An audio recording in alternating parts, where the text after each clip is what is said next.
Xin chào.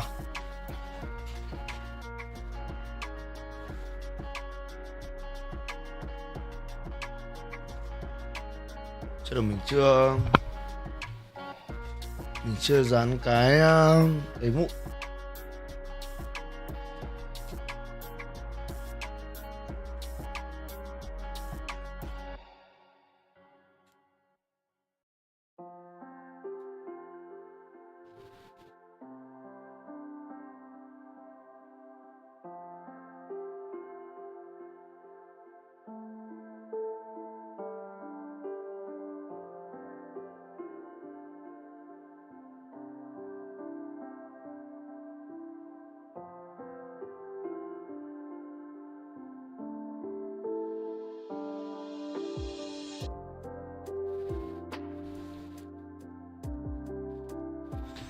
Giờ mới biết NV ban Inspire thay Demon vào, Demon One vào. Tin mới chính thức vài tiếng trước rồi mà anh em. Bọn mình cũng đã nghe ngóng rumor từ rất là nhiều nguồn rồi, nhưng mà không dám gọi là đi những nước đi liều lĩnh ở trên phương diện truyền thông anh em ạ. Cuối cùng ngày hôm nay vẫn đăng bài muộn hơn 500 rốt Valorant hơi cay.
Đợi tí anh em ơi, tôi đang làm cái đơn Nama cái.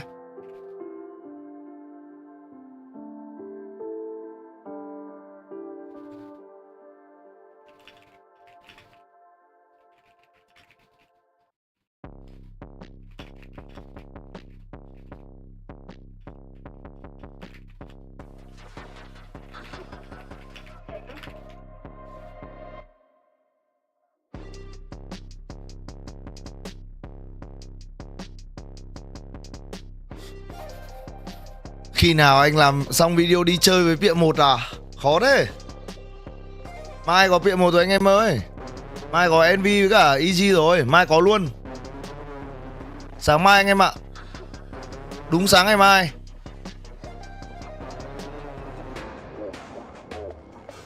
Bắn chính luôn anh em ơi, không stand in. Bắn chính luôn. Farewell rồi.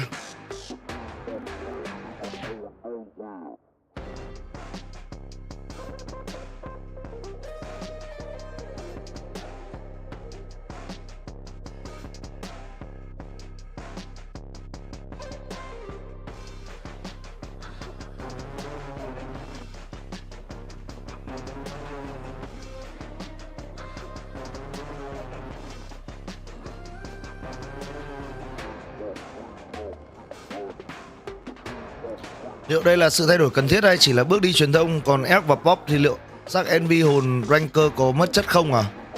Mất chất thì bây giờ ai quan tâm mất chất hay không em? Bây giờ thành tích của anh em như con cặc thì liên quan gì, đúng không? Tất cả những gì người ta quan tâm là thành tích. Envy người ta quan tâm thành tích. Giờ có phải team gia đình chó đâu, đúng không? Team gia đình người ta còn kích nhau mầm lên, ai vào sau thì có phải là gia đình đâu, đúng không? Không phải gia đình thì cút thôi. Đấy là team gia đình, còn đây còn đếch phải team gia đình.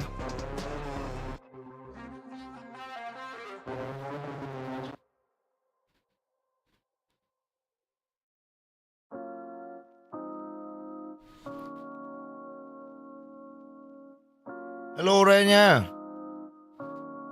Hello mấy anh em. Đang cố gắng gọi là càng hồi cái họng nhanh càng tốt. Bởi vì sắp chung kết rồi. Sắp gọi là căng thẳng rồi.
Hello anh em. Hello mấy anh em mới vào nhá. Không biết tại sao trong giải với rank khẩu Phantom lại được ưa chuộng hơn vậy. Khẩu Phantom spam smoke không bị lộ đường đạn.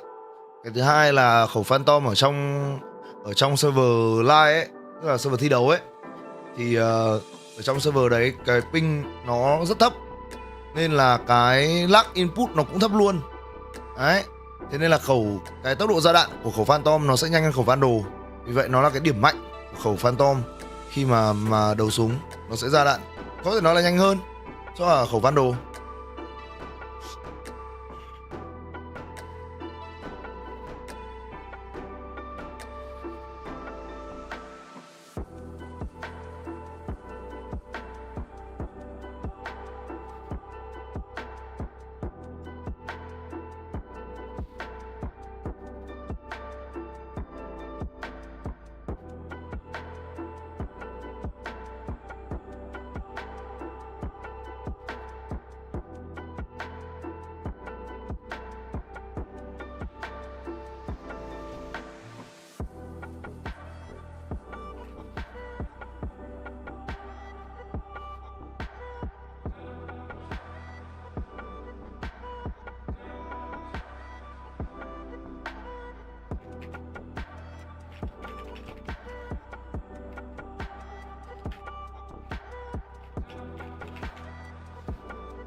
Are you mad?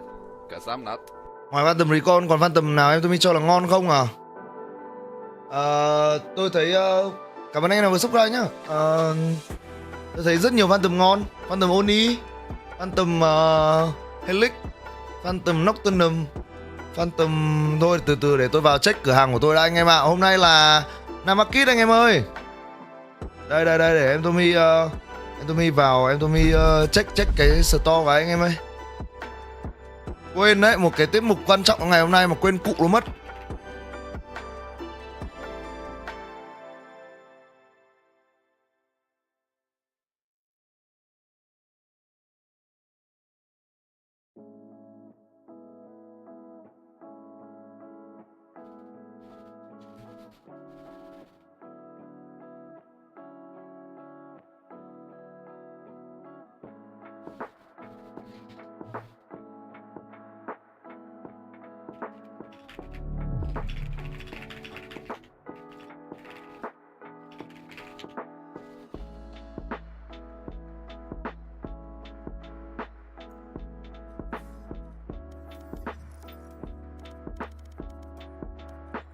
Cửa hàng thường bịa thế. Bán đồ gì đây? Sao có 3 đồ này? Khiếp hồn này, bán cho ai mua? Meta mới của Riot à anh em, bây giờ bán 3 món à?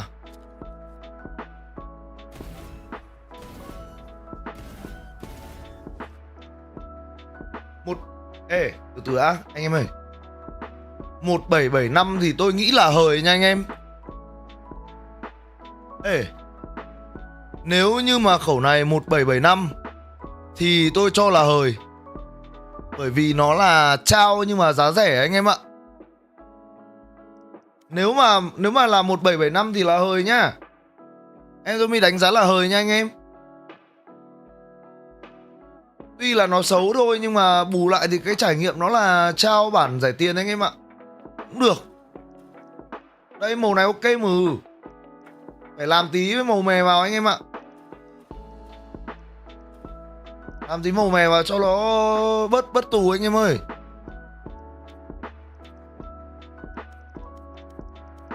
Cũng được đấy, không tệ đâu, em tôi đánh giá là không tệ đâu anh em ạ.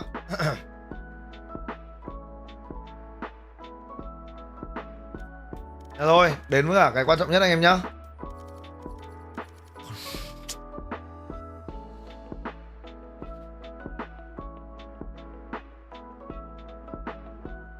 Mình có thể đến luôn gần Night Market lần sau được không anh em?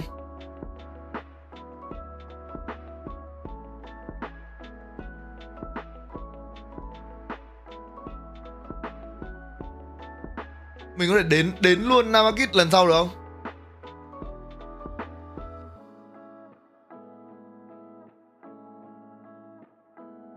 Ôi mẹ, vừa ngủ dậy đã đau đầu rồi mà. Ôi mẹ mày chứ.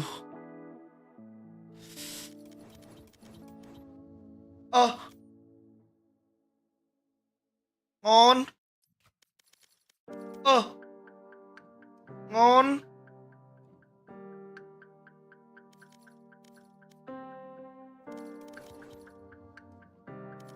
Wow. Được đấy chứ. Mỗi tổ có outlaw rồi. Ra của buôn rồi à? Chết. Anh em ơi. Anh em bảo tôi mua nhưng mà anh em có nhìn cửa của tôi có gì chưa? God outlaw. God outlaw anh em ạ.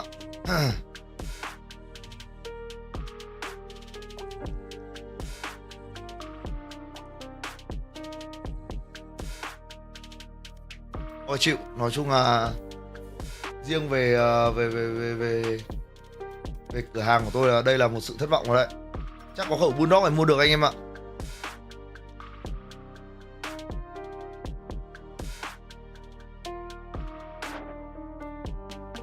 Không phải ok.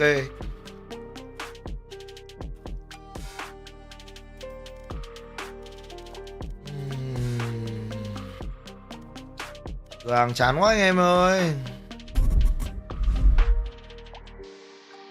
Bulldog Oni á, không ngon lắm anh em ạ. Thật sự để mà nói chất lượng hơi chán.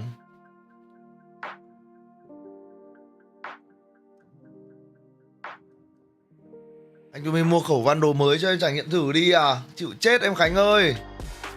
Anh nhiều van đồ lắm rồi. Giờ anh chỉ đợi Gaia để anh được gọi là sánh vai cùng anh Pịa 1 của anh thôi. Nhưng mà có vẻ như là khẩu Gaia nó trốn hơi kỹ.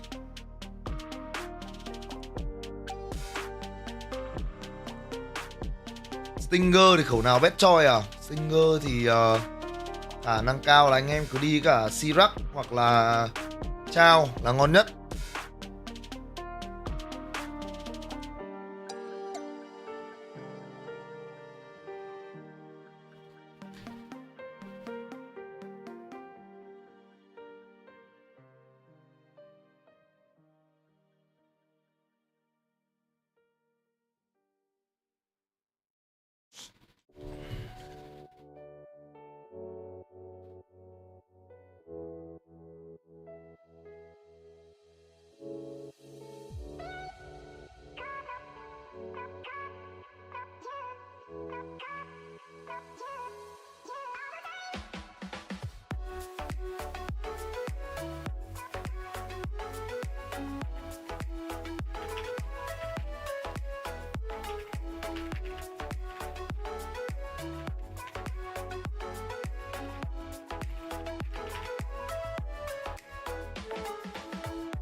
Anh Tumi công nhận một bundle Tết năm Zero vàng là đẹp nhất không á? Tất nhiên rồi.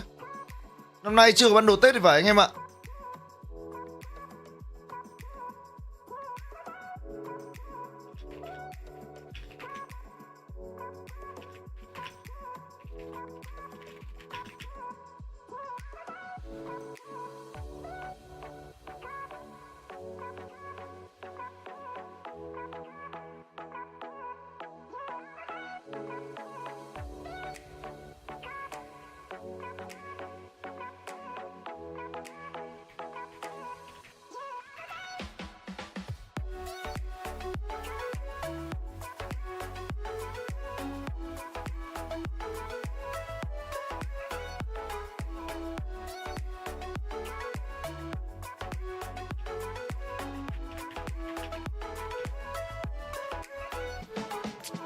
Tình hình là như này anh em ạ. Hôm nay vừa nhận clip số đầu tiên của Voice of Valorant anh em ạ. Nhưng mà chưa có up được lên tại tôi chưa có làm xong cái thumbnail. Thì anh em mong anh em hết sức thông cảm.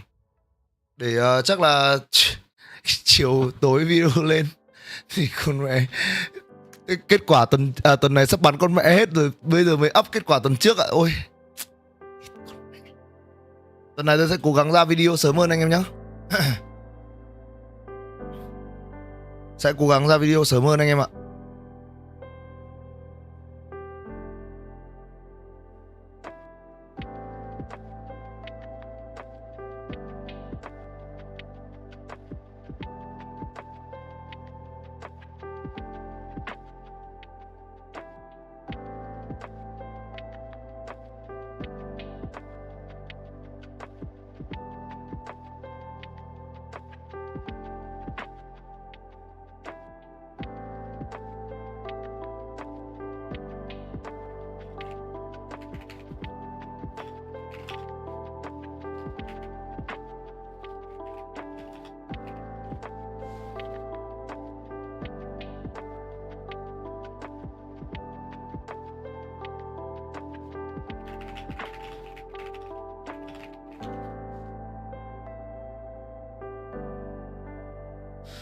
Trận này thua đi luôn á, đúng rồi anh em ơi.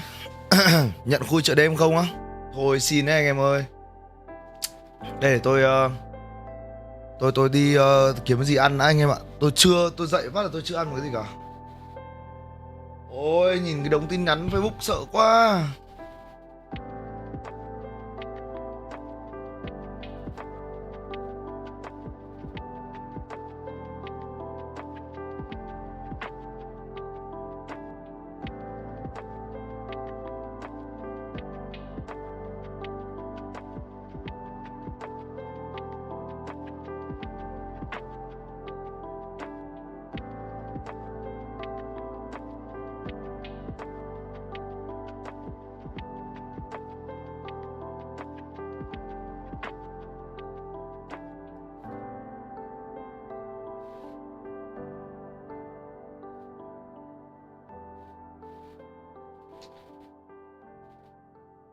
Ăn mì trộn Haki không anh em?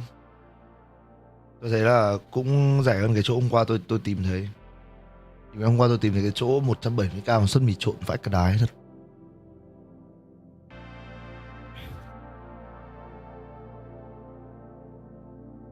Tumi ơi, giả sử Tumi là con trai, Tumi có làm mình viên được không? Nhưng em Tumi là con trai mà.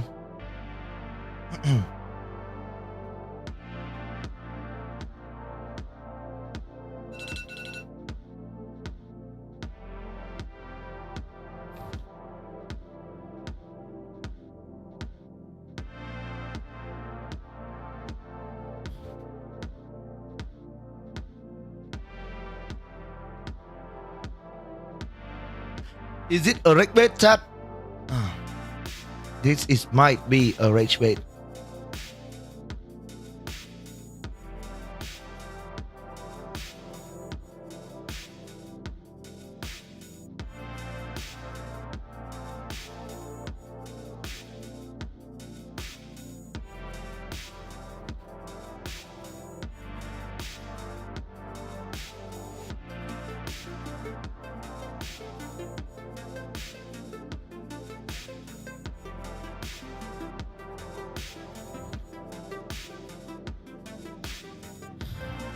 Ví dụ mình thích fanboy thì có gọi là gay không? Có.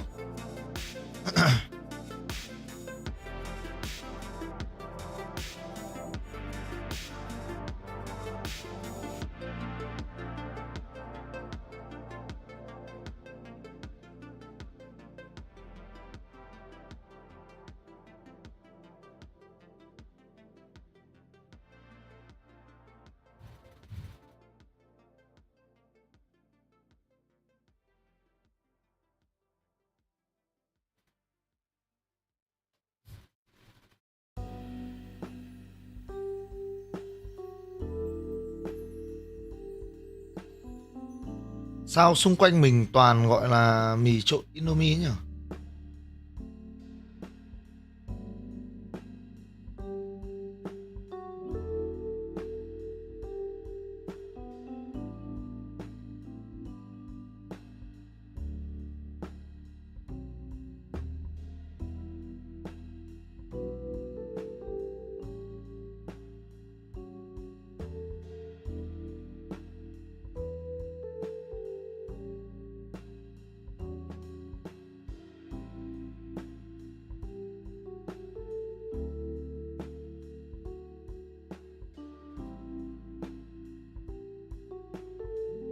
Hello Henry nha.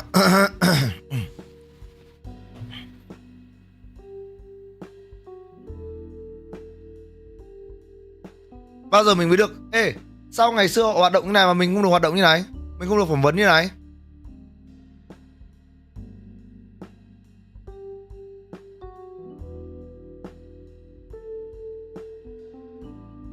Tôi cảm thấy khá bất công.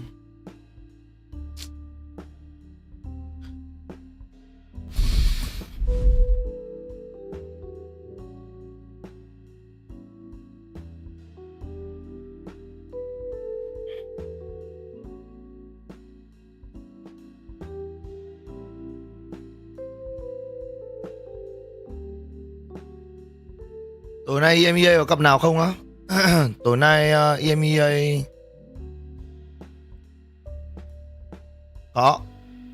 có hai cặp khá là căng.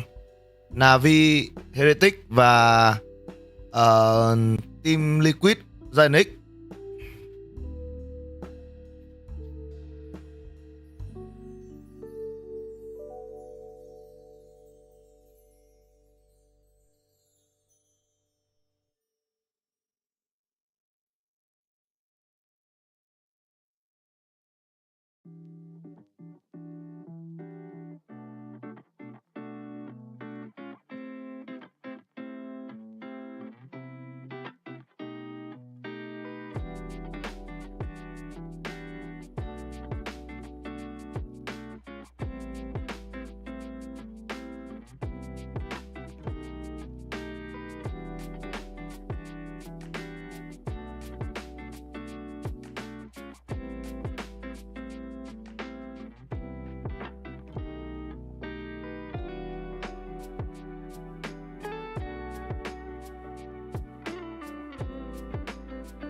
Tại họ là nhà đài độc quyền hết à? Hợp lý rồi.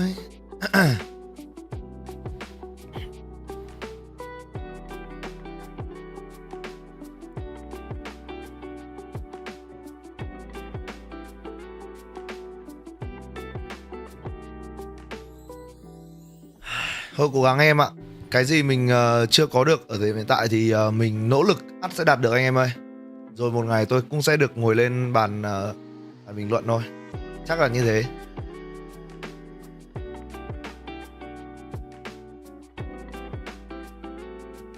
Rồi thì mình cũng sẽ được đền đáp thôi mà đúng không?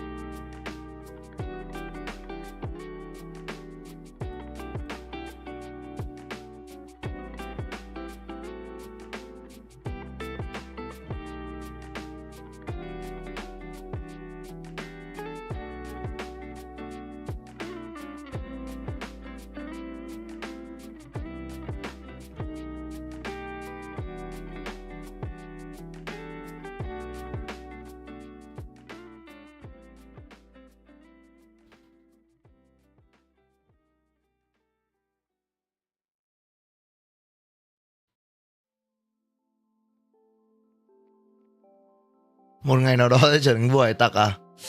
Phải trở thành vua hải tặc đấy. Phải vậy đấy. Không nhờn được đâu anh em ơi.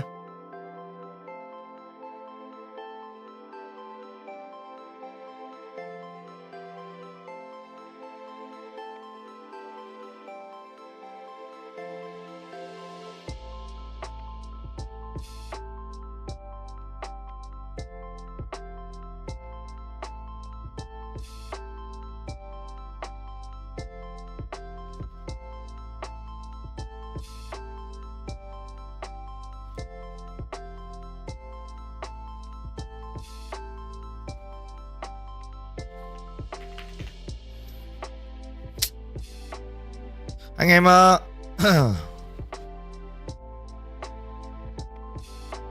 anh em chịu khó ngồi xem tí, tôi Photoshop cái để tôi bật tiếng cho anh em. Tôi ngồi làm Photoshop tí. Hồi But I think Gen G and T1, they often come to Japan for off-season tournaments, so they got the lot of fun here right now. And of course, Full Sense and RRQ, all those Southern Pacific teams are popular as well. Oh, wow. Super exciting there. Actually, you mentioned Kaide, the Riddle Order players. How did the Japanese fans react, or even the casters? How did you guys react when you heard that these two Riddle Order players and their coach was joining DFM? 八塚選手や楓選手が人気という話もあったんですけれども、コーチ陣を含めてリドルオーダーの選手たちがこのように移籍というかプレーすることになったことについては、日本ではキャスターさんたちも含めてどんなリアクションだったんですか？そうですね、かなりいい印象だったんじゃないかなと思いますね。特にリドルオーダーから、コーチでそのまま DFM に行ったボルズコーチが、過去はノーセプションからチームを牽引していって選手たちを育てていった実績もあるんですね。そういったコーチが今 DFM にいて、で今結果も残し始めているので、そういったところを見ると非常に日本としてもいい印象を持っているんじゃないかなと思います。I think we all had a positive reaction to this move, including DFM coach Bolt. He used to coach Noception and he has a great experience raising players. So I think this is a very positive move that DFM acquired those players and the coaches. Awesome to hear. I wanted to ask, due to language barriers, we don't always get all of the insights. So I just wanted to ask the Japanese casters, is there any inside jokes or funny memes or like nicknames for the players that the Japanese audience knows that Western fans might not have heard of yet? 日本のやっぱりバロラントシーンって言葉も壁もあってなかなか知ることができないんですけれども、日本の中で変わったニックネームがついている選手、海外勢で選手とか、あとはなんかミームのような、なんか日本の中ではなんかちょっと言うとクスッと笑えるようなものってありますか？また難しい。ニームニックネームとか。何かあるかな。ニックネームジョージーモ。ジョージーモ。これ水塚さんいけます？ジョージーモ。いきますか。はい。Okay, actually, Jorgima, we pronounce his name as Jorgima, and actually Georgie is like always, and emo is potato. I love that. I can't wait to share that with him. Someone clip this and send it to them. Now, I know you guys might have some questions for us as well, or maybe a quiz? 何か逆にすごい面白かったんで、これはちょっとクリップにして出しておきたいなと思うんですけれども何か日本のキャスターさんの方からこちらに質問ってありますか？ぜひ、聞きたいのが、今会場で、我々は日本キャスターデスクとして、ステージがない状態で中継しているので、オープニングから実況まで2人でやってるんですけど、どんなことを中心にデスクホストで話されてるんですか？So this is very interesting to see the hosting studio because we don't have a studio and we are watching this whole game online. So when it comes to like you, Victoria, and everyone on hosting side, what kind of conversation do you have before the start of the game? I don't know if this is safe for broadcast. No, I don't think we can. We have a lot of jokes. We love to joke a lot. We might, talk about the teams that are playing and make Also jokes that are not safe for broadcast. I think one of the most frequent topics of conversation is what May's hair is looking like today. Yeah. True. Or like, you know, what Akame is looking like when he's rolling up in the club. And there's one other exercise we like to do when we warm up. These two like to harmonize. Would you like to demonstrate? Yeah, you ready? 3, 2, 1. Yeah. Beautiful. Every day. This is what we do. It's very professional Oh, yeah. on this そう set. amazing. いや、分かったね。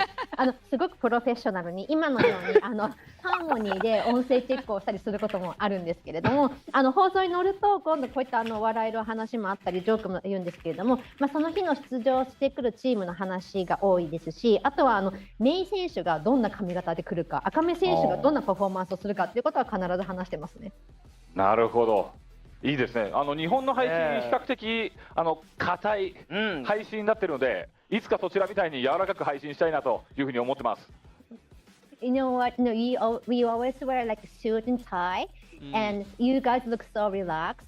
So, you know, we actually are looking up to you guys, and we actually one day wish to have a relaxed mood like that in Japan It's as so well. funny because we admire their opposite, outfits. Yeah, we're like, they We're always look always- so good. They always look so fresh. Yeah. Like, look like male models or something. And I'm just like, you know, I just rolled out of bed. Yeah. でも逆に日本の皆さんがいつもかっこよくモデルみたいに決めてらっしゃるので、逆に僕たちは日本のキャスターさんたちのこと憧れてるんですよ。でもお互いリスペクトがやっぱあるんですね。一回こう入れ替えてみても面白いですよね。It's good to hear that we have a mutual like respect and admiration. We can swap places sometimes probably. Yeah, I would love to. Yeah. You know, to wrap things up, I heard you guys had a little quiz for us, which makes me a little nervous. It was a quiz we didn't prepare for. Do you want to give it that quiz to us? Okay. じゃあ最後になんですけれども、なんかクイズを用意してくださってるということで、ちょっと内容を聞いていないのでドキドキしてるんですけど、どうでしょうか。日本では、サムシング選手がどう呼ばれてるか、EN キャスター知ってますかAlso, do you guys know the Japanese name for something from PRX? Oh, no. Take a I feel guess. like this should be a Vic. This should Why be a would Vic I? I don't This speak should be you. Japanese. I speak Japanese. Still, maybe it's. I'm afraid to say something and it sounds like. I don't know. We just go Ilya-san. Ilya-san. Something. That would make sense. Something. I don't know. I don't know. What is it? No idea. Do you want to make a guess? I'm lost. ね、イリアさんとかも言ってたんですけども、わかんないです。なんでしょ The unkillable 実 demon king. Wrong game. 実は、スミス。う。ネミス・スミス。SMTH スミス。スミス。スミス。スミス。スミス。Yeah. Okay. SMITH. Oh. Smith. Oh, that's good. We'll use that Oh, today. it's like sounding out his SMTH. Yes. Ah. Smith. Yes. もともとインソムニアというチームに、所属していたときに SMTH という、名前でやっていて、日本からするとどう読んでいいかわからないっていうところで、スミスっていう略称になって、もうスミス選手も今では日本語インタビューではもうスミスって言えば気づいてくれる、話してくれるというふうになっています。So while his tenure in Insomnia, his in-game name was SMTH, Yep. and it looks like Smith, right? Yeah. So all the Japanese people call him Smith, and he knows he's being called Smith. So every time he comes to the Japanese commentary desk, he knows he actually say his name as Smith here Oh, as well. interesting. We'll drop that and surprise him a bit. Thank you for that insight also. None of us knew that. Yeah. Yeah, it's been absolutely fantastic having you guys here. We're there. I guess we're joining each other's broadcasts. So cool. Hope we get to do this again. And did you predict DFM or full sense? 今日はどちらが勝つかもう考えてますか？ DFM。 Okay. Of course. What a surprise. All right. Well, DFM is looking really good. Thank you so much, Taga-san, Ratloff, and Mizuka for translating. Have a great day today over there in Japan. で素晴らしいゲームになりますようにお祈りしています。ご出演ありがとうございました。Thank you. Thank you. ありがとうございました。Thank you. Bye. Oh my God, they're so much fun. Yes. Smith. I guess Smith. we'll. Yeah, that's pretty cool. I didn't know We that. got to let the casters know. Yeah. They got to use that Just today. start calling him Smith. Yeah. Yeah. Honestly, like, you guys should go and tune into the Japanese stream, even if you don't speak Japanese. Like, the hype When especially when the games get crazy, the hype that the Japanese casters bring is Ok like, anh em ơi. you know, Oh, yeah. it's always fun to like go to some of the other like different language. Tôi They have different đã up styles xong of how they video do the rồi. broadcast Nói and chung the là casting and, video này thì tôi it's không definitely hy vọng unique là experience, so she là can có go. quá nhiều Yeah, view. absolutely. Nhưng Even mà if anh it's em online, but you just anh em hear xem the kênh difference. thì anh em cũng It's a vibe. Yeah. có thể gọi là xem hộ tôi, xem là còn những cái We share the same cái gì sentiment mình often. có thể cải thiện anh em Now, ạ. Build Diff, this is our favorite game here on Đấy. the podcast. We need some like music. Can you guys harmonize with this? Like, Anh PM một về NV rồi á. Tôi cập nhật thông tin này rồi mà anh em. Ở trên fanpage của tôi là có đầy đủ cả rồi anh em ạ. Build Diff, today Hầu như thông was, tin I là think, mình a sẽ không very meet ở trên interesting fanpage one. đâu. Hard in that everyone is so good on all four teams today. Yes. So let's start with you, Big Time. What you got? So, I got Primi in there. I feel like you got to get Primi in these days. He's too good. Akame, I think he's been stepping up in a major way for DFM. Yes. He's the guy I wanted. Meteor had big games. I want Divide from Paper X. Okay. I think he has a lot more left in the tank that we haven't quite seen yet, and he's about to have a big day. And then I put Izu as my flex. Oh, Izu's He's been been so playing good. some duelist, but some controller, and I think he could be a dark horse today. Okay, that's fair. How about you, Pilsky? I picked the two highest KPR players in the competition, or some of them. May, Primi on my flex actually, even though he's going to get me minus Oh, points, double it's going to be duelist. worth. We're getting the double duelist in. Killua had a poor game last week, but he's one of the better performing full sense players in terms of frags, and I expect him to bounce back against DFM. Forsaken's very consistent. He's always playing controller. He's not going to get me any minus points, and he's going to do well for himself. Meteor, very good on T1. He is going to get me minus points because he actually plays a lot of Viper and things like that. I put him in my Sentinel role, but I expect him to play quite well today against Paper X. Yeah. I really like your roster, Pilsky. I think it's better than Morgan's. It I is went. better than Morgan's. Have you copied it? Thank you. Copied that one? No, I didn't. But that was one of my options. Like I was really debating this one. I think. Thì tôi upload cái ảnh lên Facebook anh em ơi. And I think you guys, you aren't Mà, the only one who thề gone for luôn, the double duelist làm sao để player mình when cân you hết được tất cả gone mọi for thứ that nhỉ? As well. I ended up not doing it. I was It's sitting on it for a tempting, while. though. It's I'm very actually tempting. concerned. Every time you put Jing as your duelist out of nowhere, it like you tend to win. Yeah, I've it's noticed. Crazy. It's like I know them personally. I don't know. But Kaide is someone that I see no one else has put him there, and I'm choice. hoping this is going to be one of his big days today. And Yes. he's definitely shown that in the past. And I was kind of weighing out like the pacing of how these teams like to play. DFM's a little bit on the slower side, and full sense they just like to rush in and shoot. So today's middle bracket, I would say this is. Every match has been just exciting, but I'm very excited for today. DFM has been on the up and up. Full sense, a lot of. Hôm nay khủng long giấy ăn được tê liệt không á? And of course, T1 Paper X. Like I don't even know how. Tôi nghĩ là ăn được anh em. About that. Yeah, I mean, these games crazy in the middle bracket. Two of these teams will lose their final chance moving down to that lower bracket today, where it's going to get even scarier. I love this format. I love how much more Valorant we get. Yeah, Tom Biz posted something about loving the triple elimination format. I Like, liked do you it guys too. like it? Yeah, I really liked it. I didn't know how I was going to feel about it initially because it's a lot to kind of digest before it gets kicked off. You're looking at all of these big brackets, but it's been very entertaining to watch. So, yeah, I'm just keen to get into the middle of it, literally. Yeah, we are literally in the middle of it all right now. And DFM, this is why this triple elimination is so exciting. DFM has, we got to see them face multiple teams now. Teams aren't like refacing each other. And going against Full Sensitive Booth, very exciting. Now this team, we've seen huge improvements every step of the way. I think there was one player, Yatsuga, who said that he wanted to step up a bit. He wasn't performing to his best, but they did win in the end.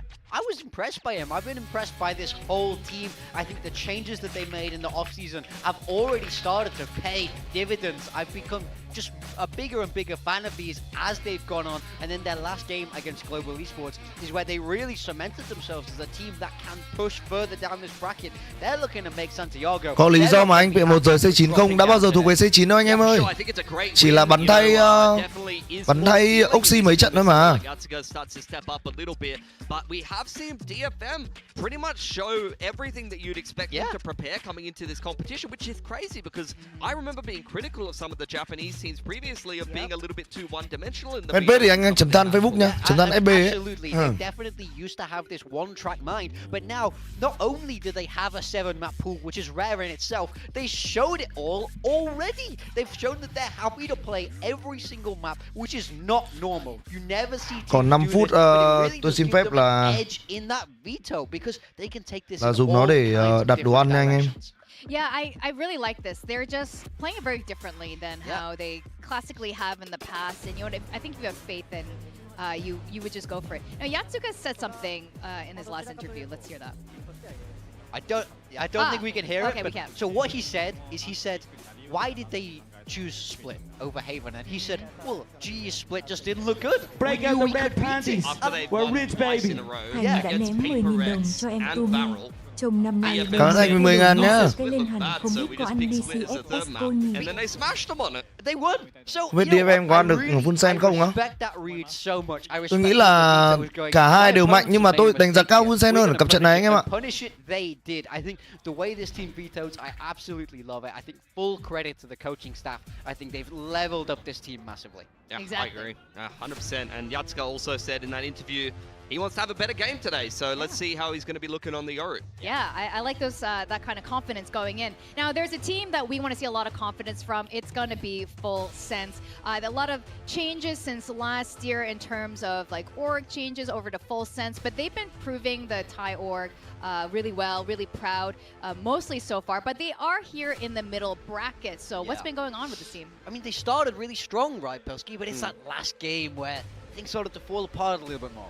Yeah, for Full Sense, I mean, it's pretty simple. They were in that upper bracket game, qualification game to be going into that match to get yourself 3 chances at Santiago against Nongshim. It's a team you should be favored against. You should be taking that series. Messy first map, got demolished on the second map. A little bit humbled, unfortunately, by Nongshim. Now you're going into a match against another team that's not a name brand favorite for actually qualifying for an international event. It's another game that you should be winning. But if they're going to be able to do that today, you're going to have to see this Kickoff man posting năm better numbers ngoái thì similar to nó đã what được we bắn saw in quá stage đâu, 2, nó bắn được bao nhiêu Live has đâu. not been present in Kickoff thus far. Yeah, Năm ngoái toàn Primi bắn. We seen play a lot more different agents. Đến But tận ultimately, cuối mùa he's vừa not rồi on that bắt footing đầu bắn that mới he kinh. kind of had before. I would love to see this guy level up because I think that if he can unlock this next level, then this whole Full Sense team starts to go crazy. Now, 2 players that we always talk about. It's going to be May and Primi. I mean, are these guys, are they carrying the team? Or do you think, what do you make of this? I mean, these are the poster boys of Pacific. These are probably our 2 biggest Đó quá anh em ạ, để ăn cái gì individual cả. emulators, and we get to see them face off today. This is a clash of all time in my mind. We see they do fill quite different roles in a way. Primi is always on that Yoru. May is flexing around that duelist role a little bit more. But in the server, I think these are absolutely 2 players where the head-to-head is going to be electric. Yeah, totally agree. I don't think Maze needed to carry as hard. Primi has had to hard carry his team, particularly against DRX, to be able to even get them through series at times. So after a rough game last week, he's going to look to try to put up some more record-breaking numbers here. And we were talking about the map vetoes earlier and how... Em tôi mới chưa anh ơi. Đang đói quá, đang không biết ăn gì đây. I like this for DFM. I mean, I think for me, Pearl and Abyss are their top 2 maps, so them picking Pearl makes a lot of sense. They look very confident on it, and we see that Full Sense pick Split. This is the map that, you know, we saw DFM take map 3 on last week. They're yet to lose on Pearl. They're yet to lose on Split. These opening 2 maps for DFM looking very strong. Yeah, it's interesting. The way I read into it is like both of these teams are picking maps that the other team hasn't lost on in a while. Full Sense, they're actually 6-0 in the last couple of games on Pearl, although they only 1-0 with their current comp. Their split looks very good, so they picked that into DFM, who have also been winning it. So I think this has kind of ended up to be a bit of a handshake veto where either both teams are similar to what you saw from DFM previously against GE, saying we're actually better on a map that you're successful on, or both teams are kind of saying, let's just go into the middle of the map pool, find some comfort territory for both of us, and we trust that we're the better team today and we're going to get it across the line today. Well, this is going to be a bit of a split prediction from the talents, I believe. Really quick, who did you guys end up predicting for I today? went for Full Sense. I got DFM. You got DFM. Yeah. Okay, I ended up going for Full Sense, but I'm really 50-50 on this right now. Both these teams have plus points. Don't wow me. The biggest fan of Japanese Valorant. I know. I stepped Oh off my the ship God. to take a little stop in Thailand for today because, I mean, Full Sense is really, really good. With that, we're going to send to the stage and welcome DFM versus Full Sense.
Middle bracket sao sinh tử được à? Để không để ý. Quên. Tôi anh em ơi.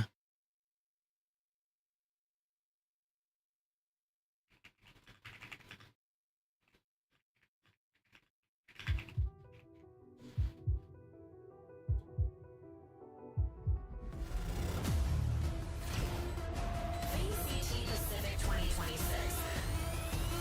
Earn everything. Detonation Focus Me.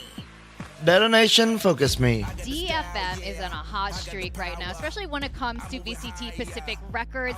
They've won 10 matches, and this, if they win today, would be their third consecutive match win in a row. It's huge for this team. Wow, imagine telling that to someone in 2023. They would not believe you. But this is a team that's got Japan excited. It's got the rest of the world excited. Such charismatic players, so brilliant in the server. Finally putting together. Trận này 3 map không á? Em nghĩ 2 map rồi anh Dạ. Really scary. A big win against GE last. They want to carry that momentum. Keep rolling this ball forward. Chào mừng các bạn đã trở lại với kênh của Wave BLV by Tumi. wave. Chết to chào, Marcus đều tắt Santiago. tiếng. I want to know who choreographs these dances. For the two, for these Surely two they players. outsource. Surely they pay a professional. Yeah, It's too clean. It's too good. Look at this. This is top tier dancing here on the stage. I love it. Every time it brings smiles to all of our faces. But they will be playing against Full Sense today, and I think this is one of those matches where there isn't a clear winner. Both of them have shown their good potential here, and I think if they both play on top form, I still find it difficult to choose who this winner might be. Look, I think Full Sense is still undeniably going to be the favorite in this matchup today. In that upper bracket, they missed out on an opportunity for 3 chances to advance to the international event. How much disappointment can the Thai fans take at the end of stage 2? They missed that chance qualification. If they make their way through this middle bracket now, they're going to have only 2 chances at going to the international event. Primi has already proven he's one of the best players, if not the best player in Pacific. But if they don't, Xem Bắc Dòng có xem bên em Cang luôn không á? Có anh em ơi. the best in the world. Oh, that's rough. I still think he's one of the best in the world. Sao mấy trận đầu full sen bắn căng lắm mà giờ xuống chơi với DFM á?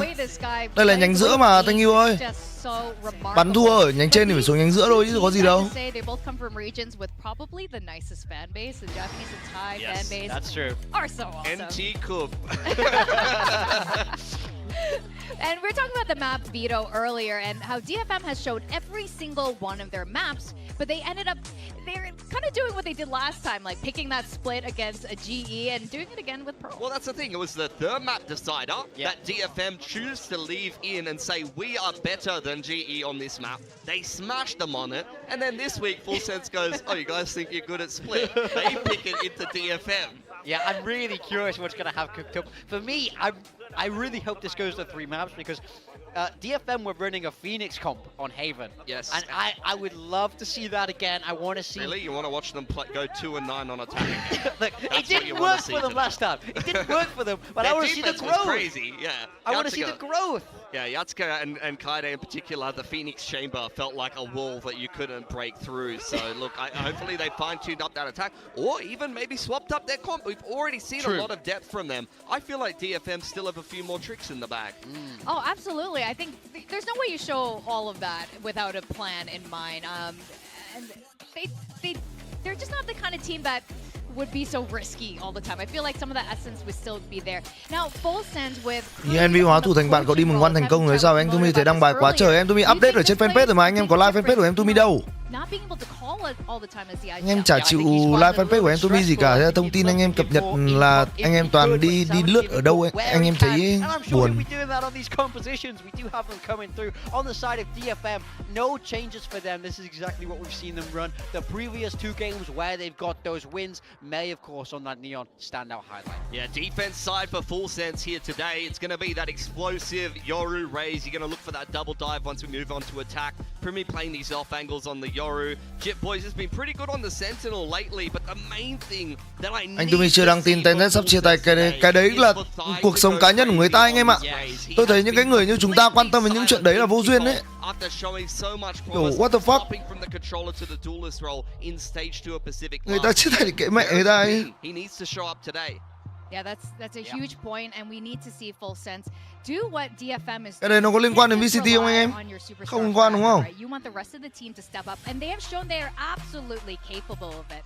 And we're seeing Riddle Order fans in the audience, like the Japanese casters are sharing with us. You know, it was huge when they ended up joining DFM. You can see why they're just so good. Kaide is all vibes. I mean, Kaide's had huge performances on Pearl in the past as well. I think on this Killjoy, I think that's his best role, if you ask me. So I think he wants to step up in a big way today, and especially for some Riddle Order fans in the room. Yeah, Yatsuka as well. They have appointed him as the operator player, shoved him on Yoru every single map. He had a poor one last week, but he wants an improved performance today against Full Sense. Now, for those of you who want to see our predictions, you can go into our socials. But for our casters, I want to know who you think the better dancer is. Is it Cruz or is it Akami?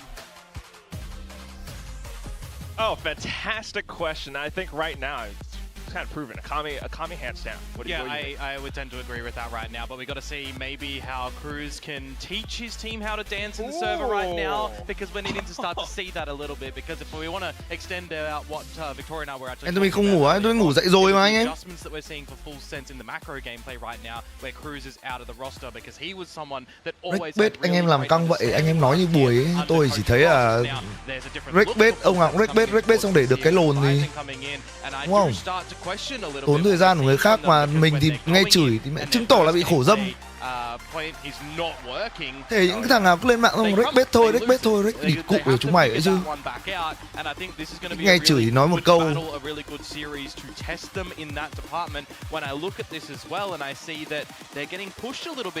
Ngu quá, ở ngoài xã hội chỉ có ăn chửi đấy anh em ạ.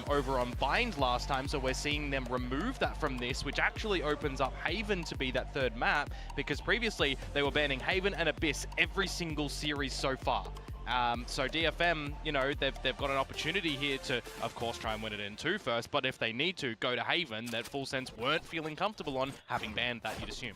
There's definitely, you know, some signs of worry here and there, and you're definitely right as well. It's a fantastic point to make, because Cruz mentioned it himself in some recent interviews as well. You know, new guys in the team, and then because he's not there to really lead them in the middle of the rounds anymore. Gotta find new ways to rein in that ego, but they're still gonna go right into the round anyway. Of course, Full Sense backing off onto that defense. Frenzy à? Frenzy góc này khả năng cao ăn một viên vào mặt là cút rồi anh em ạ. Khả năng cao em mây chết chay. Đoán vội. No nanos from what I can see. So they're only gonna have that grab well from Cess a little bit later as the time starts to tick away. Yasuka bắn đôi thì không nằm trong không nằm trong sách của tôi nhé anh em nhé. Ai à?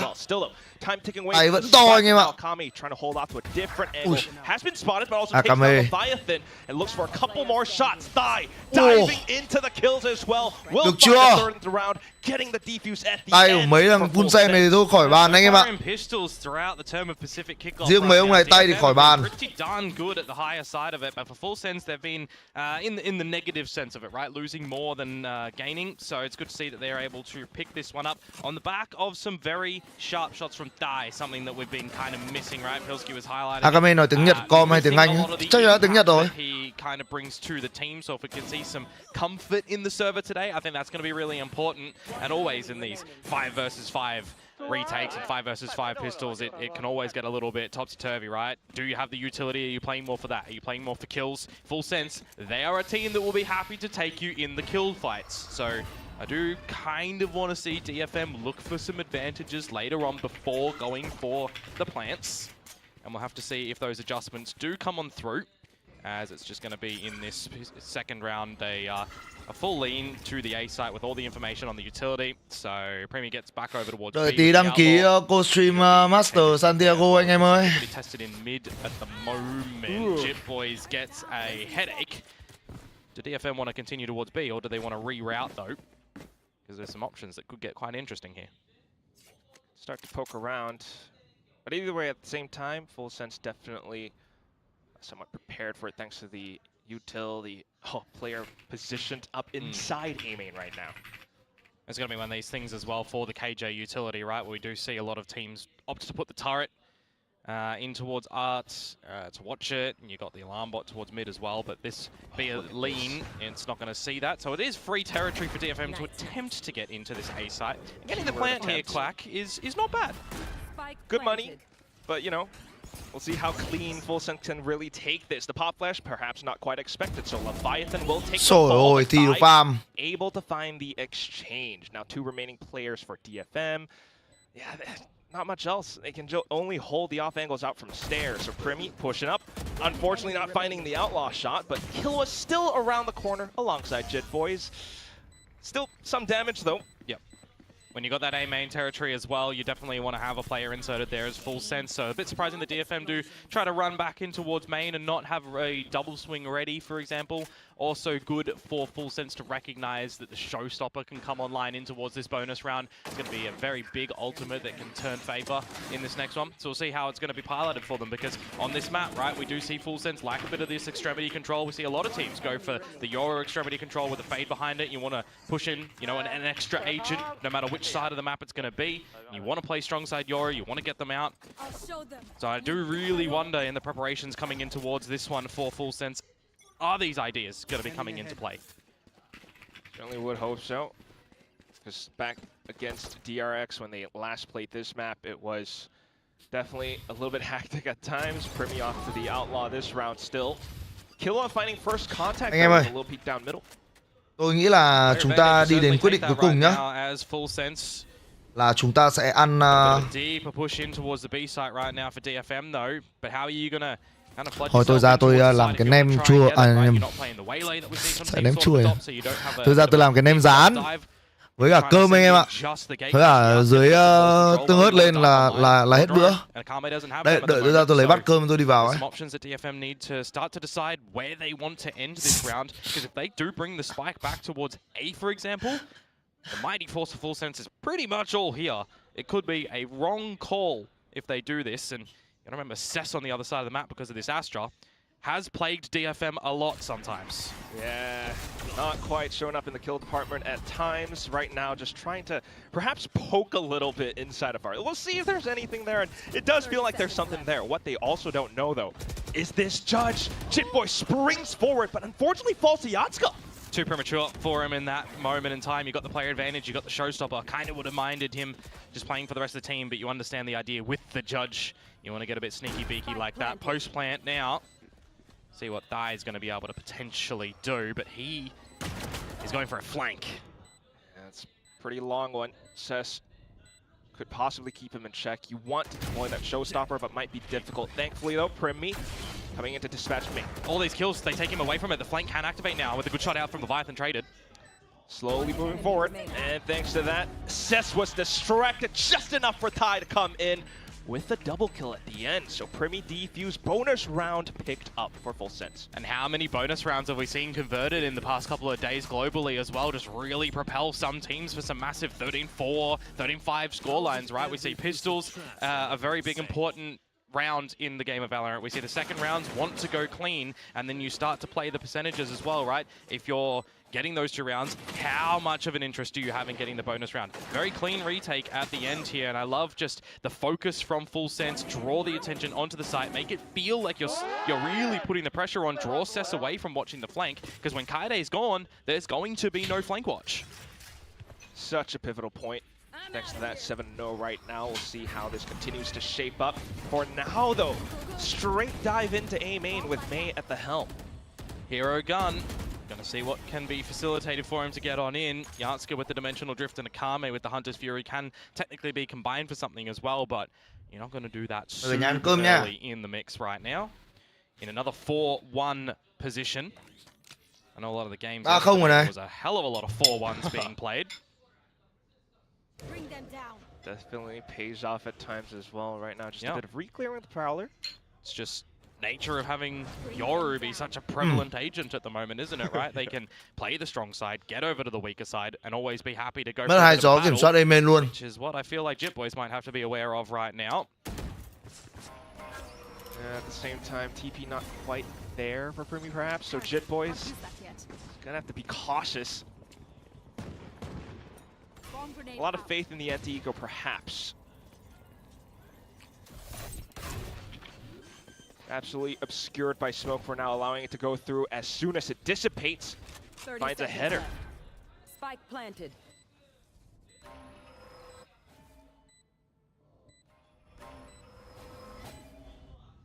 DFM just trying to hold on to things for now, though.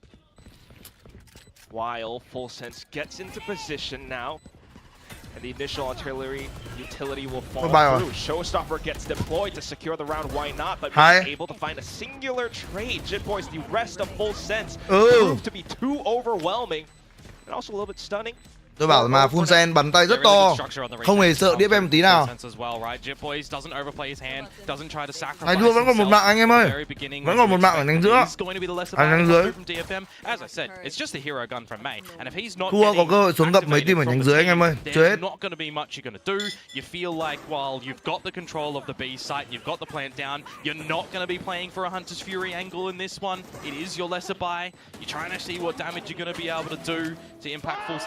Later on, and maybe build up some of your own, because we've seen 4 plants in a row currently from DFM. They've been able to get in towards these sites, they've just not been able to lock it down, and this is why I'm talking about an angle for them to try and get some advantages nice and early on.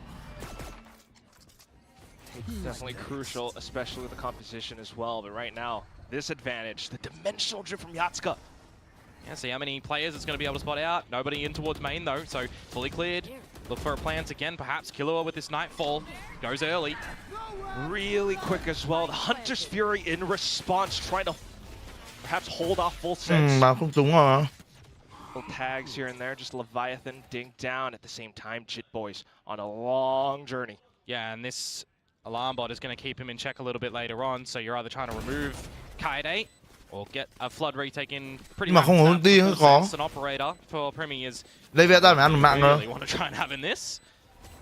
Definitely will be tricky, but perhaps Full Sense's best chance in the round. Did he not get detected by that alarm bot? He's actually continuing to scale forward, and Akami none the wiser. With a flash as well, finally springs off. Yatska finds a couple kills as well, but the spike's starting to go off. Leviathan tries to stick the defuse, but not quite landing it in the end. The spike goes up, and DFM, Red Bull clutches up. 0.05, a little bit of miscommunications perhaps for Full Sense in that bit. You got that flank as we see Jitboys be able to come out with super late in the piece, and I'm looking at Kaede. When are you going to activate? Going for this water wrap at the moment, but you've got all the utility stall coming on towards that spike there. You get off it after the grab well already halved there. It feels a little bit sloppy in the mix. Full Sense not able to get the job done. I mean, it gets super close at the end, but not a reliable way for DFM to start to string some rounds together. Got to be a bit more convincing that they're going to come out on top of these ones.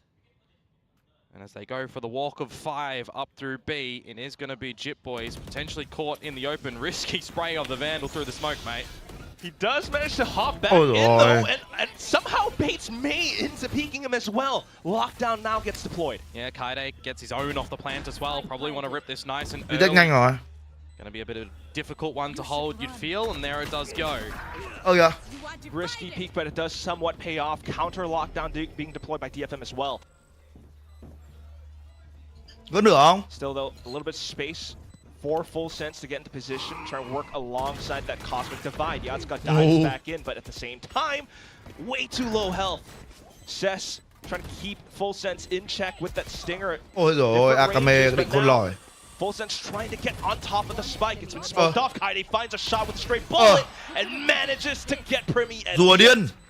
Yeah, good hold from DFM. Kind of wondering if Leviathan was going to use a Cosmic Divide of his own in amongst all of that too, because it would have provided a bit of protection behind it. You've already got your own flank covered. Yeah, a bit of a questionable one for me, just on the outset look of it, but hey, you're trying to thrive through the mix. It's great from Yatska to find Jitboys within that as well.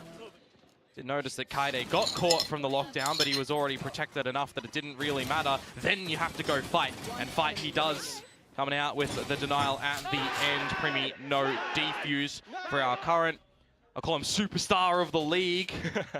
Up in a lot of the good fights, the good frags. Not going to be able to win that one, and now we have a bit of an economic problem for Full Sense. So being able to come out on top of the first initial engagement and remove the smokes from DFM He's not Thôi anh em nhá. Yeah, not discouraged from taking up further space. DFM cơm hơi lâu. go somewhere else. Yeah, Mấy towards phút nhỉ? half, where they're just going to get sniffed already by the Prowler. Again, with a bit of a 4-1 lean. Mid being kept in check for Jit Boys by the turret at top mid as well.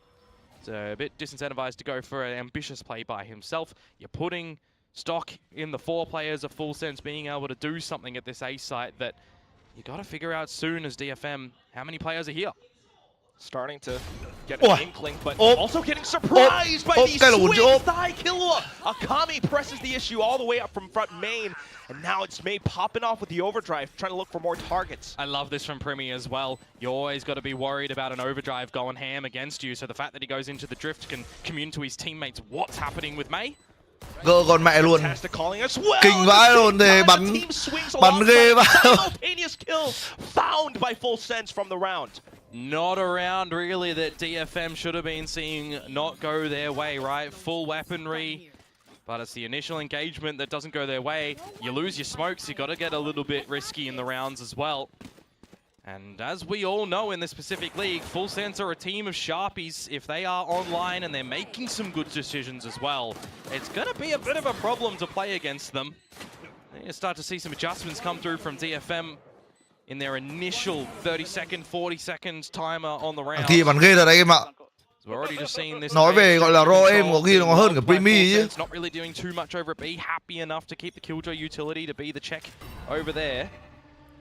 And why change it if it ain't broke, right? Do the same thing again. Up towards A for Full Sense. Really push DFM out of this position. Funnel them in towards mid. You're also kind of feeling happy with your B retakes at the moment. So the onus really is on DFM to change things here. DFM will rear their heads after seeing the alarm bot pop off, but what they might not know is that this is the entire 4-man squad from Full Sense on the other end. Leviathan taking 2 down. Thigh with another trade. It's just Yatska left. Can he hold Trời on? ơi. Not quite. After Primi sprints forward with that. Nó đẩy áp Full chưa? Sense up 6-2 now. Happy to get down and dirty.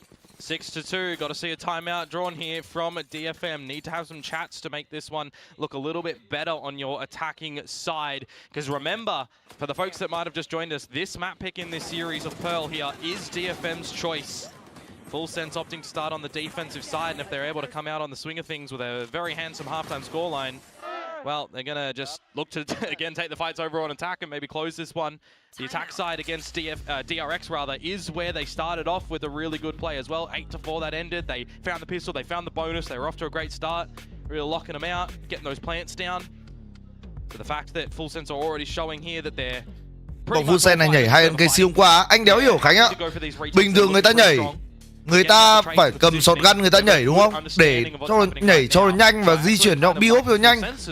Con mẹ mấy cái thằng KC nó cứ cầm súng to nhảy em ạ.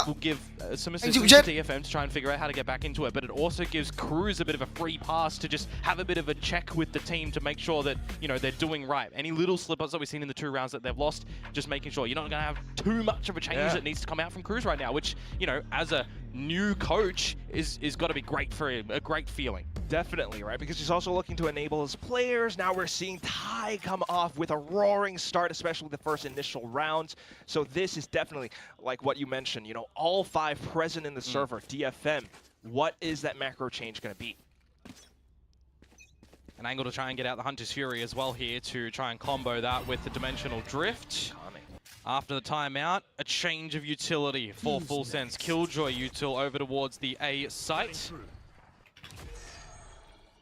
Slightly switched up, but Yatska just going all the way in. Perhaps looking for an opening from this spot. A lot of space being garnered up on.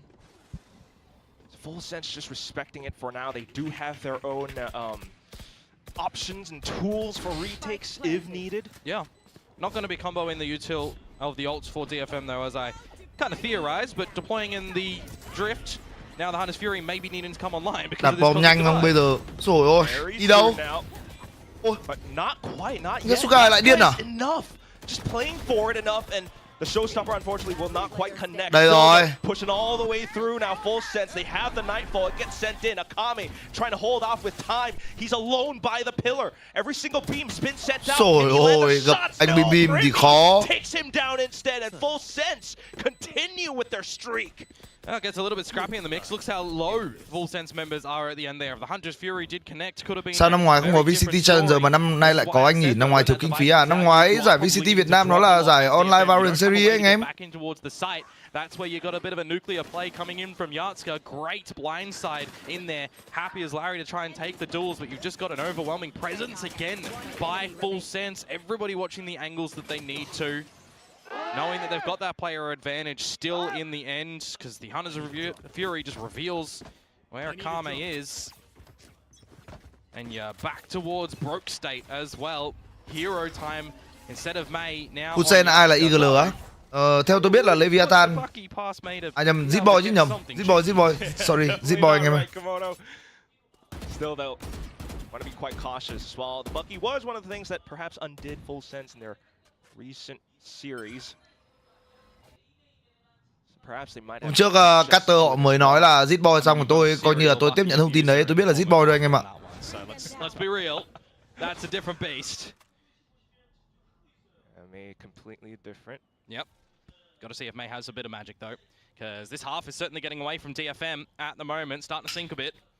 Waiting for the time to tick on down, sub 1 minute, and this heavy A lean of DFM needs to really find value first, because you're feeling so confident as Full Sense that you know where this is ending. You're holding some good util still. And it all comes down to shock and awe. Can they actually find the opener? If Net chết mẹ kia luôn rồi. Grab well, paint shells combo.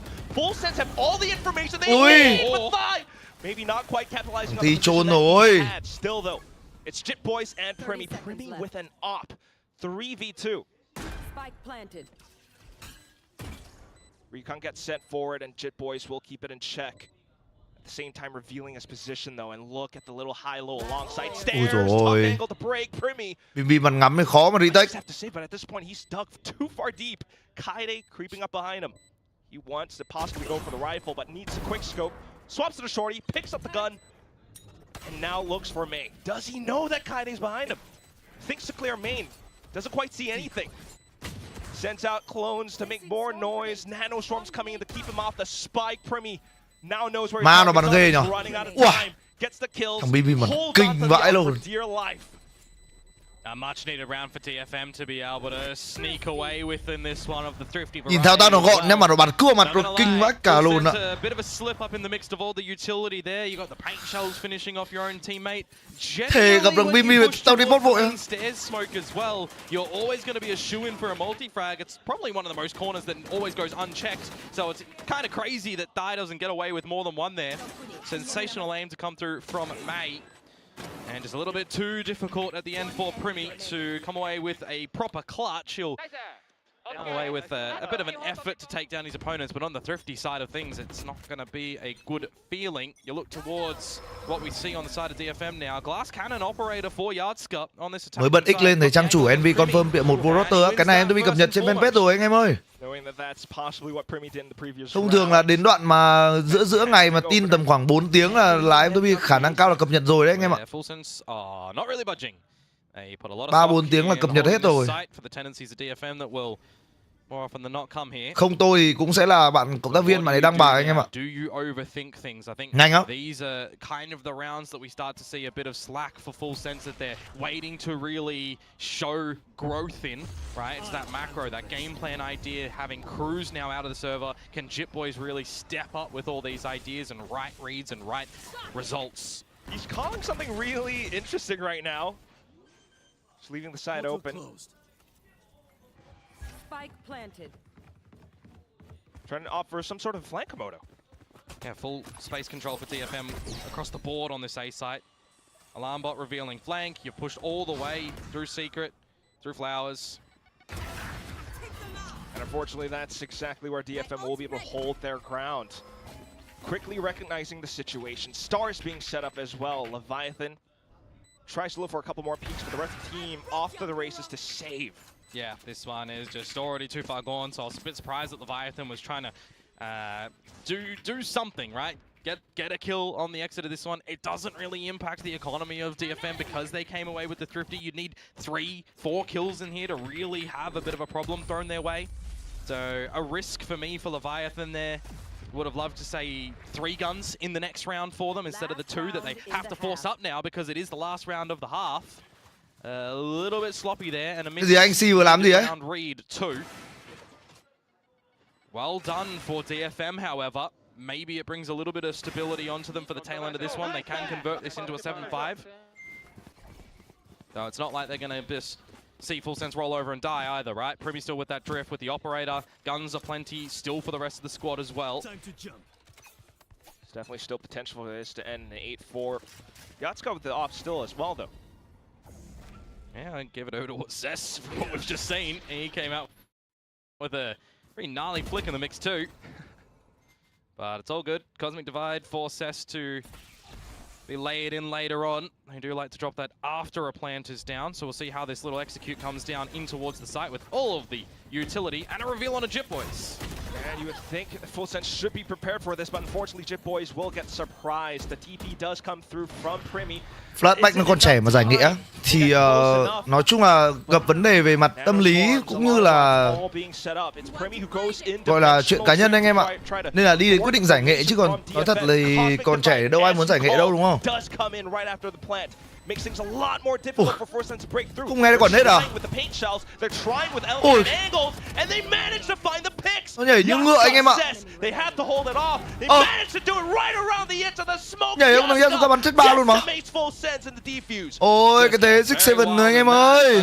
For Full Sense in that first kill. Thế 6-7 rồi. 4 assists onto the kill that Thai has. Everybody trying to do everything they can for Full Sense in towards that one. Bit surprised at Leviathan with the Sheriff and 4 smokes available. Wanted to have a bit of a peek in through street early on, but hey, see if he can get somebody caught lacking, and they weren't really in this one. DFM playing around their own Cosmic Divide quite nicely. The Bucky misses its shot at the tail end there, unfortunate.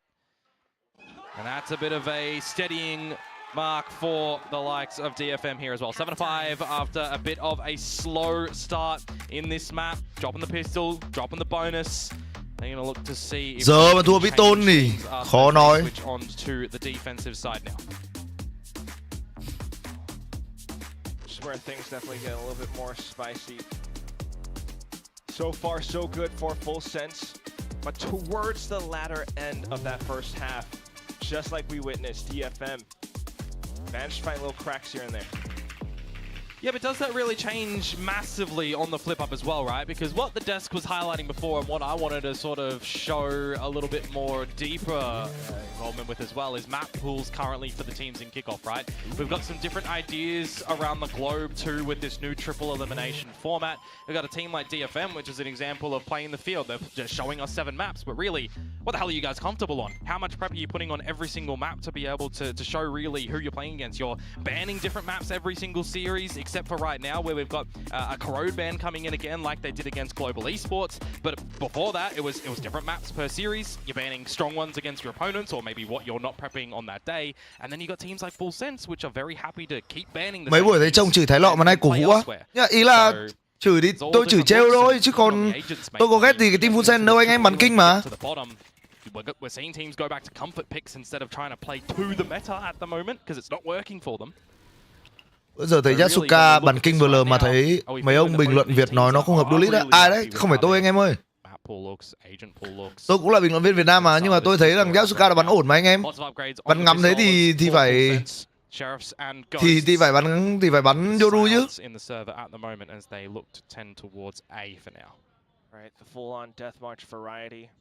Gì anh Đạt cũng có ghét em đâu, anh Đạt vẫn bảo xem em mà. Một anh Đạt chửi anh Đạt vẫn xem ấy thôi anh Đạt. Really hope that you figured out all the little details that you need to adjust around. Akame getting into position, unfortunately still falls by the wayside.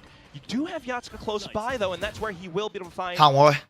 Thế 6-7 chuẩn rồi anh em. Chưa. Chưa phải 6-7 anh em ạ. 8 năm. There was no extra strategy for him there with the gate crash going by the wayside. Fair advantage and the plant for Full Sense. taking a lot of different positions. Thì có anh bụt không á? Có, đùa thể anh em hỏi câu chán trước kia. Nó phải coi anh bụt nha anh em nhá. Anh em round này round vẫn cái thế 6-7 đợt à? Biết thể đéo nói cái gì ạ? And that is a pistol where DFM lose their first blood as well, right? You've got Premi coming through from the art snap, and he's able to find the kill. You extend in towards main. It's good pistol fundamentals from Full Sense there, but at the tail end of it, not in great crossfires to be able to play off each other. You got a good slide in from main thế đấy as rồi well vẫn thua được mà. shakes things up. Yatska's buying time for the team to rotate as well with getting some damage. It's just good little individual moments at the time for the beginning of DFM in that one, and then the remaining. Thằng Inspire bắn cũng ok mà sao bị kích vậy? Cái này thì tôi nghĩ là do một phần có thể là do thằng Inspire nó cũng hơi toxic anh em ạ.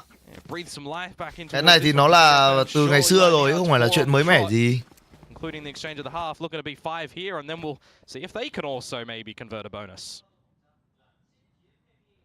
Certainly would help them so much in the momentum department right now, diving forward after the turret takes contact. Yep. Something we see Kaide love to do here as well, as opposed to the way Chipboys was doing it. Wasn't really playing too much toward mid doors as he was that B anchor. Rest of the team on Full Sense playing the 4-1s, right? So a bit of a different style on this defensive side for, I mean, what, 2 rounds so far? Not going to read in too much. We'll see what adjustments do come later on. As this once again is going to be a bit of an A-side play for Full Sense if they want to stick around. I probably wouldn't mind them, because if they do go to the other side against an outlaw of Yatska, could be quite damaging. We'll see. This one could be damaging as well with all the players from DFM right around the corner. Premi able to find one, Leviathan as well, but not quite getting the spike unlike DFM did in the previous half. 2 kills in the mix is not going to be too problematic for DFM. Couple of Bulldogs and that Outlaw, of course, which you got to be careful going into this next round as Full Sense. You look towards the shields, and Leviathan will be susceptible of. Mà trận này đéo xem được anh bụt anh em ạ. Anh bụt bắn trận 1, đéo xem được. Lổ ma. Thấy năm nay Pacific đội nào cũng mạnh chứ không đội nào chuối phi đúng không á? Không anh em ơi. Secret cả Zeta, hai đội đấy thì còn hơn cả chuối phi nhá. Are you trying a death ball in towards these sites? Do you have more of a steady play layered throughout the round or not? Great questions to pose. And you know, earlier to your point, it definitely could be quite telling. Bây giờ mà tôi có thêm một cái máy tính nữa thì khả năng cao là stream 2 luồng anh em ạ. So, slight forward approach. Full Sense back towards A. Anh em tài trợ tôi cái máy tính nữa. Đấy, anh em anh Bình ủng hộ em cái máy tính nữa. Em làm cái máy nữa ở đây. Bên này là luồng Trung Quốc, bên này là luồng Pacific. Em react hai luồng luôn. Ngon luôn. Sau là cứ đến Pacific ở China là mình livestream 2 luồng anh em ạ. This starts to really tick on down as well. Starts to look a little bit wonky, perhaps. A Kame risking it here. Ôi bắn cái gì đây? Bắn cái gì đây? Flashes abound, and it will be Full Sense being able to kick down the door. Premi towards the back of Flowers as well. It's gonna be Kaide's turn pretty soon, and that's where he hits the deck. Just Yatska left with this outlaw. Yeah, juggling the plant over towards Thai, it looks like as well, to get that showstopper online as soon as possible. Not a bad shout as em thấy Full Sense này tay to lại còn full người Thái giao tiếp. Dễ tay to các thứ mà sao có thành tích gì quá cao ở Pacific vậy anh? Nó mới bắn mùa này là mùa thứ 2 full layup Thái đấy mà. Mới mùa trước mùa này thôi mà. Mà mùa này mới gọi là có gọi là phong độ tốt. Mình đã ném 100.000 đồng cho em Tumi, đổi luồng D qua xem anh bộ tao. Anh em kênh chat đồng ý lên phím 30. Cảm ơn anh Bình 100.000 à, cảm ơn chồng yêu nhiều nhá. Không được. Anh Bụt đã bắn đâu, anh Bụt 40 phút nữa mới on mà. Anh Bụt 40 phút nữa mới on anh em ơi.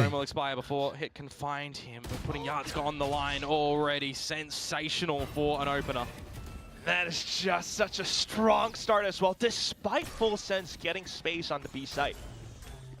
Yeah, they're gonna try and get on in. Biết đâu ở trên kênh chat có những bạn khán giả gọi là fan của Primi, fan của Full Send và fan của DFM thì sao anh em? Mình phải tôn trọng cả các bạn ấy nữa chứ. Oh, May's gonna start to make a lot of noise as well. Oh, no, slides in the corner. Ôi trời ơi, bắn này. Leviathan will start to pop off. Sess finding frags now. It's Thái là overhit à? 1v1. The angle's favoring Primi though. All he has to do is hold. Sess revealing his shoulder at the wrong moment. Full Sense will take the round. Gets close at the ends. Need a bit of Sess vision there to see how he's found two in amongst the muck of that B site. Some good tracking as well, it seems like, on towards May, where you're really trying to get the spray down. Always leads into a little bit of laughter for Leviathan. Or rather from his teammate. But anyway, here we go. That's what I wanted to see from Sess. Because we've always had some kind of questions against Sess, right? In his disconnected action from how he likes to play on the map as opposed to the team on the attacking sides, right? It always feels a little bit lacking sometimes. Biết kênh chat 900 người fan anh bụt không à? Bây giờ nhá, mỗi người bây giờ nhá, chỉ cần có 50 người donate tôi 10k nói rằng họ là fan anh bụt thì tôi sẽ chuyển kênh luôn. Đúng 50 anh em donate mỗi người 10k và bảo là chuyển kênh đi thì tôi sẽ chuyển luôn.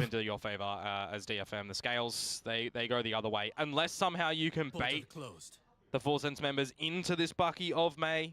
You can draw attention away as a Kame backside with the drone and the dart, or Yatska. Some good flashes clone, perhaps. He's been trying it for the past several rounds. Ui, bim nhanh thế. Fantastic recovery on the separate angle, and now Jit Boys will get involved into the site. It's just Yatska able to hold and do a couple of shots with that sheriff of his. Certainly makes things interesting. Imagine a world in which he found three. Một người 500k thay mặt fan anh bụt à? Được. Một người thay mặt cũng được luôn. Một người thay mặt được nhá anh em nhá. Tại sao anh bụt lại được truyền thông kênh Tumi mạnh thế? Tại vì buồn cười anh em. Lonelista đã ném 20.000 đồng cho em. Cảm ơn Lonelista với 20.000 ạ. Đấy, Lonelista làm mẫu rồi anh em. Lonelista là bằng 2 người rồi. Đó. Nice roast. Yeah, we're referencing Trời ơi. yesterday, but unfortunately this time, you know, perhaps trying to go for a weapon. Anh bụt hôm nay bắn DRG đối căng anh em ơi. Anh bụt hôm nay bắn cả Vukasu. Thành đã ném 100.000 đồng cho em. Dạ, em tôi cảm ơn anh Thành nhiều ạ. Đấy, cứ 50 người như thế tôi là yên tâm rồi anh em.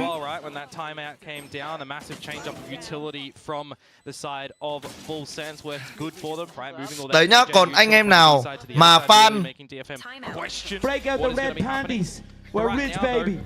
đã ném 20.000 đồng cho em Tumi. Dạ, em tôi cảm ơn anh Bình 20k ạ. Không, em đâu có trục lợi gì đâu. Bây giờ nhá, anh em nào mà fan của Bim Bim mà muốn tiếp tục xem Bim Bim thì anh em lại donate ngược lại thôi. Em tôi cảm ơn Huy Võ 10.000 ạ. Đó, phải như vậy anh em ơi. Anh em nào fan Bim Bim và fan DFM, anh em cũng làm điều tương tự giúp tụi em Tommy. Nhưng mà mức giá để ở lại nó chỉ có 250k thôi anh em ạ. Đấy, nó chỉ là bằng một nửa thôi, bởi vì nghĩa vụ của mình là stream trận này anh em mà, đúng không? But for now, yeah, this very well could be Full Sense taking away their opponent's map pick, depending on how this round goes. Ooh, big guns coming out. Yeah, I mean, it's going to be a reset if you don't find this one. You got to have some questions in the next one as a team collectively. So let's see for DFM, can they stretch this one out? Break out the red panties. We're rich baby. Lonelista đã ném 40.000 đồng cho em Tumi. Cảm ơn Lonelista với 40.000 ạ. Thế anh em cứ kêu khều.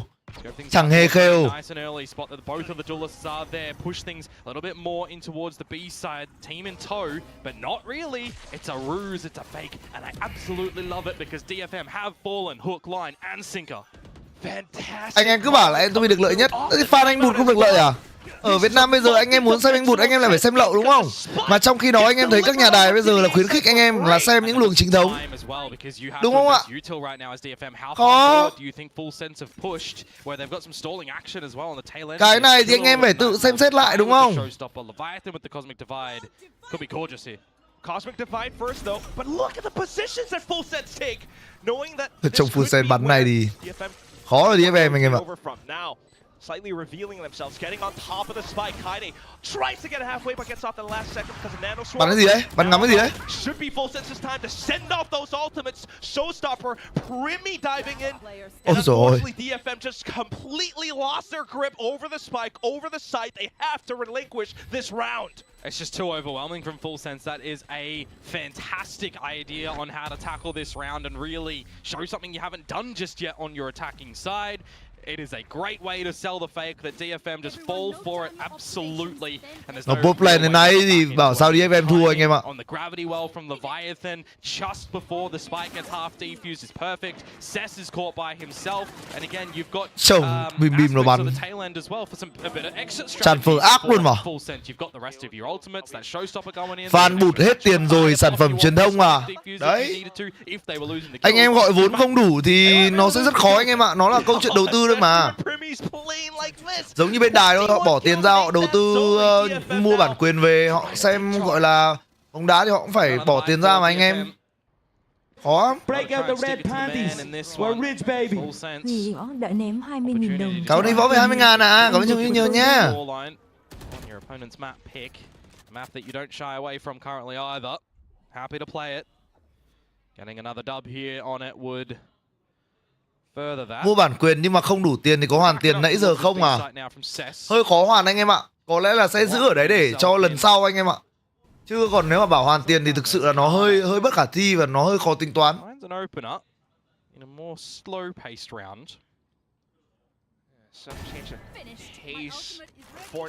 Break out the red panties. We're rich baby. Bình đã ném 10.000 đồng cho em Tumi. DFM Tumi.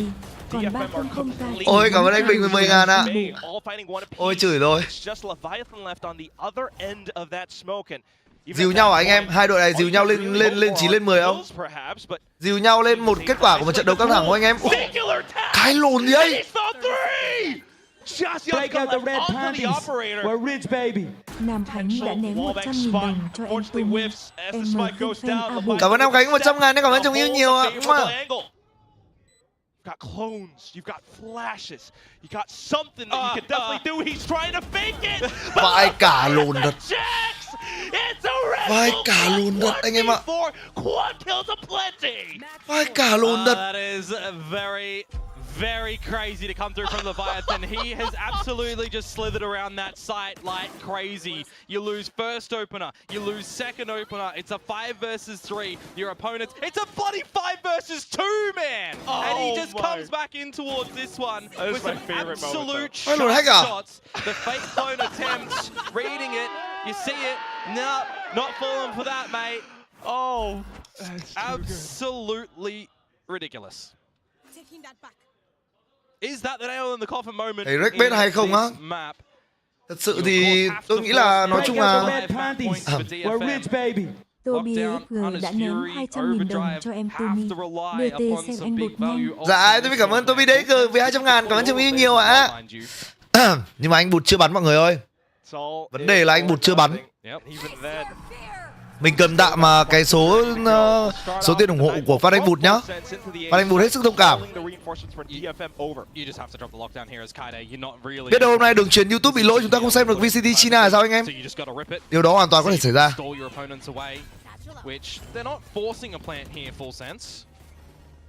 Yeah, just wanting to draw out the ults. Look at the macro game they're playing. I mean, look at just the, again, over-rotation from DFM. The B side is completely unguarded. You'd almost feel like a Kame, as soon as they hear the tap on towards the spike, you'd have to rip the Hunter's Fury, but he's so far away from the piece. They're thinking it's a fake. DFM are thinking that Full Sense are coming back towards the A site, and it's the wrong decision. Hết rồi, 13-7 map này anh em ạ. Absolute confidence from Full Sense as well to be able to make these plays. Look at Primi holding the off angle. It's an outlaw. He's not going to be able to connect. Outlaw đi móc thì khó rồi. Buys perhaps enough time away from Kaide to join the rest of the team. Now Hunter's Fury gets deployed to deal with the lockdown. May dives in on the action, but Jit Boys has it set. Không có vị anh em ạ. Đéo để làm gì. Everything denying DFM from retaking the site. Này, BB một kê này. Anh so chí. Anh so chí. Anh so chí bắn gì vậy? 1v2 just to keep DFM in the game, but he gets hit. Ba anh so chí. It's the Vandal shot, Jitboy to finish, and that will be full sense. Taking away DFM's match. Quá dễ anh em ạ. Quá dễ cho Bim Bim và đồng đội. Gotta say, Leviathan has been quite under par in a lot of these maps so far. He had to have a kick up the butt in that one, you feel. He got his moment. That 1 versus 4 had to feel. Anh Bụt á, anh Bụt chưa ra sân, đùa thể anh em.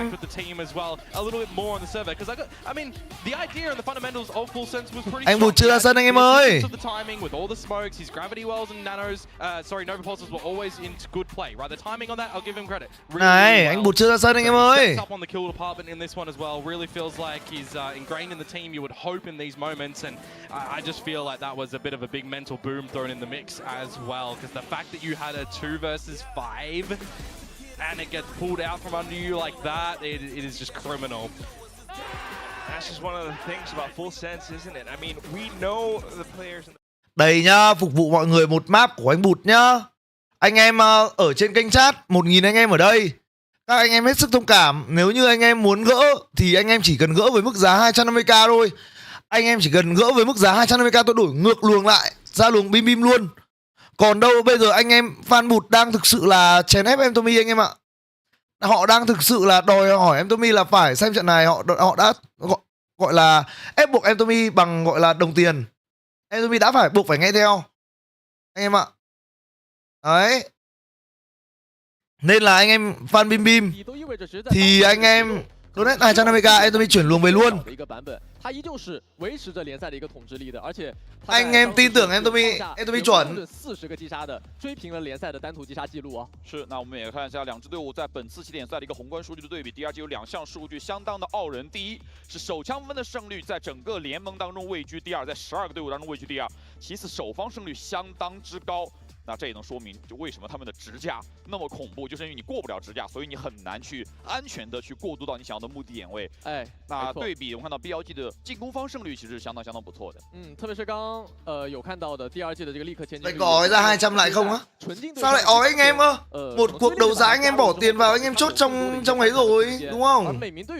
Đây là anh em trả tiền để thuyết phục tôi mà. 对方造成一些实质性的打击，而 BLG 的攻方胜率也会证明，其实这两队在 BP 选择出来。 Em chưa lấy YouTube của mẹ Blog anh đâu á? 基本上可能会在上半场就拉开一个非常大的差距，而且站在第2季的时 em lấy YouTube của mẹ Blog anh rồi. 总是能够在半场打一个93甚至84，这是一个非常夸张的围绕手枪分胜率滚起来的一个上半场的雪球啊！没错，那同时在屏幕之外没有给到的数据，率先击败后胜率上面两边都非常的相仿，都是在70%左右，因此两边拿到首杀之后，其实拿到分数的概率都不错。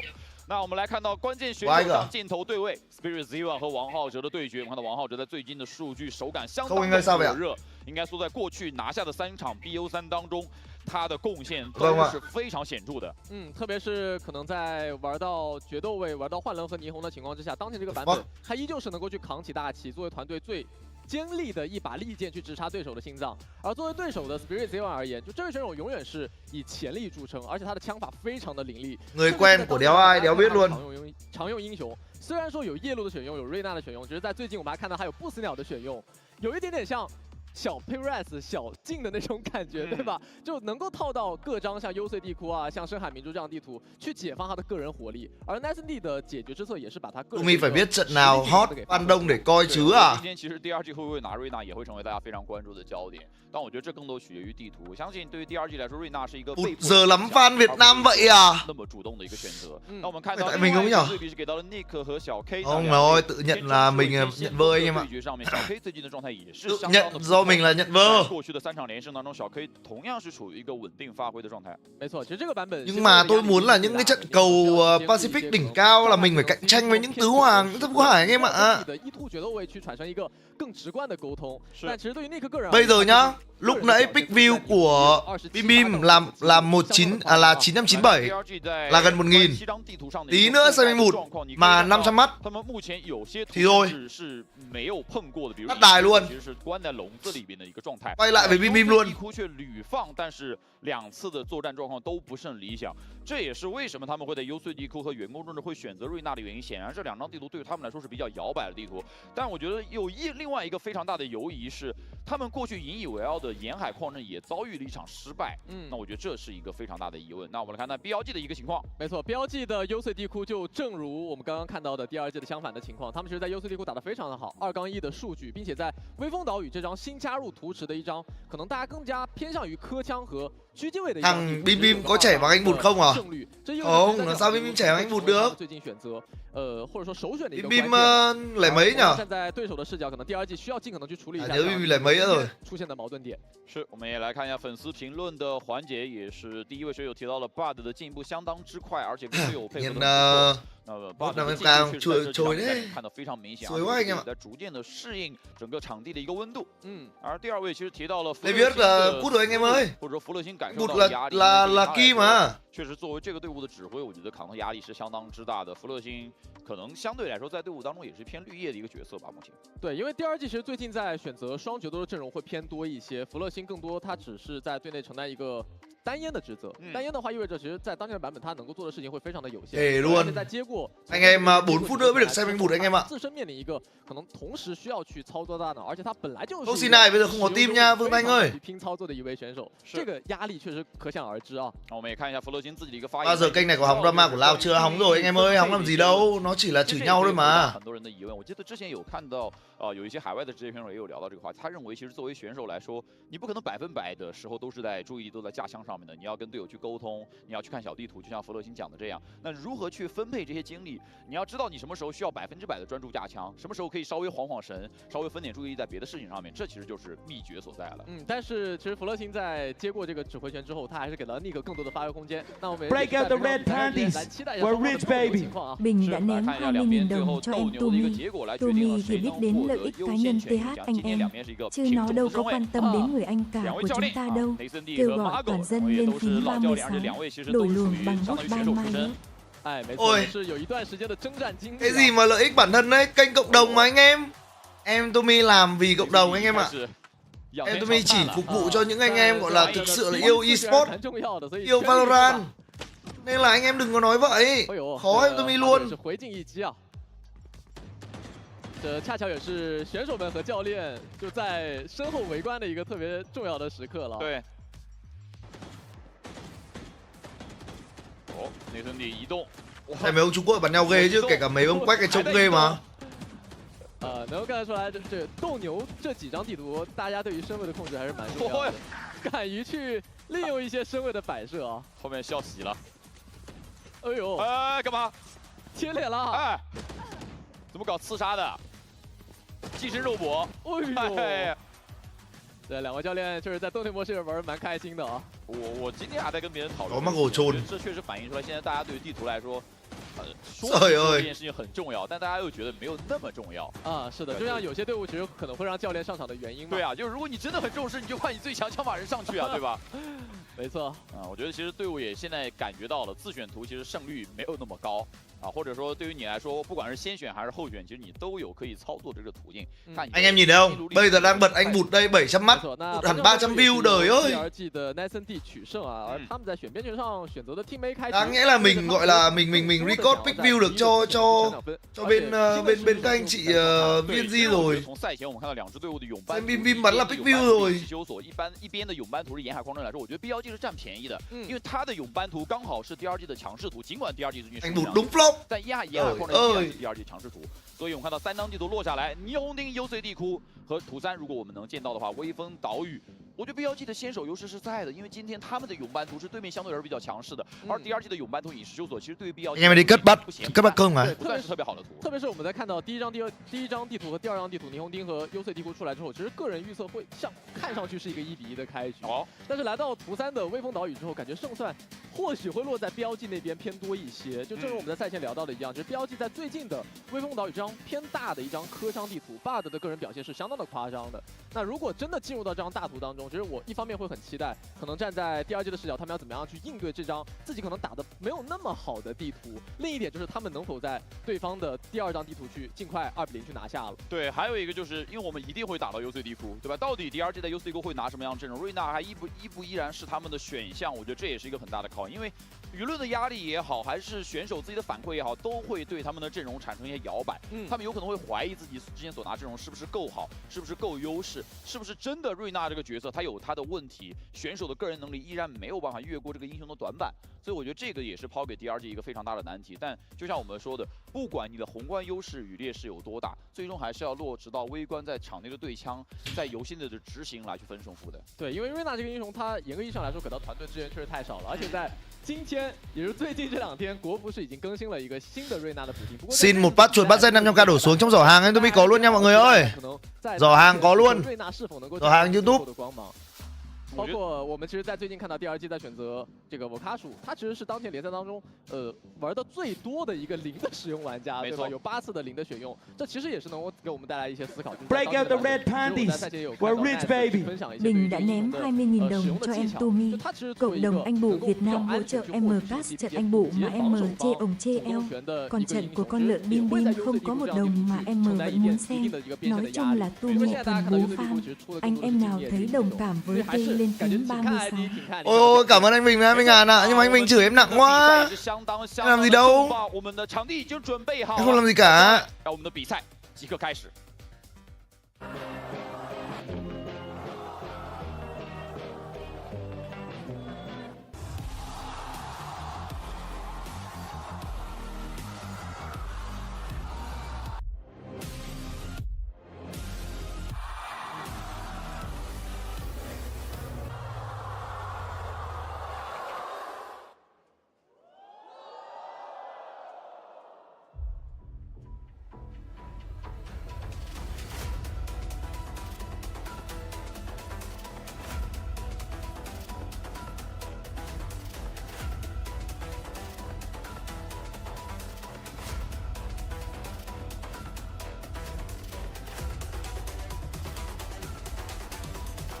Ngoài pass ATK ra có mấy con God Chosen ok á, nhưng mà con ATK ngon mà.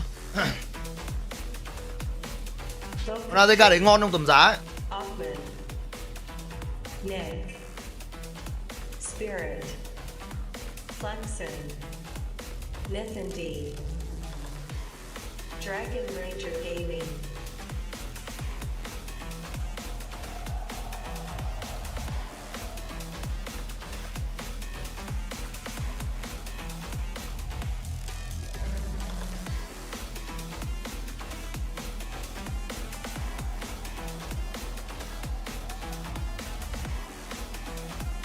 Mà trong vũ cao su như tượng nhờ anh em nhờ.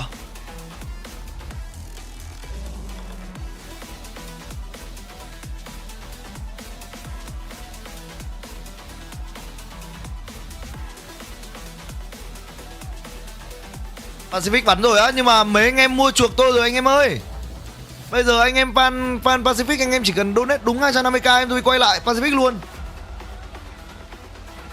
Trái tim tôi ở Pacific nhưng mà lý trí của tôi đã thuộc về nơi này mất rồi anh em ạ.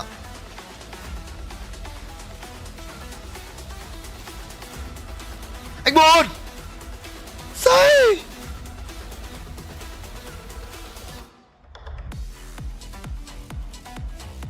Rusia, K-Knight, Neth, Longhausha, Bud, Muggle, Billy Gaming.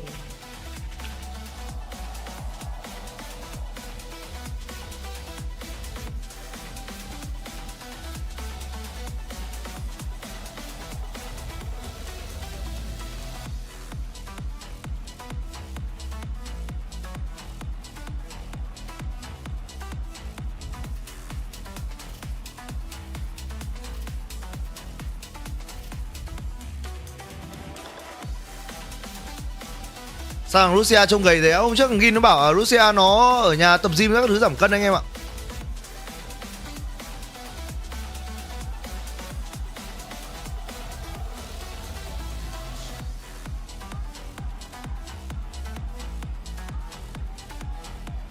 Break out the red panties. We're rich baby. BLG Bắt đã ném 10.000 đồng cho em Tumi. Thanks for watching. Cảm ơn Bụt vì 10.000 nhá. Thành một quá trình tức là ok chuyển luồng về Pacific được rồi đúng không?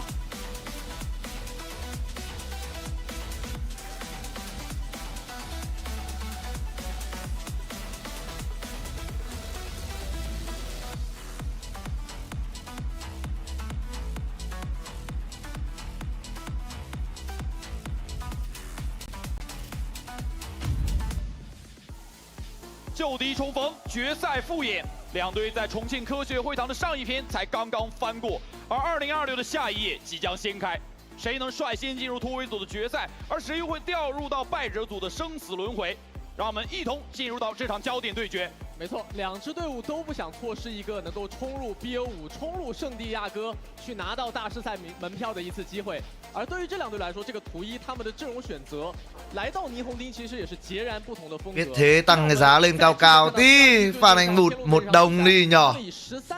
1M Phan Anh Bụt. 100 bạn ủng hộ em Tumi 10k là ngon luôn. Đùa đấy. Xem Bụt ok mà anh em. Xem cả bài cũng căng anh em ạ. Căn bản là nếu mà anh Bụt mà đi Master là ngon luôn. 会占据选图上的优势。刚才有一个很有意思的细节，你看到内森 D 是这个戴着口罩上来，而且这个击拳的时候有点犹豫啊。这不是因为他不愿意击，是因为内森今天身体有点不太舒服。没错，稍微有点小发烧。就是我别传染给你，对吧？虽然你是我的对手，但我传染给你也不太对。那大家来到线下看比赛的时候，也可以注意勤洗手啊。那我觉得这也是一个非常好的事情。 没错，那我们也是再来期待一下以一张霓虹町的打法的体系，其实他们是选择的双烟和双先锋搭配幻棱的打法体系，而这套阵容跟对手双决斗打法不同的一点在于，其实他们会更加偏向于在边线给到 Russia 一些发挥的空间。没错，而在这样地图0的博弈和蝰蛇的博弈，其实也会成为双方边线选手互相制衡的看点之一了。DRG 其实在这个版本当中属于一支非常特殊的队伍，他们是完全不拿任何蝰蛇的啊。当然上个版本也是一样，他们已经大概2个版本没有拿过蝰蛇了，这是在 VCT Thành Bụt giống Khải lốc xoáy VL à? Ê giống thật. 双岩4大联盟当 Khổn 中 mẹ 为 chứ. 数不多的一个选择。 Láo. 因为 Khải lốc xoáy mà. 的流行让大多数人都认为有很多地图双烟是必选的。那我们先来看一下霓虹町，霓虹町就是很多双烟队伍。Map 1 map gì đây? Split. Bukasu lại Cypher. 但是你可以看到 DRG 依然坚持的他们自己的策略。因为双烟阵容之所以强势，是因为在霓虹町这样地图，其实中路是一个兵家必争，你需要围绕像蝰蛇的障云，加上幽影的黑障去持续的控烟、持续的续烟，完成控图。 但如果一旦不选择这样的一个双烟的打法体系，意味着其实来到五卡属于 anh Bụt chơi gì anh Bụt BRX anh em ạ. Anh Bụt BRX. 他需要做出更多。这一次所选出的霓虹队来说比较自信的地图，实际上胜率甚至比边汉矿还好看。 Mà trông cái thằng Bukasu nó không còn cái nét nét trẻ con như hồi đó mới vào rồi anh em ạ. Ngày xưa còn để tóc dài ấy, xong rồi mặt nó bầu trông còn kiểu trẻ con ngơ, trông kiểu gọi là sinh trai ấy.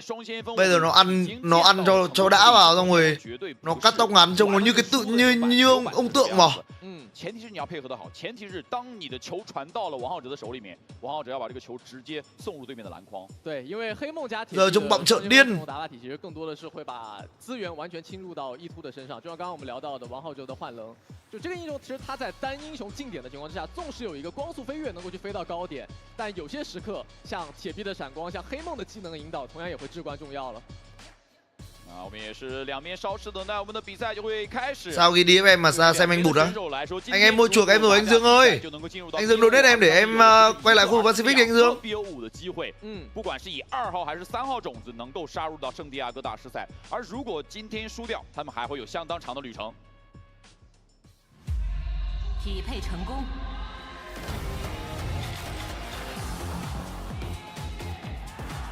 Anh cũng bắt anh Bụt à? Trời ơi.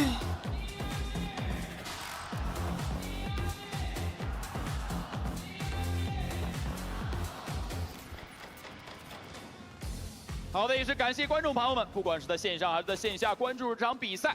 那这场是胜者组的突围组的半决赛，那我们也是即将进入到图一，由 DRG 所选择的霓虹丁，他们是有优先权下选择了抢图一的选择权。哎，是的，但 BLG 选别人也是选择进攻方去开局，但是前点位入下直接一枪秒掉了幻灵。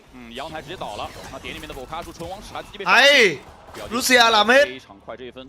Anh bụt còn nguyên 2 lát với cả stun anh em ạ. 近点还是比较顺利，打3v5的回防反击技能其实不是太多啊。 看一下这个弹球，不空中切我 anh em。而且甲板的位置被发现，有进攻方的障云可以拖时间，似乎一切对于 DRG 来说，瞬间就已经失去了机会。他们还能做什么？不太好推得了。一颗烟给到 A 大隔断，但有人藏烟外，前景音接触，但是小 K 在对面刚刚露出半个头的时候就已经。 Cây này bắn vãi luôn. 非常夸张的发挥，但是两个人都没有看背身。哇，转头180，但是标配。Nẹp bắn kinh thật. Nẹp 的鬼魅。 BLG 在进攻 A 点上面势如破竹，非常轻松的拿到了分数。而且这一分确实比大家预想当中的经典节奏要来得快很多。这其实也是双先锋打法的特色之一了。前点位拿到击杀之后，直接光速飞跃飞到。Gì em tôi có dạy anh bụt đâu. 这分 BLG 在更多的落位，他们卡住了控制室，卡住了 A 通道。 Trêu em Tumi thôi. Anh em ơi bao giờ trận VPRX bắn anh em bảo em Tumi nhá để quay lại trận VPRX cái. 看一下第二分。 trận VPRX T1 là phải xem ấy. 看到过 DRG 的手枪分是要优于对手的，没错。那如果 BLG 在今天能够拿到更多的手枪分，这是 DRG 为数不多的优势丧失的一个信号。但这个起枪其实还蛮贪的啊，一把数位，一把幻影，搭一把风刺出来。而注意到，其实防二方 DRG 同样也是补了追猎加上一把正义，这两把枪械在霓虹丁的中距离交火会有一定的翻盘余地。我觉得其实还是有威慑力的。但目前看来，前20秒钟的默认架的还是。 比较耐心，而 DRG 其实做了一波 A 区的小毒点，这个毒点 Đừng nhắc à, để em Tumi trong một cái màn hình nhỏ đây anh em ơi, để em Tumi để màn Pacific ở đây. 我觉得目前对于 DRG 来说，这一分就是走到这个地步已经输一半了，因为对面在加默认，在等你出去。 然后你也没有收集到对面的信息，那现在只能赌 A， 现在就是一个50%的概率。当然，我们从上帝视角知道这个50%的概率差不多要落空了。但 A 大的 Lucia 只带了一把鬼魅，意味着其实就算你能够缴枪，也很难去得到给你了特别大的给你了反清强度吧，对吧？你要来抓我，那给了我甚至 Lucia 还能在 A 通给到对面一些压力，往点里面晃，把对面所有的人勾在 A 点，让对面的回防变得更加的迟缓。对，但 B 点补卡手有一把正义，这个距离是有一击毙命的能力的。找人。 但是两边的90度枪线即将组合上 ，BLG 的补枪还是来的相当的不错，把枪线拉开了。这把枪械稍微可以回收一下3。 Ok anh em nhá, tôi đang xem được cả hai màn ở đây rồi, yên tâm. Tôi cũng sẽ tường thuật cho anh em tỷ số trận đấu giữa DFM và FULSEN luôn. Hiện tại thì các thành viên của FULSEN họ đang đưa được trận đấu về tỷ số là 3 đều anh em ạ. Trận đấu đó đang là 3 đều. Vẫn ok. 还是维持90，你看到 BLG 的站位非常的纪律，就这两个人站位始终，你那边想枪我就能补。如果能再下一把，其实是赚的，但是并没有能够做到，然后这也是一发同命。 Tại sao Vugashu không chơi Viper nhỉ? Là vì nó không thích anh em ạ. Nó chơi được đấy nhưng nó không thích. Vấn đề là team này đã từng rất nhiều lần thử nghiệm cho nó bắn đốt khác rồi anh em ạ, nhưng mà nó không thích. Anh Bụt làm hai luôn. 你会发现，即便 DRG 知道，也很难说我一枪甩过去正好到你。而且现在的版本0在点内的抗压能力，这个半线对于 chết rồi nhưng mà Tumi ơi, trận T1 không dùng Văn, T1 là đội vô danh nào ăn được VPRX không? Rồi vì T1 lớn nổi quá đổi sang Văn thì bây giờ à? 这一分在补出长枪之后，甚至 BLG 的枪械只是小裂，只有一把雄鹿，提的还 Văn gì bây giờ anh em nhỉ? 顺利来到了2楼。 盲扎扎到了 Lucia 这个位置，知道对面的监控在2楼，但这个监控 Lucia 其实要拔掉，要付出一定的。Line up T1 bây giờ cũng chỉ là Gen Z cộng thêm 2 ông DRX thôi. Sao ăn được VPRX vậy anh em? Tin chuẩn anh em. 但是 DRG 这分的策略也很清楚，我放掉了中，我觉得放甲板，但是哇，这弗勒星是被喷残了，应该。血量容错非常低，甲板放到了后端，阿克曼的位置已经不太能再放了。 对面是终于把监控拔掉了，但现在带着暴动器往 B 点转的话，0的半线也不在 ，B 点还是一波弱侧。甲板的对枪，阿克曼还是对赢了 Lucia， 这样的话单边的威胁拔除，但防守方中路是完全门户大开，所以你会看得到在 Nick 这个位置架的位置很保守。第二个暗手也交出去，确定中路有人，基本上是一个夹逼的态势。要看点内和弗勒星的配合了。 Qua team Liquid thắng anh em ơi. Mà đã bảo là bẩn mắt lắm anh em. Trận đấy tôi xem hết map 1 là tôi biết là nên tắt con mẹ đi rồi. Anh em nào không nghe tôi ở lại xem thì thiệt anh em thôi chứ sao. Arcman bắn vãi bìu ạ. Thấy không? 连收3人，第4个挂绳上了一喷。 但是他只有10滴血，而且这个血量应该是非常名牌的，还要捡包。这个爆能器捡过来之后，直接被沃卡属一枪带走。那长枪分的第1分，第2季也是顺利的掌握手中。最标志性的第2季，为什么让阿克曼去玩霓虹，快速的回防，快速的加入到战场，这是一般英雄所做不到的。对，之所以 BLG 会在进攻打法节奏偏慢的原因，是因为他们其实有意无意的在控对方夜路 TP 的节奏。在夜路的 TP 耗尽之后，阿克曼的快速支援，包括刚刚 Allen 提到的这个霓虹的机动性，依旧是掌握手中的。 那这第1分顺利拿下，虽然掉几把枪啊，但是反而超线暴走，率先领先于对面，能够在这1分去进行使用。两边这1分相当的重磅，都有人的钱是不够的。当然 ，BLG 的经济会更干一些。所以这1分如果 BLG 输，很有可能会陷入存钱的局面。对，感觉边线可能在默认时间需要打得更加激进一些啊，特别是其实上1分这2个半线都没有发现的。防守方其实打得更加激进一些，第2季跟队友对架，甚至中路幻灵自己一个人出来玩。哎，哇！ 非常强势的穿板，而且 đây rồi bắn vãi bìu rồi. 掉就有啊，这波其实是一个勾打，没错，想要去追幻灵，反而撞到了阿克曼的一个射服当中。这个防守的重心点确实会落在夜路和霓虹身上 ，Free Q 的能力也在前40秒钟左右时间打出了效果。那这样的话，其实对于 BLG 来说，这分就很难玩了。双先锋尽数倒地，就等干拉了，看王浩哲能不能够找到人数的机会。这个让我想起来那anh bù tao chết mẹ ở đâu nữa? 啊，这个来点个人能力吧。 现在确实只能靠个人能力去掰，但是角度对于阿克曼来说更好。阿克曼会先看到枪管，阵给到，但是抓了阵的 timing， 王浩哲掰回1城，人数差依然是2个，点里面的情况也依然。Thì anh bụt sản phẩm truyền thông mà anh em. 层的半线也不太好进啊，而且他们应该还不确定这个半线的具体位置。对。 宝典藏一个 Spirit Z1， 有机会抓阳台的侧。 Anh bụt sản phẩm truyền thông mà, view không bằng bên beam khó. 下点，沃卡树也被对面看到，确定咨询室沃卡树的位置。混烟的情况之下 ，Nef 踢到了点里面，把保能器带了进去，这分转而变得有机会了。 Trận này có quan trọng không á? Có anh ơi, trận này nhánh giữa mà. 王浩哲最后被2楼补掉。 Nef 面临一个1v2 有黑。 Hôm nay hai giải là một trận đánh giữa, một trận đâu? Pacific là 2 trận đánh giữa, còn Trung Quốc là 1 trận đánh thắng, 1 trận đánh giữa, 1 trận đánh thua. Nick 应该很清楚人已经落下来了，但是 Nick 没有能够对得过 Nef 配合队友完成了3v5的残局。 哇，自己也完成了一个1v2的立刻千军，在双先锋尽数倒地的情况之下，王浩哲真是来了点个人能力啊！小小的震撼和小小的爆发，在这一波 A2 楼打通的效果，配合 Knife 的残局处理，确实是无可。Rằng Trung Quốc vẫn là cái gì đó anh em ạ. nhưng mà phải có Nef đấy. Nef bắn quả vãi đái rồi. 最好的一件事情是用 抓了对面阵的 timing 出去补枪，然后接下来把2楼变成了自己的一个领域。对，而且这1分对于第2季上半场的节奏来说是一个重大的打击。他们其实，在防守端经济雪球的滚起，在面对1-3的分数的情况之下，其实会比较被动。是。当然，先来了个技术暂停，那我们来是稍事等待一下。当然，我觉得对于 BLG 来说，前1分的这个结果是非常非常甜蜜的。他们在3打5一个非常 mới cấp lại Clay, sợ ra bắp rỗi anh em ơi. 情况之下。 还是把这个3打5的劣势局打赢了，这是一个非常不可思议的一个局面，甚至夸张点来说。没错，因为其实，在赛前的阵容的一些记录能够看得出来，这是他们第6次选择这套双烟双先锋加幻龙的打法体系。之前打过5场，其实是4场都告负了，而且最近1场其实是10比13输给了 AG， 其实还是 坚信了自己的选择，然后在临场去做出更多的调整。就像我们刚刚注意到，其实王浩哲最近的表现和发挥，他的爆发一度都是非常稳定的。就把球传给王浩哲啊，这思路目前来看是没错的。没错。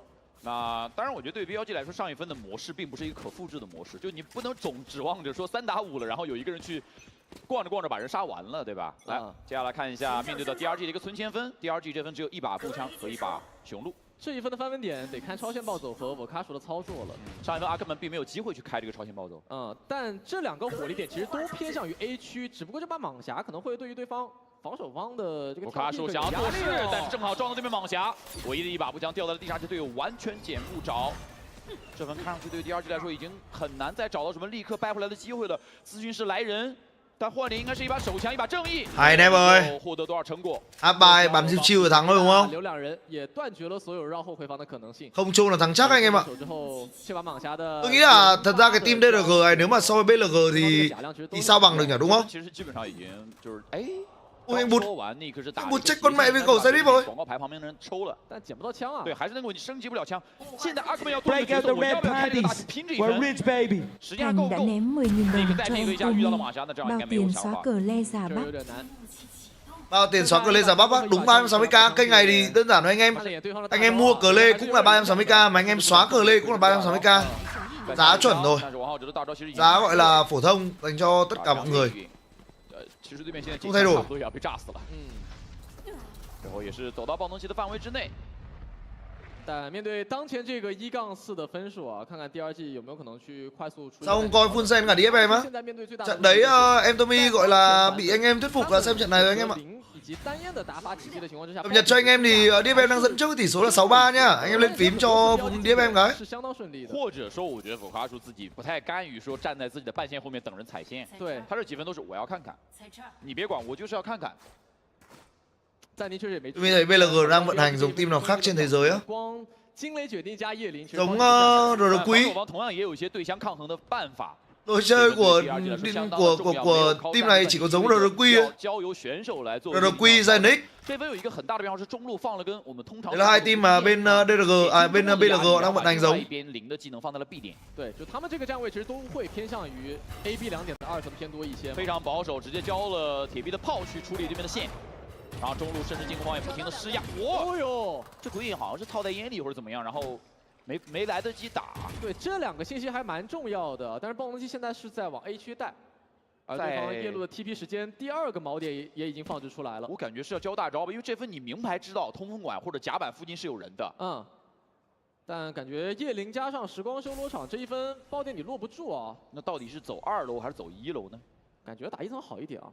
点里面对面落位，点里面的是 Spirit Z1，2楼是弗洛星和阿克本。主要包点这个夜路是能跑的呀。来了，所以确实点里面的夜路。 Anh bù đại địa chấn rồi. 去到了咨询室。 Anh bù đại địa chấn clear sai không có ai luôn anh em. 进攻方进还是不落位。 Anh bù chết con mẹ ơi kìa. 2楼抽掉了一个。 Thằng Ackerman này rùa à? 这样的话，虽然拿到了包点，但人 Spam chết của anh bù tôi rồi. BLG 的人非常的抱团，没有任何人在包点以外的位置。需要推单要推咨询室了。 会回复吗？那这样的话，其实4个人的站位还是非常的逼仄啊。关键你防不了这个 Nick 的叶灵啊。来了，看一下回防的叶灵。 Rồi xong. 全部 ultimate luôn. 小 K 要不要推自己的叶灵？小 K 没有给，犯规的时候 Nef 上场 bắn 效 với 果 quả 不 ghê 错。 đấy. 对面击到点里面效果很差。这波 Nef 没有因为自己的智龙而忽略自己左边的死角，广告牌的位置逐渐被穿，但他的位置还能够活下去。 Vugasu lại spam điên loạn rồi đấy. 定了下来，阿克曼再收一人，那时间逐渐不站在第2局这一边，华染金点，阿克曼再收一个，阿克曼还在发挥，阿克曼，但是找到最后一人，阿克曼杀完了，配合 Mấy anh em toàn ngồi sấy mấy quả quan trọng vậy. 守住了这个残局，哇，这个 tí 不 nhở? 可思议的残局，其实在。 Không hiểu sao thua được ra đấy luôn đấy. 没有被那个叶灵处理掉，因为当时其实是有个叶灵加离魂。哎，không hiểu sao thua được ra vừa rồi luôn đấy. 解决到了这个隐患。对，其实 Nef 是没有听觉的，但他还是非常机警的看了一眼左手边。对，但解决掉这个矛盾点之后，还是凭借阿克曼的个人操作，在最后的时刻，枪法决定一切。第一个是混颜，但接下来的事情就是正面的碰撞了。 Con này đẹp lắm rồi nhở? 很快的去开始缩小包围圈，利用自己 YZ đi ra khỏi smoke còn đéo gì. 第一解决敌人，但反过来说，我觉得对 BLG 来说，这他们落位还是太拥挤了。对，有点想当然，而且他们的损失非常大，交出了海量的重技能，这一分只剩一个叶灵在手了。哎呦，sao thua luôn? 刚才那分也是必须要赢的，赢不了上半场就崩了。对，2比4，第2局重新回到了谈判桌上面。至少教练的暂停能够再按一按了。确实。 爸的这一分是个正义出门，但队友是4把长枪，这一分算是一个强起局、钢枪局。哇，这波又是 Nick 不讲道理的持啊架， Nick 自己是先扛了一发头，穿板头，然后就反手穿死对面。对，纵使 BLG 进攻方是一套双烟的打法体系，但现在蝰蛇的独木是已经拉向了 A 区，你往 B 点打的话就没有任何的隔断枪线的能力了。是的，主要是主颜没的。看一下静置下来的 BLG 怎么去打这个少一人的局面。对，而且你要注意到，其实防守方卡鼠的站位一直都在变，他基本上 AB 的换，所以导致这 BLG 他不仅需要去尽可能把你的半线找出来并且处理掉，而且他还要躲你霓虹和夜路。是，就导致他们的默认时间和技能节奏其实对比前几分放慢了非常多。有点像是在猜拳。对。你到底出的是布还是剪刀？防守方给到 A 通烟掩蔽进攻方可能的视野，进攻方已经悄悄来到了一个中夹 B 的位置，防守方的2个人站位是退不掉的。但这个尼克和弗洛辛一定要站死了这个位置。叶林 Exact B 要 rồi. 退吗？要退吗？飙到了2个。Không có smoke vẫn phải vào luôn. 来了，而且幻灵来之前， Như người cối xay thịt. 接了2个，在 Kinh thật. 吃了叶林的情况之下。 Bọn DRG bắn tay to thì khỏi phải bàn rồi. Bắn nó chỉ là không bài bằng bên BLG thôi. 奇高，只是在阳台位置连续清掉了多人，而且 B 通的当时开出那个暗手，其实给到了防守方一些预警。但这样屡次看似有优势的近点局都被第2季肌肉操作下来。主要这分 Nef 一倒就谈不上优势了，而且这颗鬼也很巧，他扔在 B 通的门口，但他的威胁是给到了 B 2楼的人。没错，你刚好过来，直接被探到。 尼克这张图真的太有心得了。是的，这个3比4的分数。Full nó cả 7 năm rồi anh em ạ. 陷入到了1口，如果这分 DFM đang dẫn trước rồi. 会比对方还先出。这一分只有一把数位，在 Lucia 的手里面 ，Lucia 在 AY 在等对面可能会前压的人。进攻方给到中路压力。领的位置解放了 A 区，中路放了3个，要抓，但是自己也被制服。Ui anh bụt, hai anh bụt ơi. 把的正义敲了2颗，但距离有点远。 Anh nhớ mày tưởng full buy ăn rồi anh bụt. 烟的遮蔽中路是能减枪的。现在至少会给到防守方一些。anh bụt kia anh em ạ. 而且现在 B 通没人看喽，因为防守方所有的注意力都转向了 B 2楼。我觉得弗洛辛应该会叫队友把这个中路稍微控一控，自己回头去看 B 通。对，但现在爆能器往 A 点带，如霞是有一把英雄枪数位的。那就看 Vokasu 了。Vokasu 其实已经在 A 点挂机挂的有点。 Riêng cái thằng gấu Nga này một viên. 1 viên anh em ạ. 这个烟其实会让他有点烦，这个展开烟让他觉得有 timing。可是爆点的。 技能还比较多，对，有限，其实有限的，但他还是有点不太放心。等烟一消失，他就很放心，说哦 A 通没人过。而且你这第1根线打掉之后，其实很难猜到第2根地线了。在33秒钟的时间 ，A 点集合打一波，有一个局部3v1的机会。赛博囚笼启动，盲扎没扎着，但是知道对面要干嘛。Vokasu选择一个先求稳的菜单，头领人，有人在头上。riêng là này. 但是他也自己很神秘，1 viên. 没对过，唯一的一把数位取得了成效，人数倒向了 BLG， 而且地上应该有枪检。2楼直接回防。 Anh bụt, à không anh Nef. Quên. Nef 这一波再能收获一把长枪。 Nhưng mà lại ở Heaven. Bụt đặt bom rồi. 有点腹背受敌，他在身侧的位置就有一个回折。180度。 Đấy. Đấy, phải có anh bụt thì mới thắng round này anh em ạ. 靠着中路霸的2 trả đồ điên luôn. 以及在 A 点对于 Vokasu 的单点解决拿了下来。哇，这一分确实够夸张。 Đừng nhờ anh bụt 4 mạng rồi đấy. 点的节奏处理其实是恰到好处的，包括我们看到中路短兵相接的情况之下，这2把正义给到一个十足处理的压力。哦，你看霸的这2颗真的是手好稳，非常沉稳的2颗，不疾不徐的开枪。我觉得这下是坐不住了，而且有一个很差的信号，对于 DRG 来说 ，Vokasu 的点也守不住。 Trận DFM với cả Full Sen có thể có map 3 anh em ạ. DFM vừa ăn Piston. 我最长耐心，尽量拖队友回防，然后我还是被对面秒了。他现在其实面对最大的压力就是自己的赛博囚笼和半线，其实很难没什么用。这样的节奏当中去创造击杀。对，因为对面不是一窝蜂的往这个点里面去冲，所以对面不会去中你这些伎俩，而且对面很清楚说。 你反正就是2个赛博囚笼，你就是在这附近，你跑不了的。对，而且这2根线其实，在被处理掉的情况之下，中路的信息线。 Biết 4 mạng người ngoài đời nhiều tới mức nào không? 感觉在防守端面临的压力是较大。Con mẹ anh cá dưa ơi! 在当前联赛，霓虹钉的这样地图，进攻方胜率会偏高一些些。那感觉在上半场，防守方至少会落在个4到5分左右吧，这个可能是第2季需要去争取的分数了。但我们赛前也看到 DRG 其实横跨7张地图，其实是防守方得分是他们的长处。哎，是的。所以我觉得对他们来说，上半场肯定是不能满足于劣势的。来吧，第1个暂停还是掏出来。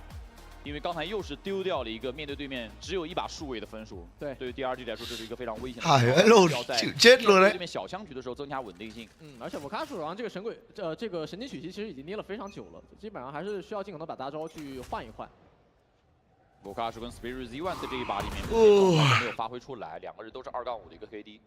反而是 Nick 确实上一个 BOE 在这张地图打得也很好，对吧？这次又是来到这张图，对这个图有心得的啊，就他的技能的辅佐和枪法都很硬啊。是的，但这一分其实是 A 点单兵解放，来了 B 通啊，直接提了，打一波简单的。什么聊嘞？4v5的机会哦。2楼手稳不让出，但幻灵直接下去了啊！这能活着回去也是真的命大。因为有颗烟雾做阻隔，但是中路的绕后有没有人在看？弗洛辛在看，放脚步了，好像在左侧。Ôi đi móc cả khó rồi。弗洛辛轻松的拿下了这个击杀，把人数扭向自己这一边。幻灵开大，Vokasu开大，开始清理对面的位置。现在 BLG 要考虑一下怎么互相掩护，死点的人跟点里面的人有点危险，点里面的人可能会被优先处理。少年又回到了防守防复火点呢，而点里面的人已经被分隔了。这个单香烟对于 BLG 来说太难受了。anh Bút ôi anh Bút ôi 1v4立刻解决，一杆清ôi 对面4个人什么都不知道，就已经尽数。ôi ai lại anh Bút luôn。这还是在防守端给出神鬼不绝加神经曲息，大定ngủ luôn mà。报应的时刻，在第2季放松警惕的一瞬间 ，Bud 的đang chơi anh em ạ。在同一位置 ，Bud 最后30血。ôi anh Bút ơi！ 哇，用枪说话，用行动来回应质疑。这一分对于第2节上半场来说， Che hộ anh em ơi！ 打击。 Che hộ anh Bút cái。 3比6的分数之下，在这一个轮次，你就不再拥有大招和枪械的优势轮了。我觉得甚至这样打下去，其实林森迪的第2个暂停，我觉得叫了也不好用，因为太好握的4打1，而这个 timing 给的，但是枪法也出现了一些游移，有高松道，有抛，哎，这波王浩哲有点冒进了，这一波hỏng rồi。 道理的，而且他闪反清，中路 Nó quên anh Bút ở mid anh em ơi。 出现了，第1个人倒地，第2个人想去补，第2个人再倒，第3个人想去做事，我觉得有点被上一分影响了。对，而且有点嗨。现在是已经提前抓到了落位。宝卡树不知道这个人进来，但是宝卡树还是看了一眼。那这样的话，这分已经没有什么太多机会了。Nef 打了1个，但对面已经是4个人，而且捡到了长枪升级。纵使有离魂，其实也得先清人啊。时间。không biết thật sao ai trêu anh Bút thế á？ trêu đâu？ 对面会抓你安包结束吗？ Bút đẳng cấp thật mà。 连安包结束都不抓。哎呦，过点被撩了一枪，也知道你去逼通了。 华宁直接拆包，因为这个包看不见。这个包其实已经，哎，还是有点给机会，但是哦，nó gỡ luôn rồi。关系了。这分标记打的稍微还是有点太过着急了。就是上一分实在是那个1v4太夸张了啊，两边其实都有点还留在上一分的感觉。 但这种转瞬、这种来回的倒腾，我觉得其实对于两边的心脏都是一个很大的考验。主要这一分其实是一个很大的节奏点，就第2季的枪械劣势轮，他们总共可。Má nó ra nó quan tâm anh Bút mà。 干了，trời ơi！ 干了。对，但这一分补回来之后，其实上半场又回暖了一些防守方的经济啊。马狗说什么情况？ 前面那一分不是赢得挺好的吧，对吧？对，有点上头啊。但反过来说，我们要说那一分其实宏观上标记也没有什么。 Bây giờ tỷ số cho anh em thì trận DFM với cả Funsen tỷ số đang là 9-6 nghiêng cho DFM nha anh em ơi. 标记来说是个更好的选择，尤其是考虑一下我们在 Funsen vừa ăn được round bonus， 上拿到更大的优势，而不是寄希望于一个人去撞完。主要现在标记其实在抓机会能力上，双先锋的技能起码在中路去跟随去清电梯井，稍微还是有点勉强。那个时间点总是或快或慢。 就导致其实有很多波都在进攻方控中的时候出现了一些瑕疵了。其实海外队伍如果想去打这个通风管，有一个非常简单暴力的玩法，但是你要玩双决斗，就是幻棱加霓虹啊，就是一个人负责单纯掷弹 ，QQ 进去，然后直接 C， 然后走人啊，然后那个霓虹负责进去收人，这是最简单暴力的办法。但是这个投资很大，而且需要你的阵容上面做妥协。对于 BLG 来说，这个选项是不存在的。但他们之所以喜欢去拼中路的原因，也是因为对方其实是个单烟，就经不起消耗嘛，所以在中路主动去找寻一些近距离拼枪的可能性。来吧。但是上半场在暂停之后还有最后的2分，这一轮大招上看下来，惊雷卷地对上叶灵，看看释放时机吧。起码现在暴龙器是偏向于必须的，其实有可能正好碰上啊。8的这分又没枪。 大的说什么意思？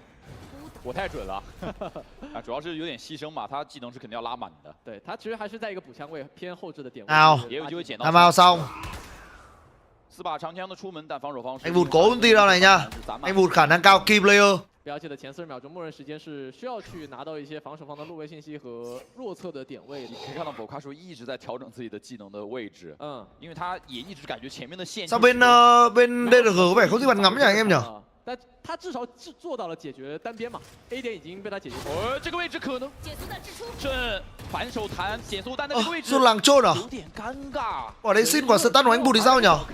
小 K 这个位置对面会漏吗 ？Nef 直接离魂。哎呦，其实宝卡叔要等你落地，吓了一跳。宝卡叔的位置也被点亮，想去抓宝卡叔还是有难度。炮给到点里面，想要清半线，但并没有成功，2根半线都还没有掉。 抓 B2也给压力，现在 BLG 是2头都给了压力，但最终要选择打一边。，Air 楼。 Ôi, Russia đi lớp cứ chết rồi. 另外一边 Nef 突破了 B 通，家里面也完成了渗透，形成了合围，但是 B 点还有一个人，尼克站在点里面，而阿克曼也支援到位，被小 B 拿下来，但是 Spirit Z1 接过了大旗，尼克在 B 点的控制力太强了。确实能够看到，其实标记他们。 Mấy anh em Trung Quốc phải chơi chủ quan đấy nhở? Ở đây chiếm ven thì cứ chiếm hẳn đi đúng không? Không có gì xin đồ lên Evan sao? KNight 的位置送到电离井就已经付出了非常大的代价，而对方防守阵容的支援能力是比你更快更强的。你可以看得到阿克曼这个支援速度有多快。尼克还在点里面扛点的时候，队友这个霓虹已经开着大冲过来了，太恐怖了，太吓人了。所以你即便杀得掉阿克曼，你也要花一个人去注意他，你没有办法所有的注意力都放在点里面的尼克身上。反而是来到上半场的最后一分，进攻方的 BLG 陷入到了经济的劣势。3把冲锋枪，直接提了啊！唯一一个大招摇起来，这个阵，走。 但是还是没有 Ôi anh Bụt ơi! Ôi anh Bụt ơi! Anh Bụt đừng thay đạn giữa đường rồi! Hay nép! Hỗn loạn thật! 博卡叔的整个上半场的枪感都是比较糟糕的，这份 BLG 又有了机会翻盘，而且这个翻盘目前看上去指日可待。4打1，4个人都有枪，直接拿到。BLG 在最后一分又实现了一个村前分的翻盘。 在上半场至少有2到3分 BLG 是在枪械劣势的情况下找到了机会，并且转化了分数。对，其实这一分最大的伏笔，当时在那个暗兽和金雷姐的加持之下， đặt công nước cho buổi chiều nay đã anh em ơi khô quá. 话您说什么情况？我记得对面单决斗啊，对面好像没有阵啊，对面有阵，但是没有这个球形的阵，对吧？对。Nay nên uống trà sữa cà phê hả anh em? 还是蛮纯净对枪，但作为一个少位玩家要发言了，就当你半 Em cho hỏi là nên uống trà sữa hay nên uống cà phê nhỉ? 的情况之下，你枪感的下滑是必然的。 我觉得对博卡叔来说，这是一个急需要调整的状态。他打的并不死板，他一直在调整自己的玩法。他一开始是选择先手出击。 Đúng rồi, đây là nhánh giữa anh em ạ. Trận này nhánh giữa, trận sau giữa EDG với cả THEO là nhánh thua. 再后来他就没有感觉了，他就没有手感了，所以整个半场打完，其实状态都比较糟糕。好，那也是来到我们场中的。 Ôi hỏi toàn fan BLG đấy. 吃早茶啊，这也是广州的一个。 传统了 ，NYG ở Trung Quốc đông lắm。其实也是要早起的，晚去了要排队啊。建议大家还是早点起来。那目前看来，王浩哲就是得票更多一些啊，就是他在这个上半场还是承担了一个比较大的压力。虽然有些时候跟自己双前锋的配合稍微会打得有一点点急，但是来到下半场之后，幻棱在防守端的 free Q 能力可能会被尽数发挥出来。我觉得跟这2位主要考虑一下跟谁吃比较能吃得多一点，你懂吗？就是跟谁吃比较能吃得多一点。 对方吃的少，你就吃的多，就这么简单啊。那看一下最后的一票决胜票。NYG đông hơn là cái chắc anh em ơi, NYG siêu đông luôn。相当之高啊。早茶也是一个比较适合，就是你人不多，但是想多吃几样的这个方法。因为早茶的分量都不大，但是你可以去多点种类。回到比赛，5比7的分数啊，这个分数其实双方上半场都有出过战绩。那来到下半场的话。 基本上算是一个5-5开，都能够去接受的局面，但还是会聊到我们赛前比较关注的一点，就是上一次其实第2季在面对上 AG 的那场比赛，他们是有拿下一个非常高的一个进攻方的得分的，所以在下半场依旧会面对一个比较强势的压力。 来吧，我们来看一下下半场的一个情况。博卡叔目前 Break out the red panties. We're rich baby. BBQ Monchết đã ném 10.000 đồng cho em Tumi. Đừng hỏi tại sao kiểu nó phải thế mặt cười. Anh Tumi ơi, anh Tumi ơi, anh Tumi ơi, anh Tumi ơi, anh Tumi. Cảm ơn BBQ Monchết nha. 但这一分做了一波 A 区的4个人独点。 OK nha, anh cảm ơn nhiều nha. 给了一个过点。 黑梦和零都偏 A， 直接提甲板了，反正非常漂亮，但这个落板的时间有点不太好，自己换弹，对面闪出非常多的人，直接涌上了甲板，有2个人被打，没有人倒地，进攻方拿到了首杀5打4。但现在 A 点还有提前将打2个，非常漂亮。 把人数掰到了自己的一个优势嘛，现在是军事，因为2楼又倒了一个，博卡终于有收获，但王浩哲立刻开始着急对面打饭，王浩哲左右开弓， gì vẫn kỳ anh Bụt chết rồi。 枪血量32滴血的 Spirit Z1。 爆能器落在了 A 通道一个非常尴尬的位置，但是 Spirit Z1 幻灵完全没有猜到下水道的身侧已经来人。加踢，给对面一点脸上的压力，背身要到了，我觉得对幻灵来说这个局面应该不太可操作。Mày đi， 轻松的拿下。anh Bụt chết là kỳ nha anh em。 开始拉开分差了。2个手枪分尽数斩下，这确实是一个可能在赛前很少观众能够猜到的结果。就是他们这一分其实还是做了一个4人赌 A 的选择，非常的激进，但这样的激进其实抓到了一个很好的机会。来吧，看一下接下来第2分 ，BLG 的anti-eco 5把枪，哦，2把判官吗？2把判官，在这一分其实投资还是就是非常求稳的想拿下这一分，但他这个判官甚至还给 BAD 补了一把判官出来，这还是蛮意外的，意味着他其实可能会守在像 B2 楼拐角一个相当接近的点位，而且2把判官相当于都在 B， 打不太了回防，实话说。对，如果对面打 A 的话，其实回防是不太能接受的。哎，但这一分第2季上分因为没有安包啊，补出一把正义加一把短炮，已经是一个很不小的投入了。阿克们应该要直接启动了，找到机会就启动。卢夏可以折稳。卢夏的位置其实也是给到了对面，但是好处是 BAD 会有一个非常好的暗面，因为 BAD 现在什么技能都没交。卢夏位置爆喽！係Lucia ơi，標配的決鬥，標配入空。嚟rồi，Amigo cái anh bụt。到了對面的頭上。Ui，nó không cho anh bụt úp kìa。哇，这一分确实有点中道崩殂的那种感觉。không cho anh bụt úp anh em ạ。正在贴近电梯井，但是对方毕竟是一套双控场的一个打法体系。你控中路其实没有那么容易，而且还有一个问题就是害灵确实在这个距离威胁太大了，他不会暴露弹道，而且当前版本的害灵跑打的强度和准度也是相当之高的啊。这样的话，第2我trận DFM 18 anh em ơi，một trận đấu căng thẳng rồi。对第2季来说，现在这 trong khi đó anh Bụt đã lên 9。对面的经济下一分完全2trận cùng bắn split anh em ạ。我觉得对他们来说已经几乎最多2分容错率吧。对，主要这2把判官其实没有太过多的暴露出来啊，可能会在这一分迎来伏笔。BAD 应该是喷过了刚才，但是队友另外一把我就不知道了。而双决斗可能需要尽可能去配合起来，在有耶路打法体系的情况之下，边线需要去上些压力啊。中路一模一样的摆布，但幻灵直接拉出，找到了近点的 Nef。幻灵的支架和这种预苗枪是非常。Ui DFM lên 11 luôn rồi。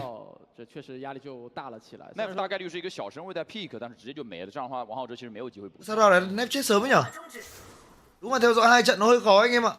那在拿到人数优势的情况之下 ，A 点有一那根半线确定也没有出现前压的情况。再去尝试搜集信息吧。再起烟，再来，卢姐还在玩这个中。Anh Bụt lại cầm shotgun anh em ơi。他要压出去。Anh Bụt lại cầm shotgun rồi。Rồi cái thằng YG chết。好耐心啊！王浩哲说我枪管好像没漏啊。Anh Bụt chết luôn mà, cái thằng YG nó rủ anh Bụt đi chết chung anh em ạ。Giang à ơi là Giang à。狗卡树找到了自己在纯净瞄准下的枪感。这对于第2季来说是一个比较好的信号。但其实，在末日时间 A 点放出一个半线之后，没有造出太大的动静，中路做到拉扯，包括 B 通当时拿到首杀的情况之下，標記是猎泽拼嘛，就他们主動找尋拼槍，反而葛德。Không xem DFM với cả full sen á. Lỡ phục vụ anh em một map ở trận này rồi anh em ơi. Đấy anh em gọi là donate căng quá, anh em đòi xem map này. Cái round này mình lại về nhé anh em nhé. 非常的重要，把自己的所有的经济几乎都投入了进去。但看了一眼，其实是有机会能够让 BAD 去出一把狙的，没有这样去发。对，其实可以发狙，但是没有要这把狙。我甲板上来就直接交易了。王浩只是免费看了一眼，但这个代价确实有点大啊。是的，回防的时候会少点东西。B 通道也在尝试去晃看福乐星。Knife 的位置在 B 通道要尝试去解决一下队友在边线上的压力。幻灵这个烟进去是不太可能的吧？我感觉只能等对面出来，但 TP 时间要到了 ，TP 时间最后1秒。Ôi trời ơi, Spirit làm gì ấy？ 反而是给到了王浩哲拿到击杀的可能。Spirit làm gì anh em？ 进攻方先掉一个夜路的情况之下，想去做地推，但是这是个钩，我觉得这不一定是个真的打壁。看一下爆能器的动向。爆能器其实还在摇摆，第2季这分没有很明确的进攻方向，而防守方选择了最求稳的，把人数保住，所有人都退得非常的保守。但是往 A 点打的话，现在点内是一个半方攻的状态，得看一下博卡数在2楼能不能够抓到时机。博卡数很不确定甲板的状况 ，A2楼对于他来说只能自己玩，因为队友的火力肯定是垂向点内的。但点内现在放空近点的压力其实不是太大。博卡数是一个人把2楼逛干净，他即将遇到是王浩哲的小身位晃看，点速弹没有能够给到博卡数，博卡数转身回到了阳台，来帮助队友清理点内，看一下他的监控怎么放。一个比较简单的保守监控，6颗子弹的博卡数在阳台可以拖一下对面的时间。哇，非常精准的。Mẹ cái thằng Fugasu này nó đéo bắn thì thôi, nó bắn với quả kinh được. 2楼，第2季的轮转很快，博卡数推下去，但是一个王者秒杀， thần kinh luôn. 也非常在线。bố IG thần kinh luôn anh em ạ. 3的一个回防，BAD有2颗闪。 王浩哲还有 QE 可以用 ，Knife 也有黑，这一分的技能直接拉，非常快的双协同，BAD闪在手上，要考虑给吗 ？Elbow 没有打过，而且在 A 通拿了2个击杀，同时那个是残血，没办法，1v1。Ui, được chưa? Anh Bụt clutch 1v2， 非常的夸张，判断和瞄准。他甚至 Như nào? 残局打完之后，2颗闪光都还握在手中，是单纯的靠枪说话。哇，这逐步推进，压缩了对面的空间，帮助队伍拿下了2个残局。对，而且这一分其实是已经是在我卡楚2楼把人数劣势掰回来之后，一个非常好的站位协同，包括 Nick 其实在2楼下创造了一定的人数优势，但是 But 又一次做到，又一次拯救团队于残局当中。那这样的话，对于 DRG 来说，容错率基本上就只剩这1分了，分差已经拉开，他们的经济也被逼到了最后的本钱。那基本上 all in 了。这分如果拿不下，这张地图恐怕将会离自己远去。Em chói kìa. 上的优爪想要抢 B 通的位置，但进攻方其实这是一个假抢。Bữa BLG hay EDC thắng á, tất nhiên là BLG rồi anh em. Họ đang ở nhánh giữa mà. 看一下 BLG 会怎么去做应对。 Còn EDC đang ở nhánh thua tí nữa bắn. 施压的话，对方这个双烟其实能够拖延你非常久的时间，只能看边线，特别是在 B 通把人顶回去之后，我卡楚需要去做些事情了。但 Ủa, DFM lên mắt voi rồi anh em ạ. 反清都不反清，我就默认你 B 通有人。DFM lên mắt voi rồi. 但这个暗示我给到斜坡之后没有搜到人啊，我卡楚还是追着信息枪和手杀去的。 现在防守方就是最基础的，我们在点里面下，我们不去管外面的世界，但代价就是要接受一个人少打人多的接点，或者是等会儿打回防。Spirit Z1 想要把能量点数吃下来，门口过点交了分身，这个鬼眼其实给了，我觉得看到了，还有收获。 Mắt đẹp. 阿克们太急了，而且门口的舌吻断了第2排。这个苏格兰不是赢了Spirit Z1硬踢了进去，带着包倒了。这给聊的。一个非常危险的境地，高低的双架，这一分 BLG 不想给对面任何的机会。 这个烟挂出来之后，再上弹，但是只有否卡楚，只有否卡楚和 Nick 神经取息减速弹，否卡楚要被围攻了，队友Thằng béo đấy, thằng béo đấy. 没有办法帮他 Anh bụt không? 减速弹。 Cứ diễn diễn với anh bụt ạ. Q 起来看一眼。 Rồi ôi anh bụt tự stun tự ăn nốt luôn. 没有给对面任何 Được 操 chưa? 作的机会。哇，回防的反击过程当中没有给到你任何的预警，而且总是2的双拉，在给上光冷闪爆 的情况之下，加上那个舌吻的段速，直接错乱了第2季的进点节奏，所有队员的枪线完全是脱节。而且小 K 我觉得也是回应了一个 answer ball 给到了 Nick， 我的鬼眼也有一个非常好的效果和 timing。那个 13-9 là tỷ số của trận Vulsen và DFM map 3 anh em ạ. 11的分数， Có map 3. 再次陷入到1轮的局面当中。 Anh em mình sẽ phải xem map 3 trận DFM với cả Vulsen nha anh em ơi. Còn anh bụt bắn thế này khả năng ăn cả 2 map rồi anh em ạ. Map 2 map pick của BLG không thể thua. Không thể thua. TRG đến đây là vụn vỡ rồi. 要抢通风管，直接来滑铲爪子，什么都交了，来把这个通风管踩了下来。在中路你真的要拼的话，正你能反清，正的反清，但是挂在绳子。 Lucia bắn cái gì đây? 这一波也对于 Lucia 来说是稍微有点上头，其实血量就剩下了个位数。但挂绳确实枪线不是太稳。嘿，想追 B2楼，但是没有霓虹的滑铲，跟不上，跟不上。这一波绝对惊慌，没有手段。 Anh bụt kỳ đấy nhở? Mà anh bụt hình như là không dùng skill anh em ạ. 而且现在进攻方卡在了哎一局， dùng đi. 想要把阿克曼直接弄掉。阿克曼利用霓虹的抽能急车跑了出去，进攻方向转向 A 区，但至于王浩哲，王浩哲已经即将绕到 Spirit Z1 的侧身，幻灵完全不知道。 Spirit Z1 应该完全不清楚对面人在哪里，但是2个人 OK 没有错，非常快速的收掉了。而在 B2楼，小 K 还在留守，他认为对面可能会转回来 B 点，只能被迫往 A 点。但进攻方面放弃了，明牌打 A， 甚至推了个夜灵，保障一下进 Anh 点。 bụt về đường City. 不能够在 Chúng nó bỏ anh bụt anh em ơi. À đằng kia nó tách đoàn nó bỏ anh bụt, nó cô lập anh bụt kìa. 风险的选择，要去完成多杀，把这个人数掰回来。就像福乐星现在的选择一样，他已经 China team nào khả năng cao nhất team Master á? Như là Silai 位 rồi. 置还不够，他要做更多，他要绕上 A2这一分才有机会赢。 Silai bắn kinh vãi luôn. 有3个身侧，小 K 非常。 Hai anh bụt ơi. 而队友的惊雷卷地让这一 bắn 分 kìa. 逐渐失去了悬念，知道人就在点里面，有减速弹，有控制， chưa. 的每一环技能衔接的都非常完美。 这个盘点到手意味着第2季在图一的自选图不再面对任何追分的容错，而且确实有点今时不同往日的感觉。But 今天承担了绝大部分 BLG 去吹响反攻号角的第1排，他的枪法证明了非常多的残局以及人数的置换，而且 BLG 今天的协同确实太干净了。是的，他们 Bách boy rồi. 永远不会出现被你轻易把人数掰回来的机会。 Khả năng là 3 đội mà anh em mình đang xem ở trên nhánh thắng và nhánh giữa là XLG, AG với cả BLG cũng là 3 đội đi Master luôn đấy. 绰绰有余的应该说。 3 đội bắn kinh. 那也是看到 Nathan 教练把自己的最后一个暂停给 call 了出来。上一分其实是有起出2到3把枪械的，所以来到最后一轮。 Trận này Vugasu hết bị anh em ạ. 安置的提款， Gặp YG, Giang Hà Trung Quốc bắn vãi luôn. 对面肯定蟒侠的，就王浩哲100%地上会有把蟒侠，然后一把步枪在旁边等着换。哎，对他来说，这把蟒侠架个40秒，如果有任何收获，就是有赚到；有任何收获，这就是比赛的结束。嗯。 而目前看来，其实，在打到进攻轮次第2季，很多波边线的拉扯，其实收益是偏低的，反而是镜头给他 butt， 他在选择紫雀金狼狂徒的情况之下，这把皮肤其实有非常多的故事，但确实很适合步枪手去选择和发挥啊。很经典的皮肤吧，应该这么说。对于第2季来说，今天在上半场其实就被对面存勤分。AG thì khó anh em ơi. 我觉得 BLG 唯一有1分，我觉 Tuy 得 quảng cáo AG vừa lừa ra mà chả xem trận nào á, tại vì AG toàn bắn chất 1. 但那也是唯一。AG họ bắn đánh thắng nhiều nữa, họ toàn bắn chất 1 anh em ạ. 非常的紧凑，密不透风。 Khả năng có xem được cái trận AG với cả XLG rồi. Chứ AG toàn bắn chất 1 trùng giờ Pacific làm sao mà xem được đúng không? 手上有神鬼不绝，能够去引导打一些信息的境界，但是 BLG 的反制手段非常。 Tôi mới biết là làm bản thân team nào với Trung Quốc không, nó bắn cho NIP em ơi. 加上回复的存在，以及王浩哲反清的时光修罗场，这一分得打的尽可能。 NIP Ninja in Pyjama. BLG 给了一个非常大的压力。cái gì á Spirit?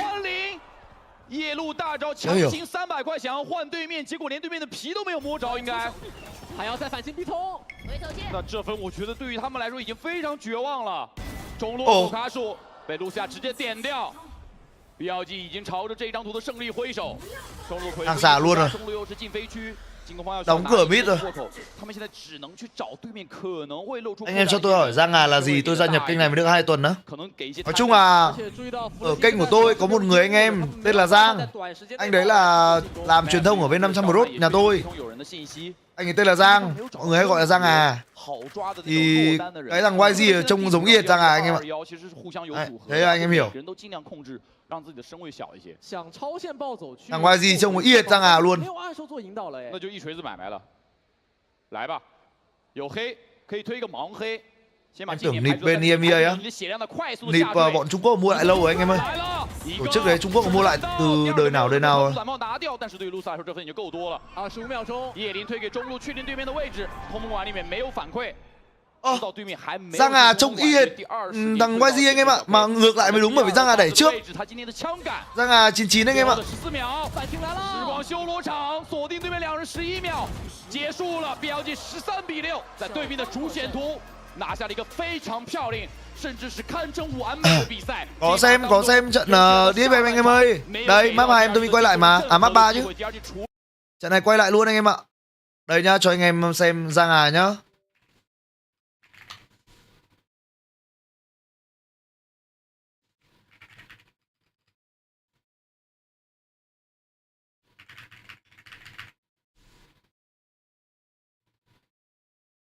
Đây, Giang Hà trông y hệt YG luôn, được chưa? Giống y hệt. Tôi đéo nhớ là có cái Ava nào không.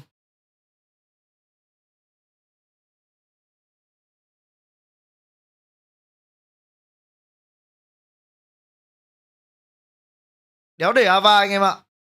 Thành ra đéo ảnh. Đây. YG Việt Nam mà.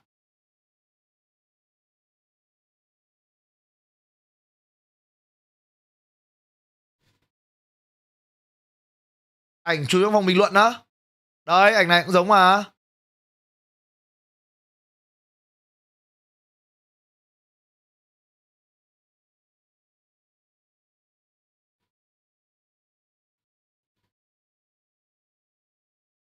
YG vãi lồn.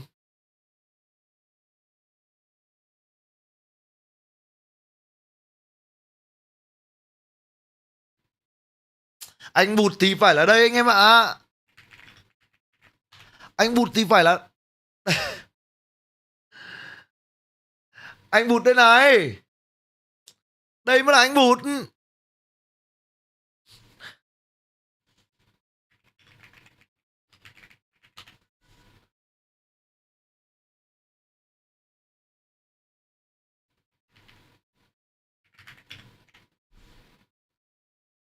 Đây. Khác gì nhau đâu anh em.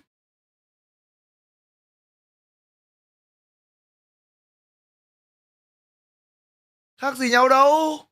Đùa thế anh em.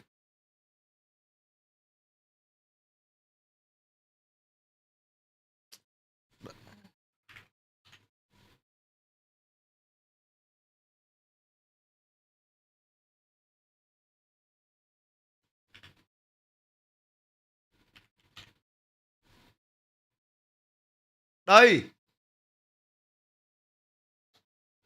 Được chưa? Đây, mặt anh vụt đây. Và Khải lốc xoáy.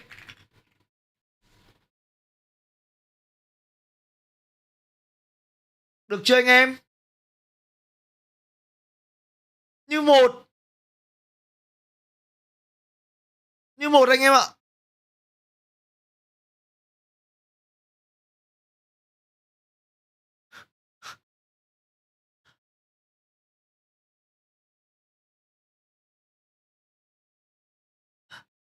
Yệt mà.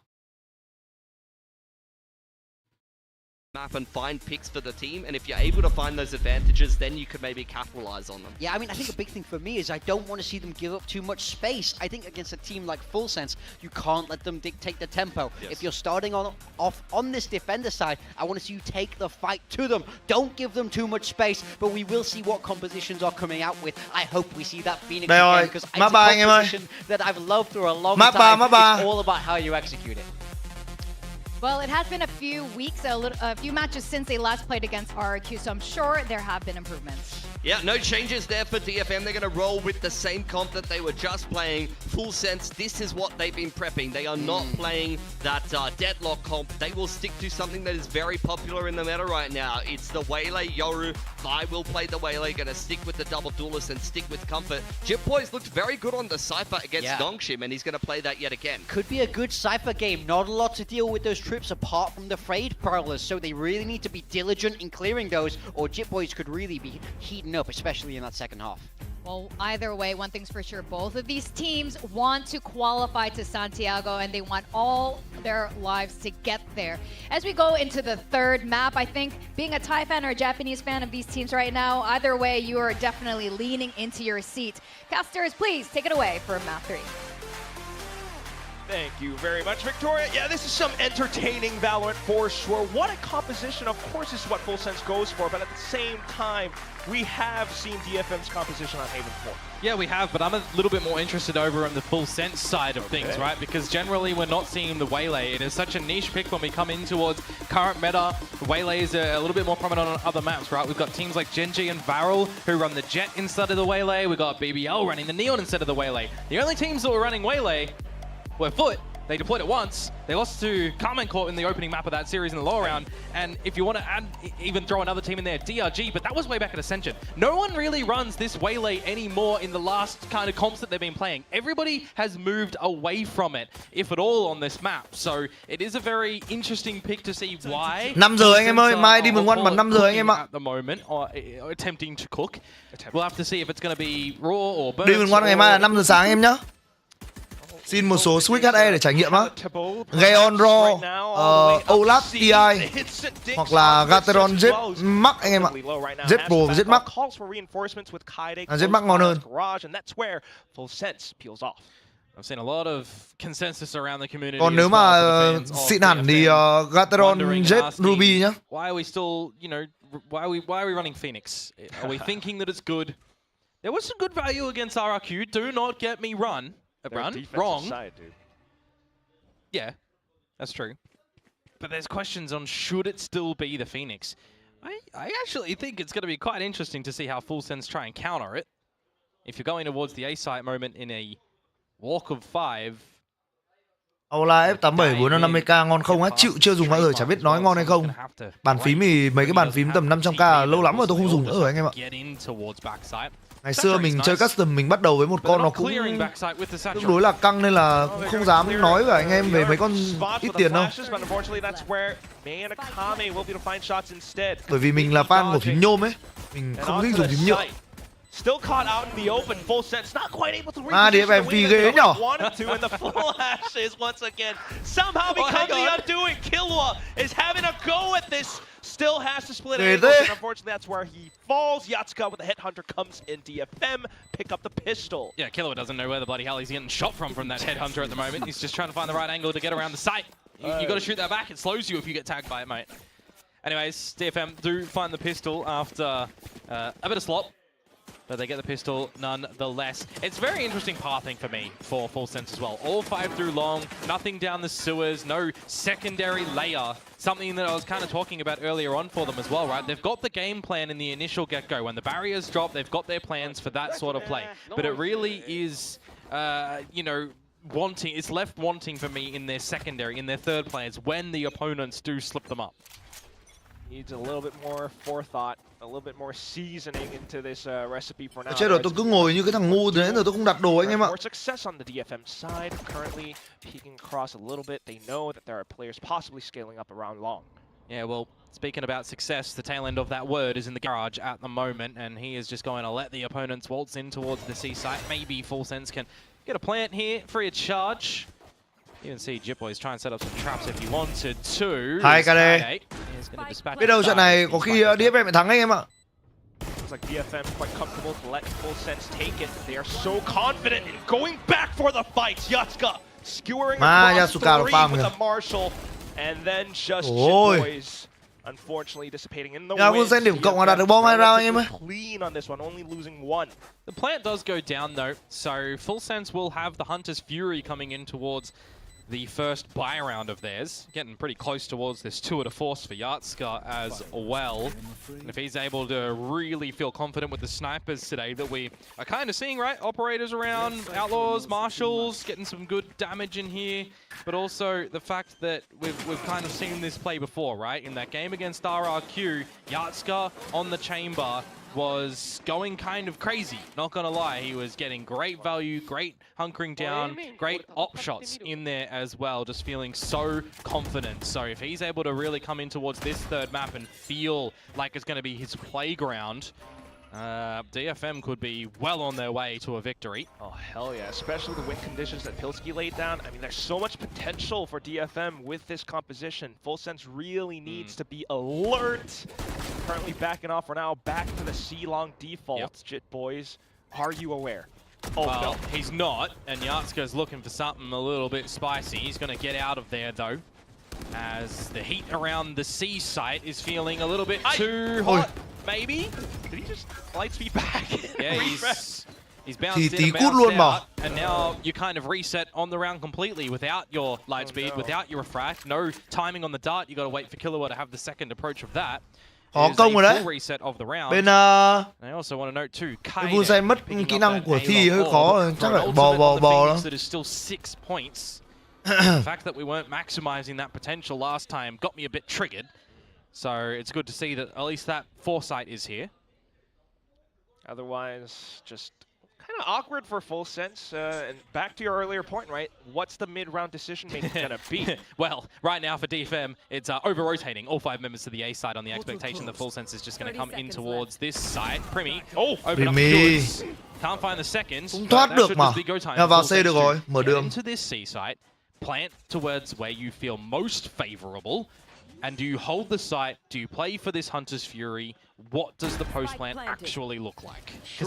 Remember, the runner back is now here for Kaide with that kill. Oh yes, a lot of potential for the retakes, but also potential for Full Sense to be able to potentially hold it off. We'll start things off with run it back.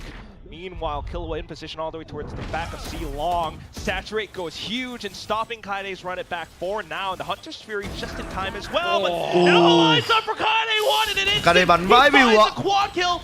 And Maeve, that's the gì đấy Full Sense ơi. Suddenly, Full Sense just completely disappearing on the site. May is mischievous around that one. Unlucky for Kaide, was on board for the ace.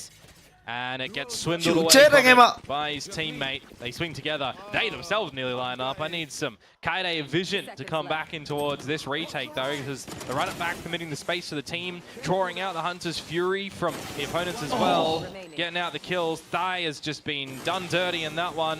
Unfortunate, good sir. And May will take that last one. Doesn't matter at the end of the day.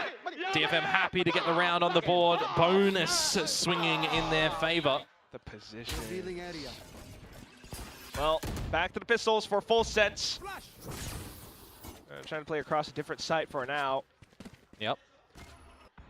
And the slower start of the pistols now as well. This is something that we can kind of talk about, going very different with this agent pool in the new style of approach for full sense. Frostless, you'll call it. Oh. That's a cold shot from Primi, by the way. They're going in with their own initiative on a different look to their comp. This round might very well be the one that they get on the Mấy board. lì nhở, giật tay lady sao nhở? Perhaps a little bit hot and cold sometimes. Giật tay lady là ngon luôn đấy. Songs aside, you're still going to be able to. Whoa, wait. Aren't we going to get the spike down? No. Yes we're and no. We're hanging back out of the site. And you've anh lost your mid Sochi. flank. Kaide is playing from the heavens. Looking to send you 6 feet under with a gorgeous shot. Does get traded, so we keep going tit for tat. Cái lồn tí nhở. There's also going to be Ses alongside Yatska. Throws away the judge, maybe looking to retrieve the Vandal. While Yatska plays from the heaven position, drops down, and he descends onto full sense. Leviathan trying to stay afloat. Wolf flash across, he dives for the gun. Takes some shots in that process. He's so darn low right now. Has to land a pixel-perfect shot. Landed as well, Ses! Took a little bit too slow on that swing. It's a thrifty for full sense to get back in the game. There was nearly a chance there that even Paranoid, he finds him spraying in the Cove of Darkness. That would have been a little bit crazy for my liking in that one. A little bit lucky to the side of Ses, you would assume. But hey, it was indeed the round in the end. The thrifty to get full sense on the board in just a battle of massive trades. I would have loved to see from Ses's vision when blinded, because he shot like 2-3 bullets, tagging him down at 5 HP. Very nearly luckily blessed for DFM to keep this one rolling flawlessly, but now they lose a round. They have a challenge. Vãi cả lồn. Wait. Okay, I thought it was a deeper collapse through a wall of some sorts, but they actually just were Mày là holding nhất. hands going through that window choke point. And yeah, Die and Killua want a redo of this round. I know they joined, you know. They join together and they'll go down together. We can't keep having these moments happen, man. The round's just begun, and you're 3v5. Leviathan trying to peek in the garage. Are you mad? Quite. Because I'm not. Con Hoàng với supply nha. Kaide will spot him. We are walking into positions in the open with knives out for Leviathan. We need to be fixing that one up right now. This is looking to just be a bit of a flawless run until Primi arrives on the scene. Leviathan as well off yonder. Maybe an opportunity here. Mà anh xì cứ cầm khẩu sọt gắn cay thế. What's he going to be able to really do? Because Leviathan doesn't Xong. have too much space. And Mong ở đây khó your anh em ạ. flank is now cordoned off. The TP straight in towards him. Yatska eats that one for breakfast. He's a Euro player as well, mind you, so very, very good awareness to play around that way. 1v3 now. Can Leviathan really make anything happen here? He's been heard by May, that's the problem. Yatska already on the line, noted, and toying with his food. 20 seconds. If he gets a kill, you know, but now he's close to spike anyway. Might as well make a run for perhaps. You can get the spike, but there's 10 seconds to get to the site and they knew where you were. You just can't cut corners at that point as well, so unfortunately that ult is kind of wasted. It legitimately is wasted in that point in time. Even with 10 seconds to go to run, there's not a way. Yeah, that's high tech, by the way. There's not a way to get back in towards that one. That is a decision and a half to attempt, because May was the one that heard you. You've relinquished so much space around the map. Đấy nhờ, áo DFM năm nay đẹp thật anh em ạ. Áo bomber đẹp nhá, áo đồng phục cũng đẹp luôn, áo jersey đẹp, bởi vì nó làm theo nguyên mẫu là theo tôi đang nhận đấy là hình như là làm theo nguyên mẫu của prototype là áo đội tuyển bóng đá quốc gia Nhật Bản anh em ạ. Nên là nhìn nó siêu đẹp luôn. Mà áo Nhật Bản thì mùa nào cũng đẹp rồi.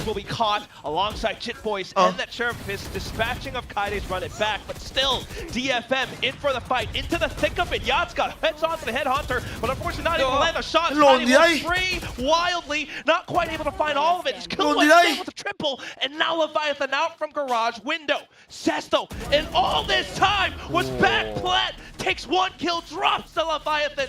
Full sense will scrounge up one round. Yeah, Ses had the kitchen sink thrown at him in that round, it feels like, but I do like the fact that he had the foresight to have a smoke available. He was saturated, providing mẹ anh Si trốn ở trong góc từ đầu đến cuối luôn mà. Thì mẹ thằng KD với cả thằng Yasuka bắn vãi cả cứt. trying to Anh đéo ra spray giúp the vào. door, Ui, takes the fight, 1 thề đúng HP. chó rồi đấy anh Si ạ. It comes down to the trade game at the end with Leviathan able anh to sò trí get ấy, it anh done ơi. for the second round on the board for Full Sense. It's also going to break a bit of this economy for DFM, who are going to be down onto the pistols. Maybe with an opener though. Good flash. Force him back. You'll gain the territory of LUπαιNG right now for Full Sense as well. Anh bết vãi cả lồn mà. Could be a gun upgrade as well if they take down Jit Boys. He sees the shoulder. He's ready for a little bit more as well. Immediately tosses new theft though, so the team should be able to get the go signal into the A site, and there they sprint, spotting onto May as well, who got the TP across, but now has to reposition. Just what damage you can find in this situation. Cess, as we've said, so locked in, it feels like at the moment. 3 versus 3, a manageable retake to potentially come through for DFM. May needs to keep them interested here to facilitate this double flank though. Such a strong shot, strong hand as well. Primi will dispatch of him, so even trades for now, but Nightfall being spent as well from the opposing side. Akami pressing forward, convergent pass to hold them off. Perfect timing on that, by the way. Absolutely nullifies this Nightfall. And also perhaps the round. I don't know if you can get up and spike even with the kills at this point. Chán câu anh Si vãi cả lồn, chả có một cái tác dụng gì. 3-4, Full Sense try to equalize the score. Yeah, the great attempt at some stellar damage to come through from their DFM. And that's kind of all it's going to be at the tail end of it. A workable scenario in the 3 versus 3, highlighting May, right? If he finds one, if he does something, it could be great for the chances of DFM to come away with that round. But I really got to give credit to that convergent pass timing to come out from THEO. Just stalls them from being able to come in towards the site because they've got to get the kills, they've got to get the defuse as well. Timing is just ticking down. Quả Si bết vãi đái luôn đấy.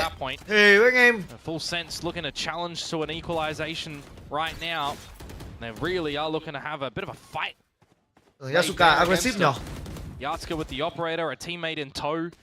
Akami going to fall back from the sewers. You've got Kaide over at this A site as well.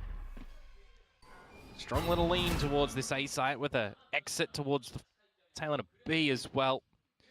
Yatsuka with that op. As everything just goes silent at the moment. Giving Full Sense a bit of time to see how they want to really bully themselves into this A site. Good timing on the Prowler. It's just an all-in strategy with the Hunter's Fury and Light Speed as well. Saturate goes huge onto Kaide, and there goes the kill. The rest of DFM now trying to reassert themselves as unfortunately one will fall. Kame not able to stand tall as well. Just Yatsuka and that operator into an off angle. Shots not connecting. Where kill? A little bit awkward, movement and accuracy perhaps, but at least he managed to get out with his life intact. Cess onto an angle as well. Still possibly doable if they pick off another player, which means Full Sense just needs to play a little bit tighter, more defensive onto the sides. They're holding the right angles, the right swings as well. Yasuka tự nhiên bắn ốp mùi như lợn mà. Into a 4-on-4. Yeah, the 2 versus 4 scenario there feels like it's the đang same bắn rất hay, tự situation nhiên when bắn you ngu như get lợn that mà. sort of peeling back kill as Cess. It feels so tasty to go back in and try your chances at the retake. Unfortunately, it just doesn't work out in the end. Too many members. Crossfires are going to be quite good as well. As Killua just shuts you down. Yatsuka missing a couple of shots with the operator in that round that could have turned things in your favor. Now you're back to a broken buy, and May is the one for Hero Gun without shield. Some teams make hero guns work if they are set up for it. I like this trapwire though. It really stops them being able to get up close and personal for this mass flank, unless you're trying to do a little bit of a bait and switch play where you had May with the TP to jump around the corner and then a second layer Usain of chết mạng thì nó tốt từ đầu giải mà anh em. Bọn này trade kill siêu nhanh luôn. Right now it's May given the weapon. Nhất là mấy cái thằng Thi Primi với cả Leviathan ấy, 3 thằng ấy trade kill nhanh điên. Problem for them as Jit Boys is going to call an audible. You'd assume A site's empty. C site could be stacked. They're trying to sell the fake now. It looks like drone clone TP. They cannot afford to just go into this site. Mà lộ hết kế hoạch rotate rồi. Thằng Yasuka nghe đấy hết rồi. May, look at the angle. He's still holding on to it. No! They knew. Hồn thế. Perfect checks and shots coming out from Hồn nhờ. Garage as well. Great awareness and Bắn như có ánh map luôn, thề. into expecting even more. It's just Kaide now onto the Sheriff, and despite being somewhat blinded, Primi still lands another outlaw shot. Yeah, because the only way that you're seeing the A site completely given over for control is if there's a stack somewhere or someone's pushed up and got all the information on where this may be ending. So it's good awareness in this situation for Full Sense to make sure that they're leaving no stone unturned. Mẹ mày sao nó cứ ảo ảo ấy nhở? And they'll look to take over. And it's going to draw a timeout to come out in the server right now as well, because it does feel like there's a bit of an iceberg that we're staring at for DFM here. And we got to decide if we're going to hit it in sync or not. Nói chung là anh em kênh chat thì hay bảo là Leviathan, nhưng mà tôi thấy caster nước ngoài họ bảo là Zitboy anh em ạ. Là IGL, tôi đã biết. Several more chances in the current map, at least, if not, it's down to the lower bracket with you. Full Sense, on the other hand, I mean, the rounds for both teams, honestly, Dion, it's been pretty close at certain times. Always down to, you know, perhaps the last play or a couple trades here and there. Yeah, there's just got to be a lot of good shots being hit and some good in-the-moment calls being made, right? The mid-round decisioning that we've been waiting to kind of see what it's going to look like for Full Sense with the changing up of Leviathan coming in, Jitboy's now leading, and Cruz going towards Coach. But then on the other side for DFM as well, integrating the Riddle Order members and how this new look is going to be for them to maybe assist May or step up with him, you know, how that's really going to look. It's definitely not been the main show today. The rest of the team is really starting to step up a lot. Mình check Pacific confirm là Zitboy à? Thế đúng rồi. And speaking to which as well, I mean, the composition that DFM has, you know, Pilsky was mentioning, you want to see the opening picks. Perhaps this is the time. It's very different to the double, you know, Sentinel play that they did last time, the Cypher Lock. Running that one a couple of times with some good favor as well. I was a fan of it. I think that there was a lot more that Cruz potentially could have done on the Deadlock, but we don't really get to witness that anymore. What we do witness is a very different look of style for Full Sense. The first time they challenged this beast. Zitboy đi bò khó chịu ấy nhở?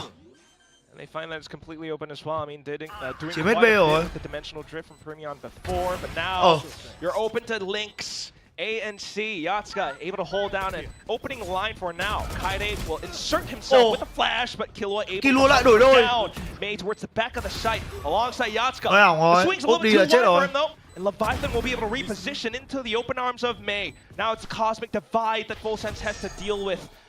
Trying to set up the flashes. They'll make it a slight exchange for now. Shock darts take down Cess.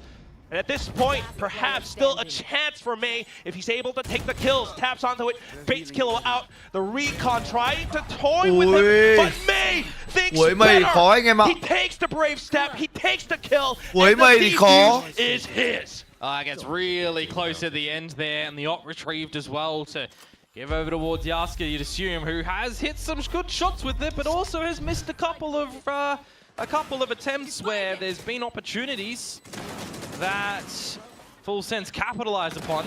Lots of trades around this B side as well. Leviathan getting caught out again with another TP is left wondering for sure. Timing on the utility, mind you, around that Cosmic Divide, I was kind of liking. Waiting for the flash, you get one thrown your way, you immediately throw your own. Gets the shock darts out as well, where you've got a bit of the coverage. No dry runs coming through the wall. May does just come out though with a very needed clutch. Now maybe clutching at straws around what to do at this A site. Needs to flood in to potentially help Akame, who is locked and stuck in the cubby. You see the same approach of Lightspeed to saturate several times. Chết luôn mà. Switch up the positions. May now Mấy bắn điên rồi đấy. Out of the smoke. Đến giờ. To find numbers advantage for DFM. Đây cũng là một dạng tôi nghĩ là duelist toàn diện anh em ạ. Con nào cũng chơi được. Con nào cũng chơi và con nào chơi cũng hay cơ. DFM come out with a bit of a better look here. 4 versus 2. Zed Ray. Yoru. Where do you think the remaining members of Full Sense are going to go? Well, straight into the crosshairs of an operator. And then there's just Killua, who's having a great half frag-wise, don't get me wrong, leading the way for Full Sense.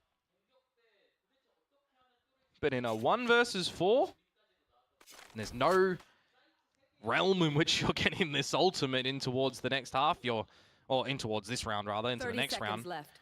Do you hold the gun because Dai needs something? Probably is the better decision. May as well is one away from the drift. If he is gone hunting a little bit, could pick that up. He is. He is indeed. So he'll pick it up within death. Which all in all is still pretty okay. May có ulti luôn rồi. Round sau lại có You're not going to ulti. be sacrificing any more guns as DFM though, because you look towards their credits as well. And Sáng mai có anh Viện không á? Có chưa kìa. Đùa thế anh em. Nếu em Tumi không thông báo gì là có nghỉ nhá anh em nhá. Thì anh em cứ tự tin là em Tumi sẽ online. Nếu mà không thông báo gì thì sẽ là bình thường. Còn nếu có thông báo tức là thông báo chỉ có thông báo nghỉ thôi. Đấy. Sự thật là thế. Otherwise, reviewing the footage, still growing pains for Full Sense here and there. I mean, for everything that they've done well, running and rinsing that same approach, DFM starts to catch on to it. Operator still in hand, Yatsuka on to tour de force and a judge. Yeah, that's not too bad. Not too shabby at all. Scare tactic as well when you do hear that come on in. No ultimates available for Full Sense here. They have to do everything quite standard. May to be happy to hold this operator to the seaside. If it shifts in towards retake, his dimensional drift will be very impactful, you'd assume. Standard protocols for Full Sense. Drone before you peek. Maybe you're trying to get Primi with a spot with the TP. That window goes down. Thigh. No one can go on the back of that to try and get the kill on the saturators. There's 4 members for DFM now at the A site and the C site. Well, you can waltz in here, break and enter. Okay. Oh, conditioning somewhat works out. I thought Yatsuka. Vì năng động vậy sức khỏe có xuống nhiều không á? Cũng có anh em ạ, đặc biệt là họng. Họng của mình là cái ảnh hưởng nhất. Nhưng mà tại vì là mình cố quá anh em ạ. Sắp tới thì tôi sẽ phải chỉnh trang lại và giữ sức khỏe của cái họng tốt hơn. Tại tôi thôi, nói chung là cái gì cũng là tại mình hết anh em ạ. Mình không kỹ thì phải chịu. Yatsuka bắn khủng lắm vãi cả đái thật. Camera checks. Yatsuka is so darn low. He's starting to feel the pressure. Whiffing onto the camera as well. Takes another peek, but that's where Jit Boys was already lying in wait. The score will be equalized at the end of the first half. Oh, there's no read in which that round is going to end. Which way you think? Anh Viện một là trận 1 nha anh em ơi, 5 giờ nha. Do like the idea for DFM to not allow an opportunity for the plant to go down, right? Get in with all your members, your utility that you can. You can start to, have a little bit of a step in towards the side as well, courtesy of the Blaze wall. But with all the trades coming down, we know at the end of the day, Full Sense, they're always happy to take a fight. They will switch for more favorable fights than they will to try and win a round by plant, for sure. So 6-6, we do end up for the final map of this series here in the middle bracket for Pacific. The winner will face off against the winners of the next game, which is going to be PaperX and T1. Losers drop down for a bit of a gauntlet run, which is not as long as the likes of Gen G and Zeta Division have to currently do. If they want to, do a mass run from the beginning. That is treacherous down there in the lower bracket. You know what though? I mean, this entire series really gets your heart. Nhưng mà anh em ơi, tôi thật sự nhá. Tôi thật sự. Tôi thật sự nghĩ là. Definitely good for the fights. Definitely entertaining. Là NV lấy Viện 1 về là một bản hợp đồng thành công anh em ạ. Tôi thực sự nghĩ như thế. Là vì tại sao? Nếu như nhá, OK Exter vẫn chơi như vậy, đồng nghĩa với việc là Demon One không bao giờ phải chơi cái role duelist nữa, thì một thằng chó điên như thằng Katniss đi trước và anh Viện 1 dảo bước theo sau thì tôi nói cả anh em nét luôn anh em ạ. Get in, get out, utility trade, facilitate space. Not really valuable over on that first side of the map. Gotta be better here. The fact that May already is shut down is not too shabby for the pistol for Full Sense. Hearing the footsteps in the B side as well, so Jit Boys trying to stay cautious around these corners. Spots out Cess, call that to the team. Taking a couple of shots as well. We really need to be careful peeking with utility and no guns in hand as the plant is down. It's 5 versus 3. Consider the rest of C-Link dirty as well, that since Jit Boys isn't there anymore. Comes back in, reasserts himself after Primi goes down. Paranoia completely connecting backside. But hold and behold, it's going to be Kaide out of the grass. He managed to take down so many. Yatsuka full health. Rồi. And he will take the confident Ghê vãi luôn, bọn Nhật này bắn lục ghê. Mate, that was a 5 versus 3 with Spike down. Full Sense had the numbers. Này mà kit của Gaia Marshall ngon không? Nó quá ngon luôn. Hot play 4 phát luôn, đẹp luôn. They're losing ideas from what DFM are doing. Anh có biết Inspire và Envy có vấn đề gì không? Nghe gọi là phong phanh thì cậu Envy, nhầm, cậu Inspire này toxic anh em ạ. Thằng Baby J này vấn đề thái độ từ cái hồi ngày xưa nó bắn ở 100T rồi. Anh em phải hiểu là thằng Inspire đấy nhá, nó try hát từ rất lâu rồi, thằng ấy sinh năm 2001. Nó try hát từ rất lâu rồi và không ngẫu nhiên mà nó cứ phải bắn ở mấy team tay 2. Em nói thẳng luôn, kỹ năng có nhưng vấn đề thái độ cũng có luôn.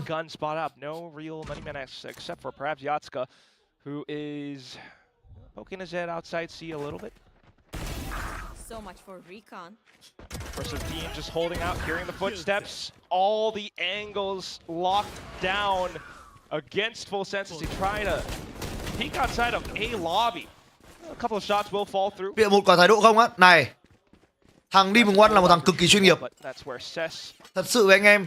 Ok, ở trên stream nó có thể là nó nói này nói kia, hoặc là nó nói phỏng vấn, nghe trả lời phỏng vấn nó nghe khó chịu, nhưng mà Demon One là một thằng cực kỳ chuyên nghiệp nhá. Thái độ làm việc cực kỳ tốt. Fact that they find one may very well be one and done. Primi with the Bulldog. Is your bark bigger than your bite or not? See what you can do. Even the trademark Kikik Mim at bay and protect Yatsuka.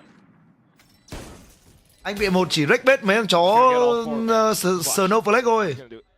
Thằng nào bông tuyết là không ngủ được ngay. Tâm lý yếu là sẽ khóc anh em ạ. As everybody getting a piece of the pie in that round for DFM, we'll see if they're going to be able to steal another bonus round in this map. Or if things go to the norm, and Full Sense now show us what they've got on this defensive side. Really need to start to see a lot more. Nhìn anh ta bắn ở C9 thì chuyên nghiệp chỗ nào, anh ta chỉ cười thôi. You have a slight chance as well. DFM did struggle on this. Anh toàn cười mỉm với cả cười ở mấy cái răng khó. To the 9 of RRQ ended up kind of sinking them. We'll see for now. It's going to be the trip outside of B. Kaide will step right into it, but Funsen thua trận này là cút á? Không, Funsen thua trận này vẫn còn một mạng anh em ạ. Yasuka bắn của đéo được 2 mạng ấy. So much going by the wayside and Full Sense quick to the draw. But at least the idea now is that flank is susceptible, plant a little bit more favorable to the space that you do have. Let May swing things and catch Killua in the drone. Trời ơi, Killua. Ôi, Yasuka bắn vãi đái thật. Sang công các hẳn anh em ạ. Sang công lại phi chó điên này nó lại hay cơ. We'll still go for a swing. Okay. He has saturated himself. It definitely feels like a round there is very well decided by DFM. That's another bonus round that they get in this. But it also just feels like there may very well be a lot of. Nói chung là ai mà không xem stream của Demon One với cả xem cách nó nói chuyện thì sẽ không hiểu, tưởng nó là thằng kiểu ngủ ngáo xong rồi nói chuyện kiểu mất dạy ấy. Nhưng mà thật ra là nó chỉ trả lời phỏng vấn đúng nghĩa là làm media ấy. Còn đâu về thái độ của nó trên stream nhá, chơi game tập trung. Còn nó rất ít khi bờ lên đồng đội mà nó còn hay côn cơ. Tức là kiểu nó rất là đóng góp cho team ấy, nó rất là try hard ấy. Mà lúc mà được bắn giải các thứ nhá, mẹ mà cười ở 10 cái răng, trông buồn cười vãi luôn, trông kiểu NPC ngủ ngố ấy.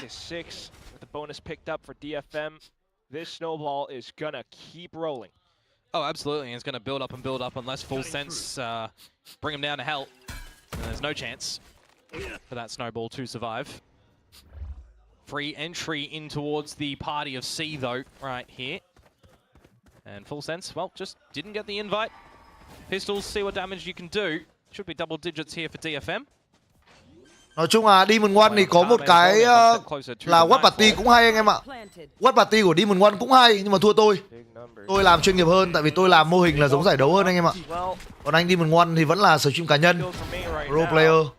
Anh là bọn tôi hơn anh Demon One, mỗi cái là Watch Party chuyên nghiệp hơn thôi. every single possible avenue of entry, every single exit position, perhaps, also being checked by DFM members.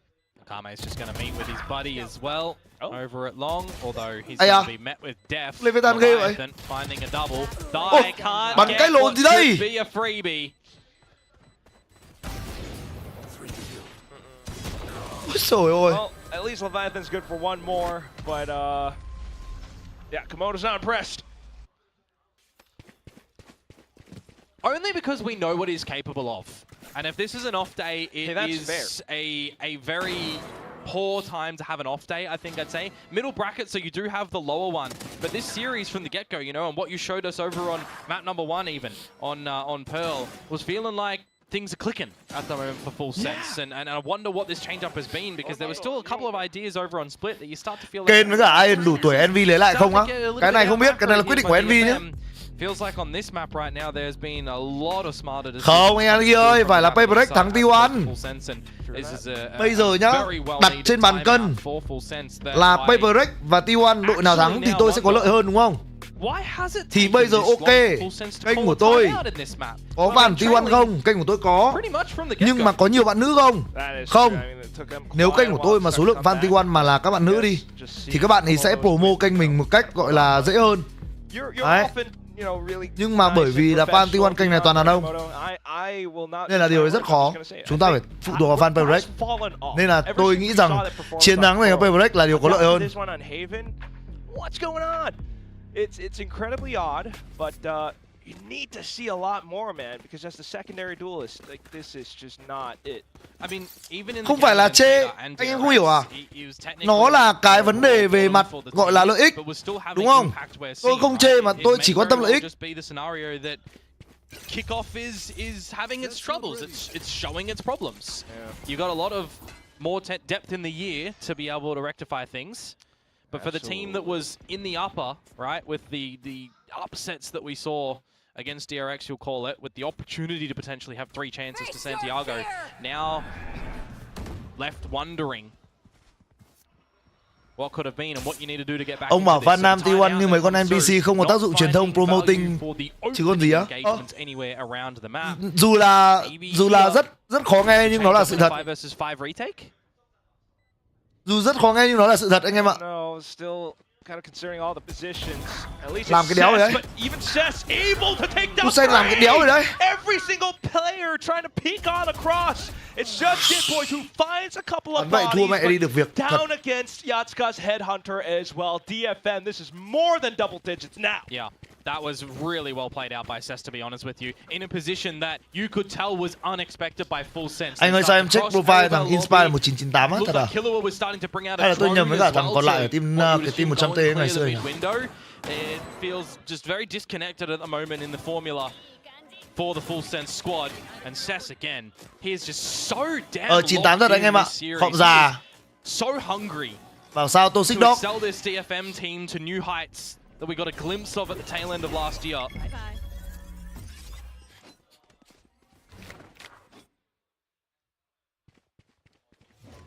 Let's really have to wonder what else could be in store. 98 bằng tuổi dây thôi, hết hạn sử dụng mà anh em ạ. Nói thật.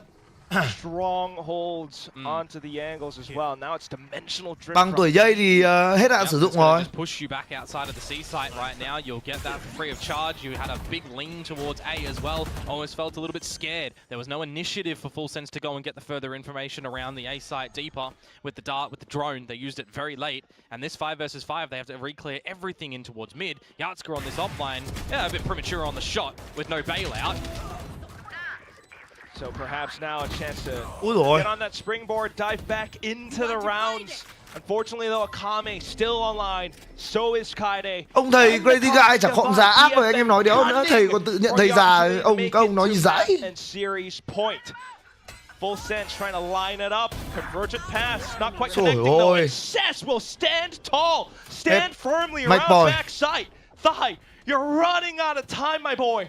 He's trying to run off to the save, hold on to that operator, but DFM is not giving him the chance. They're breathing down his neck. They're firing off several shots, and he's starting to bleed out. Trying to hold off. Hết. 13-6. Unlucky.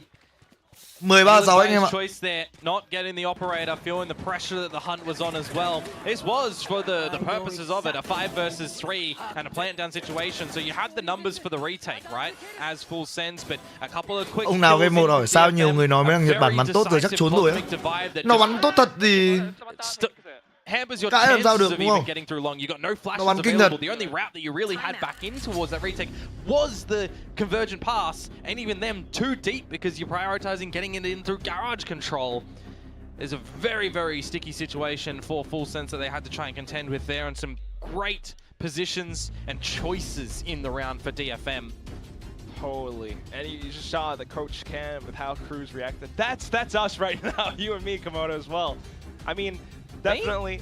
DFM are making some really good decisions here, and Full Sense are left just clutching. They have no idea what to do. It's been a flawless run on this attacking side at the moment for DFM. And this is why I was asking, what do the defenses anh look nghĩ like for T1 Full Sense? PRX tỷ số bao nhiêu á? Anh hy vọng là một tỷ số 2-0 cho PRX. Anh tin là PRX ngày hôm nay sẽ là đội giành chiến thắng. Killer's utility for Primi and for THEO, trying to get a little bit cheeky with these duelists as well, taking some peeks around the map and getting out with TPs or with the dash to get back out as well. We ain't going light speed. We're going like not even a mile an Farm hour. view á? Thôi farm view làm gì? Tôi đâu phải vì 3 cái view đâu anh em. Anh em ơi, tranh thủ đang có khoảng 1k anh em ở đây.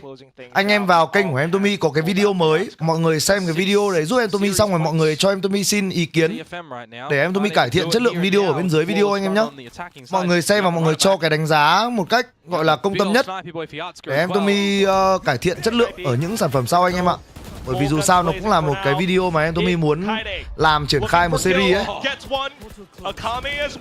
Now May getting shut down by Primi, which just holds the angle right around the edge of the blaze. He will think to go dimensional drift instead, though unfortunately that 13-6 luôn. leaves 2v4 no hope.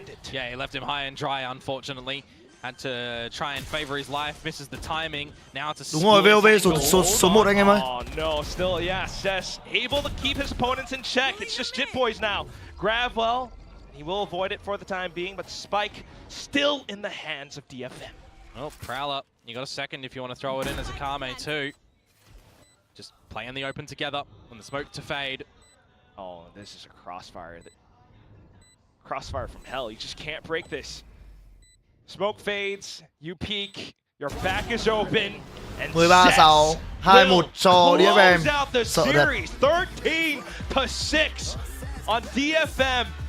They managed to close it out. They managed to stay afloat in the middle bracket, and they managed to win out 3 series in a row. A new record for the Japanese team. Yeah, I wonder how much further they're going to be able to go through the course of this one, because as we said before, T1 or PaperX around the corner for them. They'll have some preparations before seeing that soon as well. It's games to be played throughout this triple elimination bracket. Gotta say, when I think back to the veto on this one as well for Full Sense, we've been seeing Abyss banned from them every series. We've been seeing Haven banned every series so far. They opted to change it and get rid of Bind after the last showing.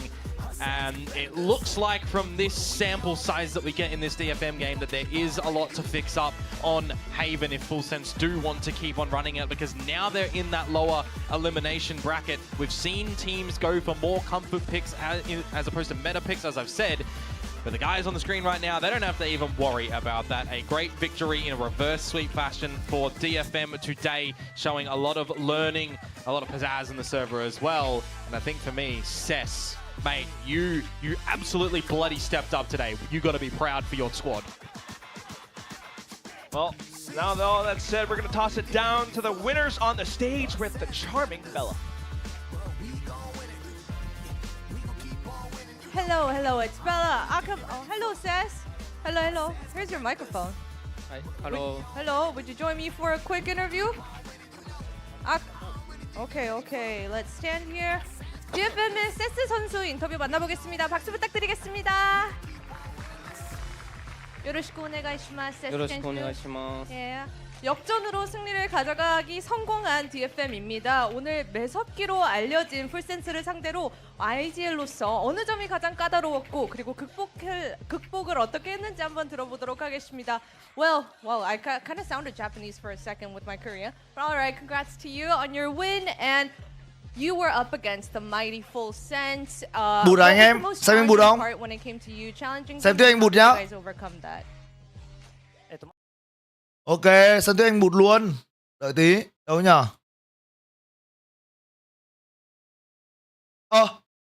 Anh bụt xong con mẹ rồi. Anh bụt thắng mẹ rồi anh em ơi.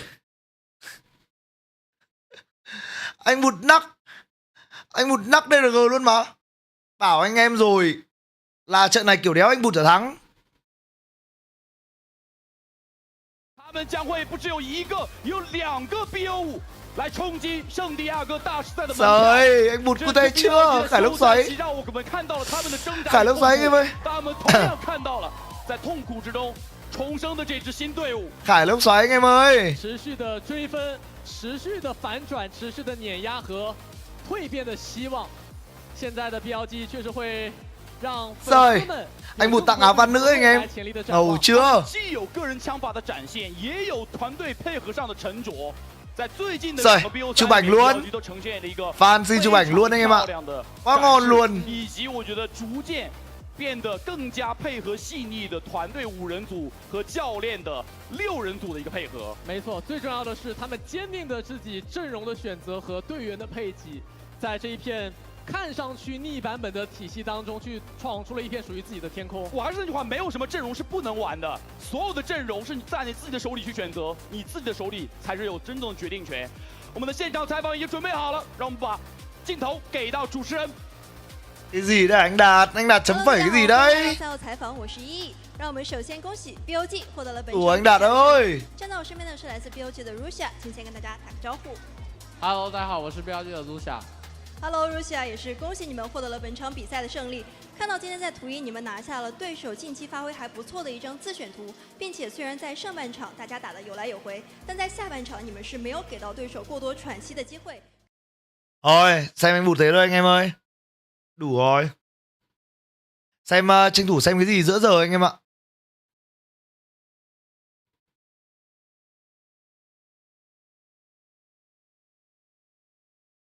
Vì sao kênh chat trêu anh bụt vậy á? Có trêu đâu, bọn tôi quý anh bụt mà. Bọn tôi không hề trêu anh bụt nha.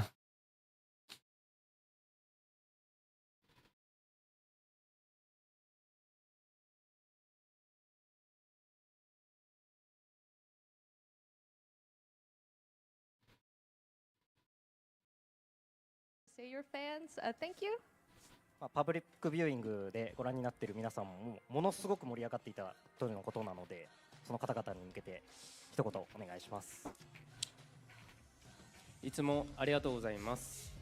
まあ hình như cái miếng đeo trên mũi này là kiểu gọi là cái gì ta? Kiểu để cho anh em có thể thở dễ hơn ấy.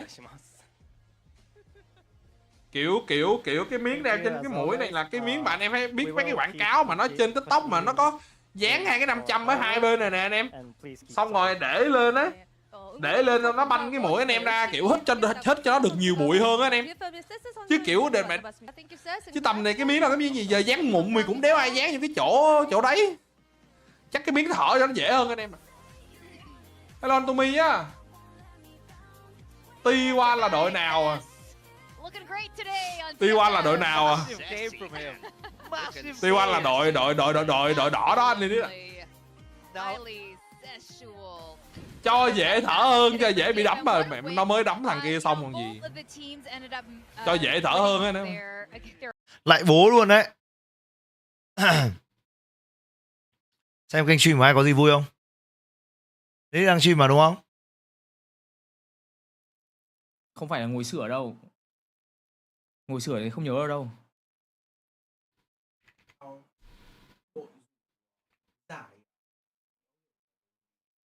Vẫn vui vẻ thôi. Không thể giỏi lên được chỉ sau một lần hai lần đâu. Giống như chơi bóng thôi, ngồi nhắc chúng nó trong trận là sao chúng nó nhớ được. Nhắc xong sáng hôm sau quên mẹ luôn. Cần gì sáng hôm sau đến chiều là quên mẹ luôn. Đồng phục của VPRX mùa năm nay là hơi thiên về màu xanh nhỉ. Kệ ơi, đừng không ra vội, từ từ đếm rồi mắc ra.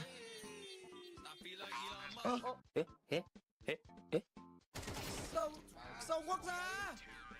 Em quắc ra rồi, mày nghĩ nó vỡ. Chịu rồi, xem clip anh leo ạ, lại bố. Xem mấy không anh em? Xem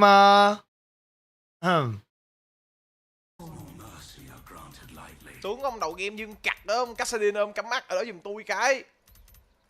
Nói đừng buồn.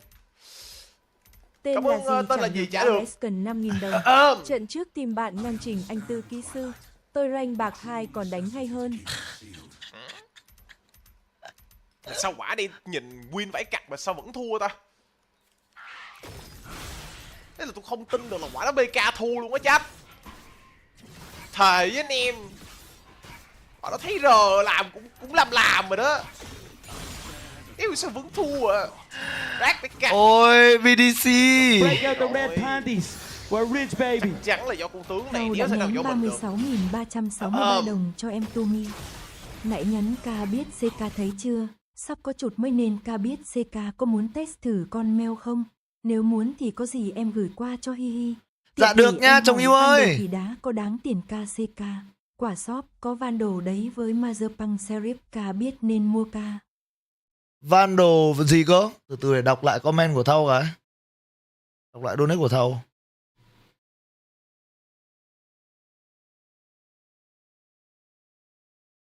Con Miao á hả? Miao là con nào nhỉ? Con đấy là Miao à? Đúng không? Là con này đúng không? Ok cho anh Tommy mượn mấy hôm cái. Ngon luôn. Đang muốn test một con chuột gọi là fingertip anh em ạ. Cầm chuột form nhỏ cũng nhiều rồi, đang muốn test thử chuột fingertip. Trông cute vết, bao gam vậy?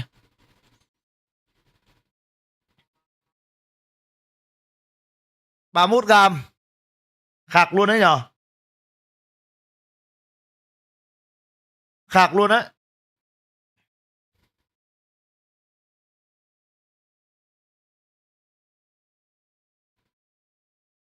Gì nữa ta? Sắp tới Thâu mua cái gì nhở? Sắp tới em hỏi van đồ khỉ đá có đáng tiền không? Câu trả lời là không. Van đồ đấy với mết băng serif. Mết băng serif thì nên mua nha. Cảm ơn Thâu nha. Ngon.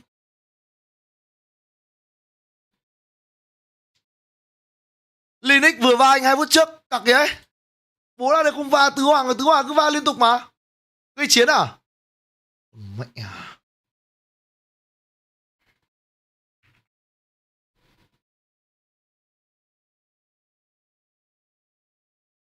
So what we're doing with that? We're doing some different restream. Kệ ơi, đừng không ra vội, từ từ đếm rồi mắc ra.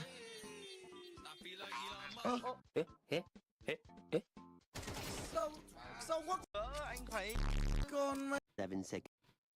Tại sao lại 137 mà không phải là 1 phút 36? Chơi với cái anh Ben đúng không nhỉ? Đâu? Con mẹ. Anh tôi không nhớ nữa. Va gì? Lệ chúa. À, bình luận viên tặng cho bị hiệu nghĩa kích kìa anh em.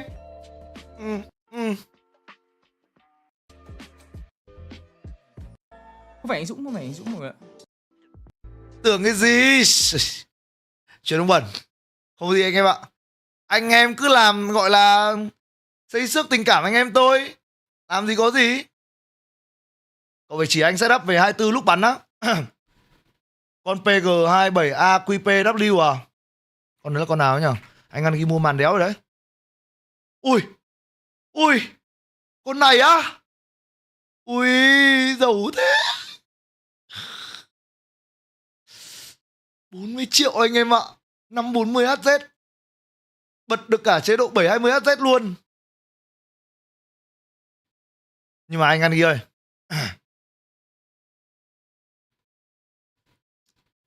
Em thấy con này mua hơi mid value một tí anh ăn ghi ạ. Tại vì nhưng mà thằng nào cũng mua rồi, nhưng mà tại vì cái 720 này thì đừng bật. Đấy, em có một target là không nên bật cái chế độ 720 này. Vì 720 này là nó chỉ lên được HD thôi. Với cả 720 này mà HD mà chơi Valorant mà anh để tỷ lệ màn hình khác nó bị mờ anh ăn ghi ạ. Cái gì anh Đạt, sao anh chửi em? Em chịu rồi.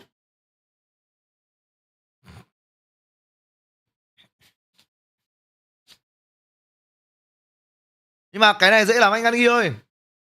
Đây nhá. Em hướng dẫn anh ăn ghi luôn này.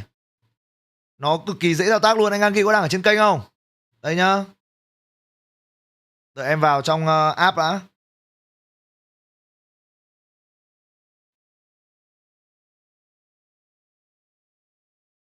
Đây. Video.ninja. Đợi tí tôi bật cam cho tôi chỉ anh ăn ghi anh em ơi.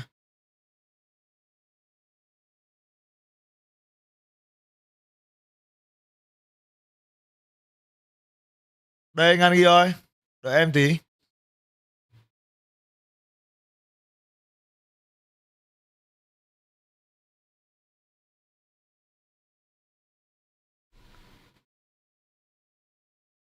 Đợi tí.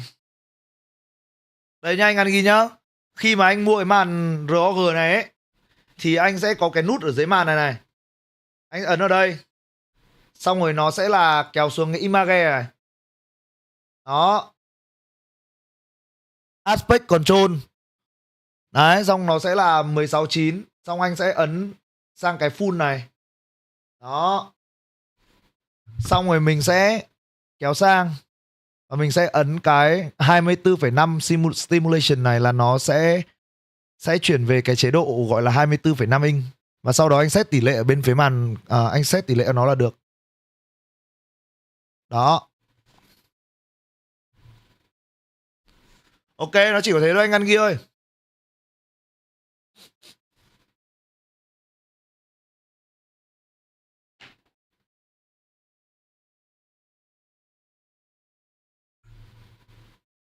Thôi 2 hôm nữa về anh em mình inbox à? Ngon. Tôi sẽ GA một con chuột Viper V3 của tôi, còn bảo hành 1 năm rưỡi khi cậu Tumi đạt 15k sub. Ngon. Được anh. Được anh ăn ghi. Ngon.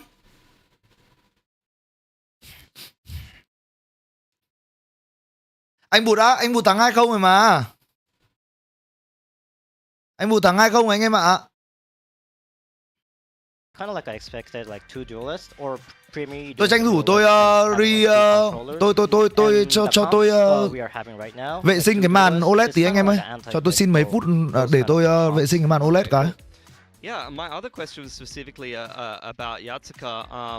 How does he approach playing the Yoru? I noticed like split, he fights B main, or like in some of the post plants on attack, he likes to, you know, flash through walls and try to make plays. Clip anh mới làm em nghe hơi nhanh á. Giáp Quang ơi, nếu như mà em có ý kiến gì em cứ comment ở bên dưới video để anh với cả đội ngũ của anh mọi người gọi là họp lại để mọi người chỉnh anh em ơi. Chán V3 rồi về Superlight thôi à? Anh ăn ghi ơi. Làm thử con ATK A9E đi anh ăn ghi. Mình test đi, xong có gì anh pass lại cho em giá đẹp là được. Anh ăn ghi.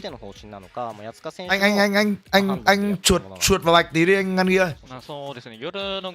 Con đấy ngon mà. Nếu mà quay lại Superlight thì làm con ATK A9E là ngon luôn.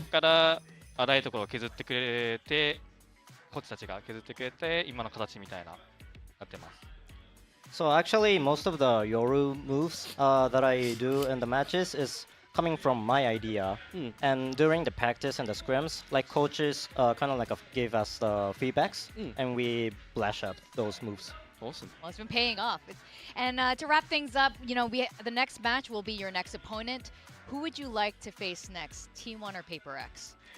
次戦がこれから戦う T1 と Paper X の勝者になると思うんですけども、どちらと戦いたいですか? Unsen thua thì lối đi nào cho loài run xanh đây à? Khó thế nhở? Nếu biết trả lời thế nào? Paper X の方が簡単な相手だと思いますか? いや、そうじゃなくて、なんか僕がいた前のリドの時からペッパーレックスはもうずっと仲が良くて練習よくしたりして、まあちょっと大会で戦ってみたいなと思ってます。So when I was in like former team, we were scrimming a lot with a paper X, and that's why I want to fight against them in the tournament. Oh, very interesting. All right, well, thank you so much, and congratulations again on your win today, Yatsuka, and thank you so much for translating. All right, cool, really great insights there. Coming on. Yeah. And yeah, Yatsuka, our MVP for Haven, and a great question about his Yoru, because I think him as a secondary duelist on the Yoru, I mean, he was playing Chamber on Haven, but on that Yoru, I think he's been hugely impactful. You could just see it on split, like go Ủa back to sao that defense không tìm thấy side con split for A9E chỉ có It'll be SE like nữa, the nó là Viking E á walking anh to Angie B ơi, lane and E Yasuka không just khí á. bangs a flash off the wall and takes an aim duel with him, or Pearl on the attacking Con side. đấy bây giờ hình như là chỉ đang có order ấy, chưa có bên nào bán luôn thì phải, hay là chỉ bán trên Shopee sao đéo biết nữa. Just wanted to, exactly like he said in the interview, play with confidence, win the aim duels, and not let full sense feel comfortable. And I think he definitely asserted himself inside the server. The stats say everything. Yeah, that's right. Để search thử trên Shopee em có nhá. That's what you said. You want them to take more space on Haven and Anh em lướt Shopee với tôi nha. That was the game plan. You guys know your stuff. I like. Anh ơi, anh qua chấn chỉnh thằng Brim cánh cụt giúp em, nó làm gì đấy? Nó làm gì đấy anh em? Thằng Brim nó làm gì đấy? You know, give credit where credit is due. But T1 Paper X, are you okay? Have you? I feel like a broken clock is right twice a day. So sometimes we strike gold. Well, let's see if you're correct about this one. I know we have lots to break down, especially between these two squads. Now, T1, they had, left us a couple question marks when we first started off, but their coach KDG was Buổi cuối xem stream Tumi. Ô, sao lại thế anh cá giữa? They're known as the Pacific. Sao lại thế? Starting to prove it. I mean, the thing for me is T1 anh cá giữa đừng vậy mà. They move through this tournament. I feel like they look better and better game after game. Đừng là vậy mà anh cá giữa ơi. They're really starting to get familiar again in the server. And I think this team is becoming even more scary nào, có anh cá giữa ở trên kênh mà vì của T1 nhỉ? Lộn rồi. Yeah, totally agree. I think Thôi cũng cả hai anh em nhá. Stand out for T1 thus far, but you're starting to see them become a much more well-rounded team as more time goes on. So yeah, I really think that they have a decent chance of qualifying to the international event aside a slow start. Yeah, that's right. They're still adjusting to the things, but I think it's definitely coming together now, even with a little bit of a shift in their roles. Yeah, I mean, I wanted to talk about just how aggressive T1 is on the defensive side. Không để ép mà, mình bình thường. Against Paper X, it's a map they both like. You see them making all kinds of aggressive moves at different points in the round. So there's a flash through the smoking bathrooms. This one is a beautiful TP crunch that T1 shows, but you're just going to see round on round, round 3, round 4, round 5, round 6. Do you see the rounds continue to stack up and they aggress in a different way every single time? Yeah, I love this kind of game planning. So the overarching game plan is let's not give them any space while they're attacking. Let's be in their face, let's fight forward. And I love that. And then I love how many different ways the coaching staff have cooked up to do this. They take fights in every single area of the map. It's coordinated, it's well scripted, and it's incredibly well executed. A9E. Very well drilled plays, very coordinated across the board from this team, and they just really tie DRX down here. Yeah, and even when you don't see well coordinated plays on an individual basis, you'll see people pushing. Meteor just walks all the way through bathroom. Anh em biết sao NV không cho Sinacha ra trận nữa không á? Nó bắn hộ một giải đấy thôi anh em ơi. Nó cũng như anh Demon One bắn ở C9 thôi. Bắn hộ một trận thôi, không đủ người. À đấy, Giga này. Anh Gan Ghi ơi. Giga Gia vần với cả Gan Ghi anh em ạ. Anh Gan Ghi ạ. Giga với cả Gan Ghi hợp lý đấy. Mua luôn. Để em đặt xong rồi anh Gan Ghi thanh toán anh Gan Ghi nhá. Nhưng mà đặt về nhà em. Accommodate for those individuals making their own reads as well. Yeah, and we don't know the veto yet for the day, but I really hope Bind is in there because I think they can apply a lot of this to PRX because PRX are also a team that don't like to sit still, so that you really want to restrict the map against them. I wonder how many of these setups they can repeat, how much more they have cooked up for if we do see this map again. It's just a team I'm really warming to. I think their style is fantastic, and I think they've done a great job, especially on this Bind map. So look, we saw all of those clips. This is where all of the opening kills happen for T1. Nowhere is safe. You know, they're going to push absolutely everywhere. They have all of these different kind of pre-planned rounds And as mentioned before, oh, my pen's off. There you go. It always does happens. that. It happens to the best of us. There you go. Finally, I got it back. So we get rid of all of these opening kills. And I mean, like I said before, you're liable to Đặt đi máy bay cả thể á. Gì anh đặt đi, em có muốn dùng chuột đấy đâu mà. Em đang dùng con này ui. Với cả giờ cũng không có thời gian mà xuống lấy đồ ấy. Giờ viện 1 là bắn hộ hay hợp đồng á. Viện 1 đang là hợp đồng luôn cho NV anh ạ. Which they only showed anti-eco, but I think they could definitely run this a little bit more. Có tít chịu rồi à. Through short A. Martin anh em ơi, thằng ấy ngầu quá. Thằng ấy nó cao anh em ạ. Nhưng mà có gì tin nhắn tầm kín á anh An Ghi ơi. Chưa trực tiếp cái này nhiều người cái này lộ quá, lộ anh đầu tư em quá. Lộ ấy. Especially if you're only playing single unit with a fade. That's right. I mean, Munchkin did say they're planning for a high-risk, high-reward playstyle, and it needed some time to click. But another team who really enjoys doing that is none other than PaperX here. However, there's something we got to talk about, and it's every single year in Pacific, it's always a slow start. Kickoff or stage 1 back in 2023, it was kind of crap until they finally find their footing, maybe around stage 5 lon Tiger đổi đến một con chuột ok đi vào việc á. But this year, you know, the competition. Hôm nào rảnh từ từ. Thứ hai ok anh An Ghi ơi. Thứ hai đi ăn đi uống tí anh ạ. Em lâu lắm cũng không đi chơi rồi. Đến kể cả người yêu thì cũng không đi được đâu, tại vì sang nhà toàn lúc em làm việc ấy. Cũng không đi được chơi. Sang tuần anh em đi chơi tí. Ultimately, it was disappointing. There's no two ways around it. They were qua nhà anh ăn quán á, như nào cũng được anh ơi. Thứ hai chắc anh em đi ra ngoài ăn tí đồ tàu anh ạ.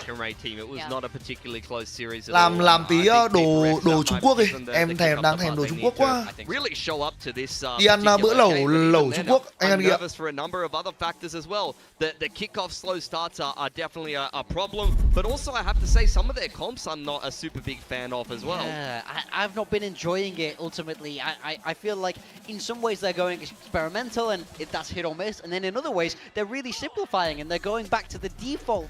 And I don't love that for them either. They're caught in this weird middle ground. We do have our map veto coming in, and we can see T1 picking Pearl. This was a map PRX. Ôi, T1 chọn Pearl rồi, T1 chọn Pearl rồi. T1 chọn Pearl trước mặt PRX luôn. It's crazy because once upon a time their Pearl was unstoppable, but that was many metas ago, and it looks like you said, they haven't figured PRX out thì lại chọn Bri của người Hàn Quốc. I mean, how you guys? Who did you sao? pick today? I picked T1. PRX have picked Breeze. That's a map that I wasn't even that impressed by them win over GE, but T1 was not good on it against Gen G, to be fair. Hỏi đồ Trung chống cho nướng xiên nướng Trung Quốc ăn ở đâu á? Tôi hay ăn ở This better go 3 maps. This is thực Vi Thiên anh em ạ. Anh em ở Hà Nội anh em tìm thực Vi Thiên nhá. Manh Hoa ok luôn anh An Ghi ơi. Em thấy kế hoạch đấy ok ấy. Nhưng mà mình cũng muốn đi ăn cả người yêu, đi ăn Manh Hoa một hôm. Không biết trốn hôm nào đi ăn Manh Hoa người yêu nhở. Tối chủ nhật ok không anh em nhở? Tối chủ nhật nếu mà xong sớm thì có thể là đi ăn được luôn đấy.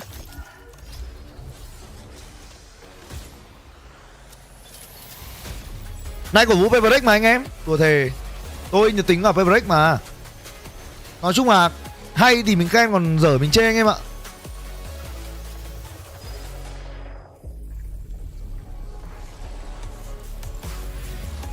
Tuần này vừa ui. Nhưng mà phải xong sớm chủ nhật cơ.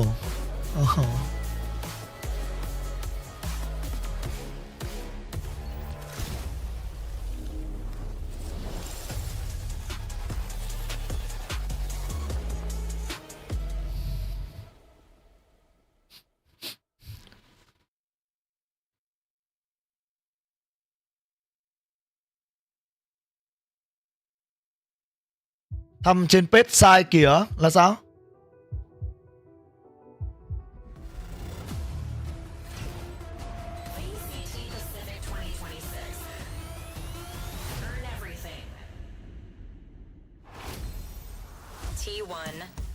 Are you mad? Because I'm not. Forget the shaky start. The T1 super Đâu? team is Thăm gì ở trên page tôi sai anh em? tough loss to Nongshim, they fought their way back by taking down giants like Gen G and DRX. As Munchkin said, they had some big plays that thăm YouTube à anh em? to Thằng be YouTube sai à? honed and to finally click, and it looks like it finally has for the team.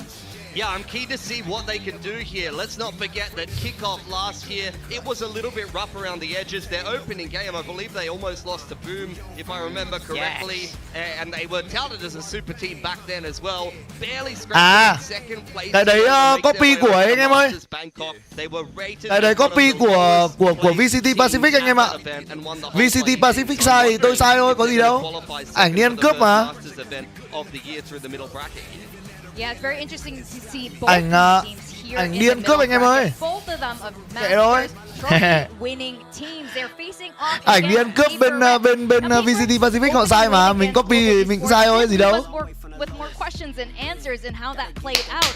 And then they played against RRQ. Let's go, let's go. The form of PaperX we have not seen that bad since last year, and frankly, we're kind of used to seeing the late bloomer style of PaperX, but the competition is just so high right now. This is not what you. Đây nhá, cho anh em biết một sự thật nhá, là sắp tới là trong cái ảnh tổng hợp kết quả nó sẽ như này anh em ạ.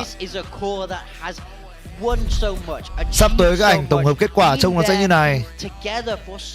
Đúng nhỉ?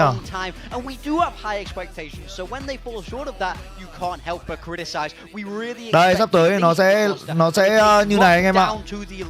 Đấy, update ảnh kết quả sắp tới trông nó sẽ như này. Mình sẽ có ảnh cập nhật riêng anh em nhá. Đó. Sắp tới thì ảnh cập nhật tôi sẽ làm ảnh riêng. Tôi không phải đi ăn cắp ở bên nào nữa, anh em hiểu không? Đấy.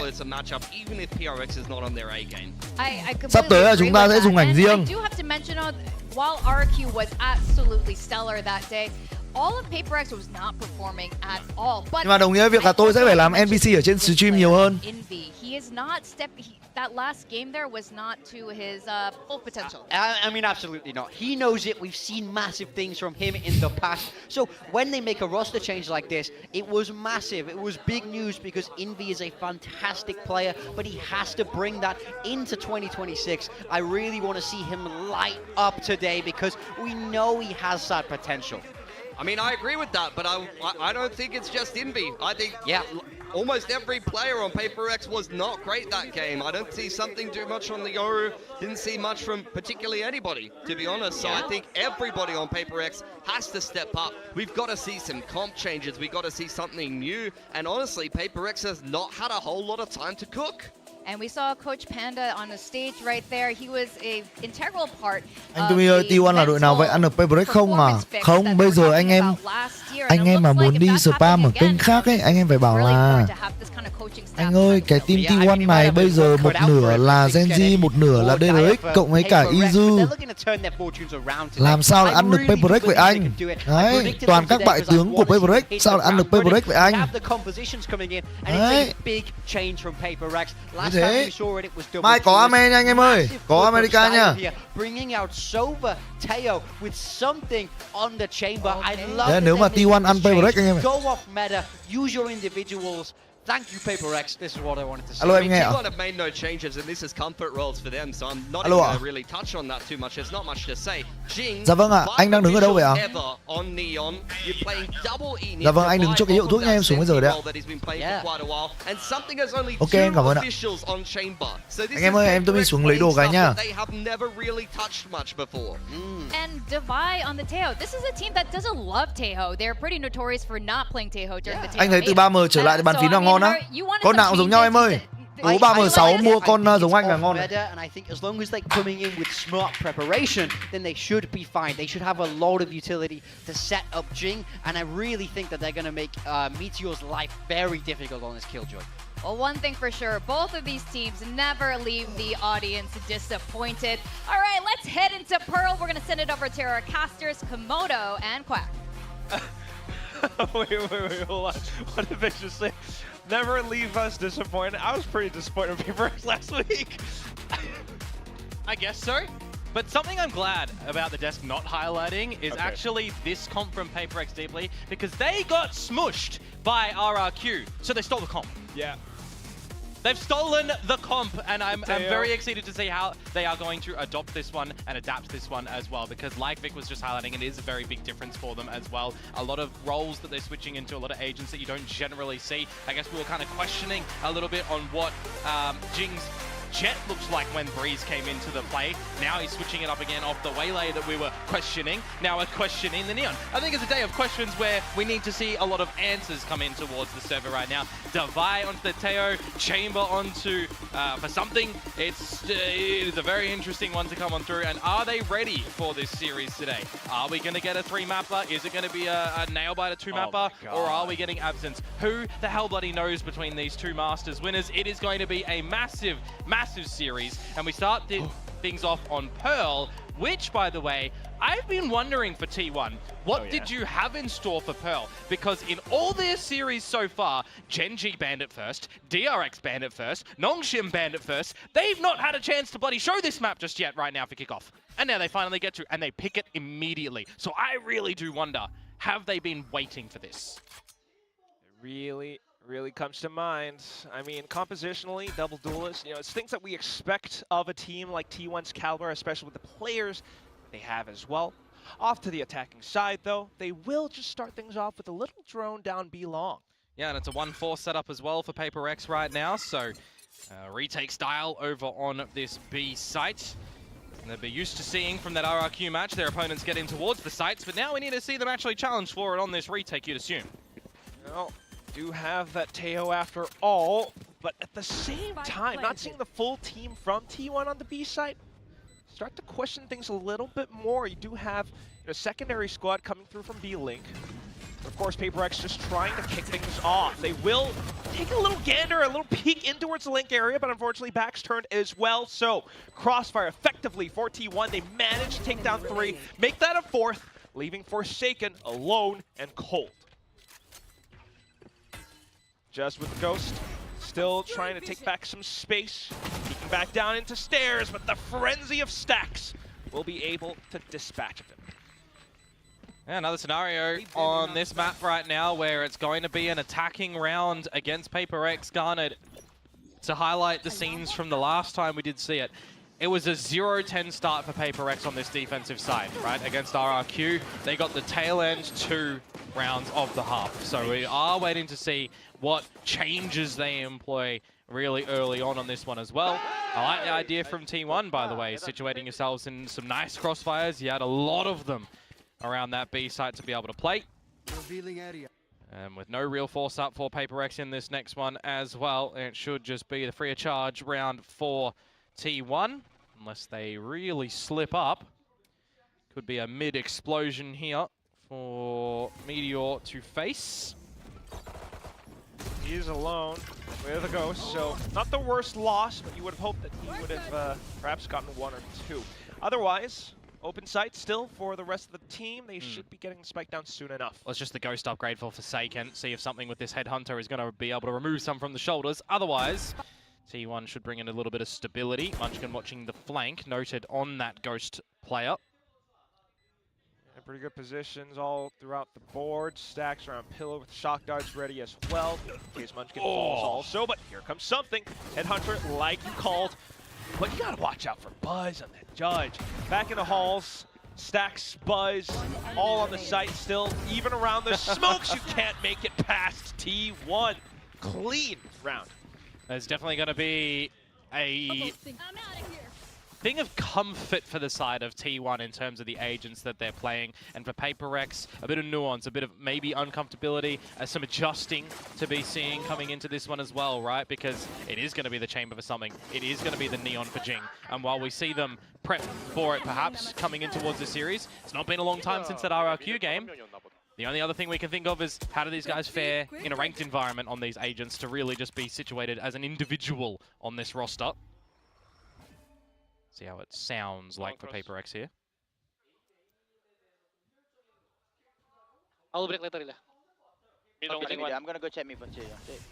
Yeah, buddy. Taking middle, guys. You could try and take mid, but they're already through, unfortunately. Izu gonna feel the bad end of that stick by Forsaken smacking him. But what else now? Smoke will fade. Util gone. There's a bit of mid control for a potential B split here for T1. Yeah, good to still check in across all around. So not too bad with the little movements and advantages that PaperX are trying to create for themselves. They managed to peek in the A main as well, so that was quite well read. Now back into B long. Something onto the chamber. Yep. No bailout strat here either. He is going to have to stand his ground as Forsaken does start to peel away as well to tower. Something now does have the rendezvous marker available as well, but there's no real position you're going to be able to deploy that as Forsaken. We see his POV on that one. It sounded like just a single shot to the dome. Absolutely discourages T1 from stepping foot back into B, so into the A site, but there are so many angles to consider, especially with PaperX and how they could have possibly gotten to A main. Yeah, there's still a dart available for Envy as well, but it looks like they're going to take a little bit of initiative as Munchkin does get caught in the open, and Stax is going to get traded. So a pretty decent first round on these defensive side for PaperX. They're going to be happy that they get one and not see something like that 10-0 again. Thankfully not. Still, early days for both sides this round, thanks to Forsaken checking out in towards middle, as well as back into tower. Yes. Oi! Beautiful. That's a cracker. Absolutely. Buy up the time for T1 and see what their strategies do look like from barrier drop as well. As I highlighted a little bit earlier, they have not really had the chance to play this map so far in kickoff with an immediate pick. Feels like that they've been waiting for it after we see it banned and banned and banned in their last series. And of course, PaperX not really being too crash hot on it. You feel like you're cooking something and they're weak, so definitely go for it. Like the aggressions from PaperX in towards A main, this choke is generally nicely favored for defenders to have a fair fight on, try and gain favor. Of course, wondering as well as to whether or not T1 prepared for this specific composition that PaperX brought out. So perhaps some little adjustments here and there. Yeah, right. But still, that was a lot of utility spent by PaperX just to fend them off around A main. T1 looking for an over-aggression play, right? Catch them a little bit lopsided. Hunter's Fury as well for Stax. Perhaps starting things off with Izu alongside Buzz. Relay Bolt still ready as well. Meanwhile, Jing has to immediately get out of dodge. Yeah. Jumping out with his wiggles as PaperX, well, they just sit you down, don't they? Munchkin trying to dig deep, can't happen, and Stax, well, he was spotted with the Hunter's Fury earlier, and he is going to get traded as well. Bowman shut down. Tied game. T1 not able to find good fortunes in their first proper buy-up. It's really odd thinking about how everyone was just set up for it. Making a lot of noise, Jing getting out. But ultimately, thanks to Envy Device still being all around, keeping all the angles, they managed to find a couple of players straggling all across the open spots. It's like the last series that we just see as well, right? Where Full Sense are going to be happy to try and take a lot of the fights. PaperX are going to be the exact same for you. And if they are able to plant their feet nicely with numbers, they're going to take these fights with something on this chamber as well. If he's at the right location, he's going to have a get out of jail free card with the chamber. Hi đều. Well, this Neon, he's going to try and dance around you as well and wiggle around you. So we'll see how he kind of learns that in amongst this map of Pearl. The fact that you do shut down the first gun round of T1, you had the right rotations and the right angles you needed to be holding. T1 I'm going to have to wait and see what T1 really have up their sleeve for us. You would assume after this pistol round. For now, though, just trying to group up. PaperX bounce back tốt anh em ơi. Perhaps with overdrive at some point as well, but down to the minute mark, PaperX starts to investigate. You also do have something continuing to hold a deep angle into A main, so extra information, and now with all that noise, Cảm ơn anh nào vừa subscribe anh kêu anh em nhiều nha. Stax has just cleared all of long with that drone too, so they've got an idea that nobody is sai đấy, đặt actually được on bom. the side itself. Đặt được bom round này là ok rồi. Stretch out into the back of holes. Now this might even be a world in which this is a 5 versus 5 retake, and you consider for Forsaken, Cosmic Divide, maybe you want to deploy. They're not going down yet, though. Munchkin Divide luôn à? Go off. Just in with high lanes all the way through into the site, but still, everyone from T1 not quite hold on. Thanks to the pistols, còn PaperX thì hay. Tuyệt vời PaperX ơi. Này trai T1. Không sao, chúng ta có thể bounce back được anh em ơi. Chill. Everybody guns up, ready for the fight. We know we've got superior gun advantage. We've got everybody on the site. Tối nay EMEA có nhiều trận hay anh em ơi.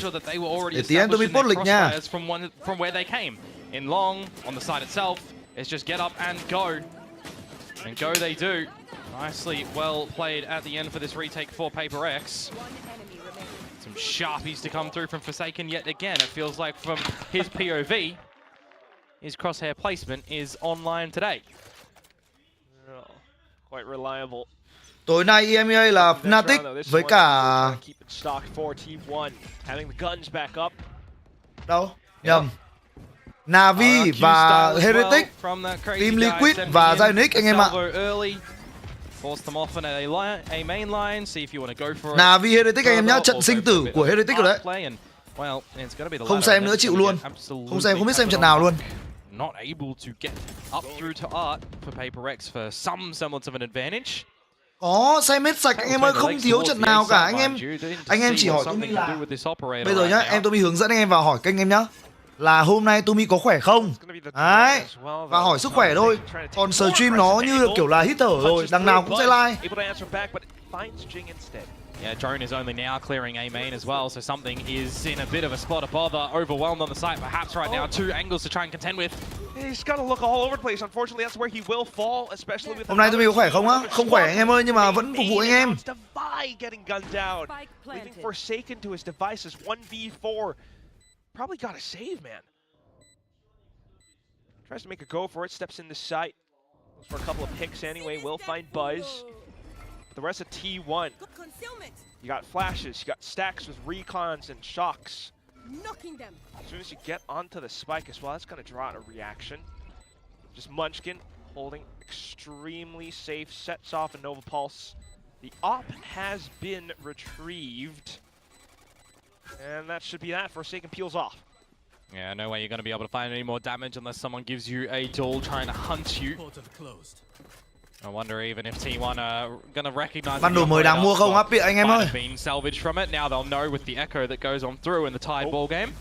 Okay. Forsaken even gonna be finding stacks for the change of rounds. So PaperX will go at it again. T1 putting PaperX into some retreated spots. Yeah. Not gonna lie, it was kind of awkward position for something to be in. There's awkward positions from them because they didn't garner that A main control bar the salvos, right? If they want to actually go for it a little bit further on, they're going to have to put bodies there. The idea was going for an art play instead, and there was a lot more members of T1 happy to take the fights there. The game plan worked a bit better from them from barrier drop. Now, though, you look at the ults that we've still got up our sleeve. Izu with the dimensional drift can be put to good value to scope things out at this B side as well. Mấy anh em mà nghe lúc nãy tôi nói về vấn đề Demon One với Inspire, anh em giải thích lại cho các anh em vào sau nhé. Tại vấn đề này mình cũng nói 2-3 lần rồi, không phải nói một lần, anh em thông cảm giúp mình. Rendezvous off, T1 just asserting their presence. Well, this is the adjustment that you wanted to see from PaperX as well. If you are going for that A main control on the back of a single salvo, what are you doing to follow that up? Đang là team com của RLQ sử dụng huấn trước. Your own stealth drone up through Art as well is one of the good things about this composition for PaperX, that they've got the double drone ability. They exercise both of them quite early on in the mix to get info that nothing's around the A site, and also now you have to have this heads up at the B site as Izu scopes everything out. Lot being cleared, but also initial relay bolt does slow things down somewhat. Unfortunately, Forsaken not quite able to stand his ground. Now, just something alongside the VIE who does arrive. Hai anh em B chết nhạt đấy nhở? Fury as well, but it doesn't quite catch on to too much. Just Izu slightly tagged up. Still not enough for them to really commit to the retake. Just the save in its entirety. The drones used for PaperX.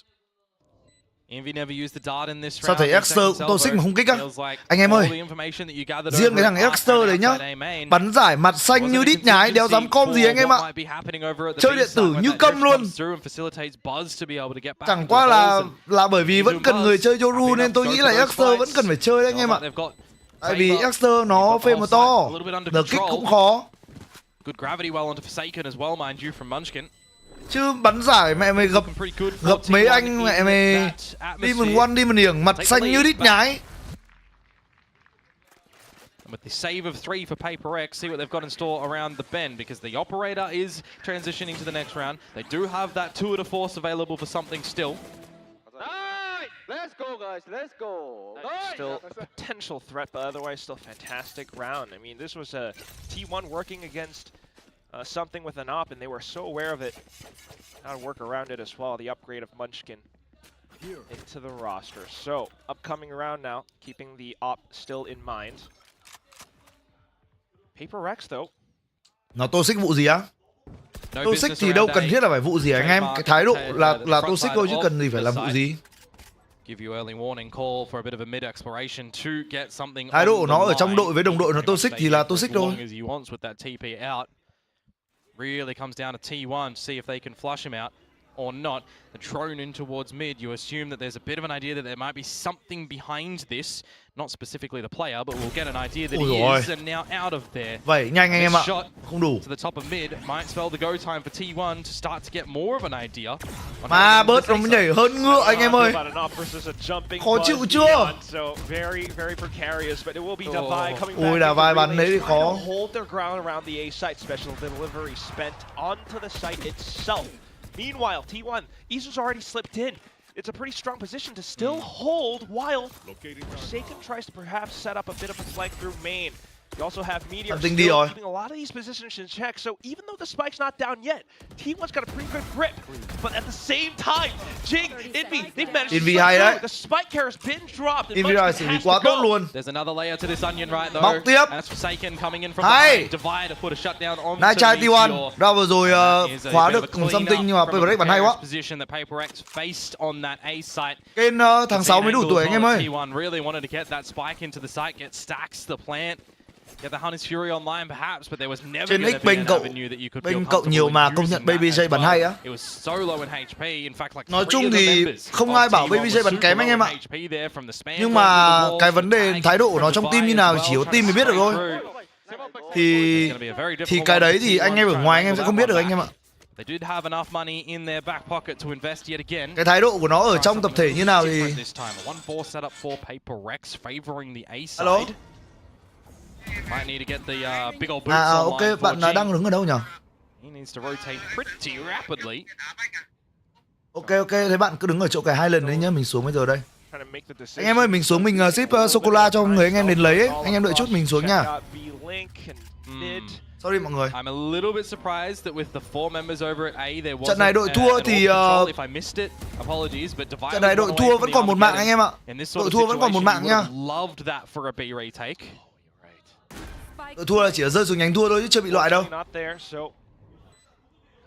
Cố lên nào T1 PaperX. Tumi đi xuống ship ấy nha anh em ơi. Ship sô-cô-la cái. Cosmic Divide perhaps try to draw some of the attention away. Now Forsaken has to contend with Buzz, but there's the flank now going through. Overdrive popped. Stacks able to hold. Complete and utter destruction. A quadruple kill out of nowhere. He's just pulled out the right Jenga block in that one, and they have all coupled on down. 4 kills to come through from Stacks. Need to see that from his POV for sure.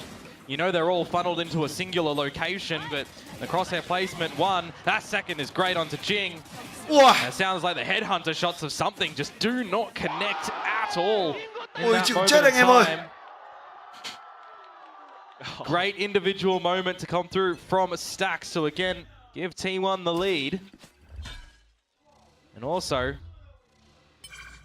not going to have too much of an impact on PaperX's economy for this round, but the one after this, that's something different if it goes T1's way.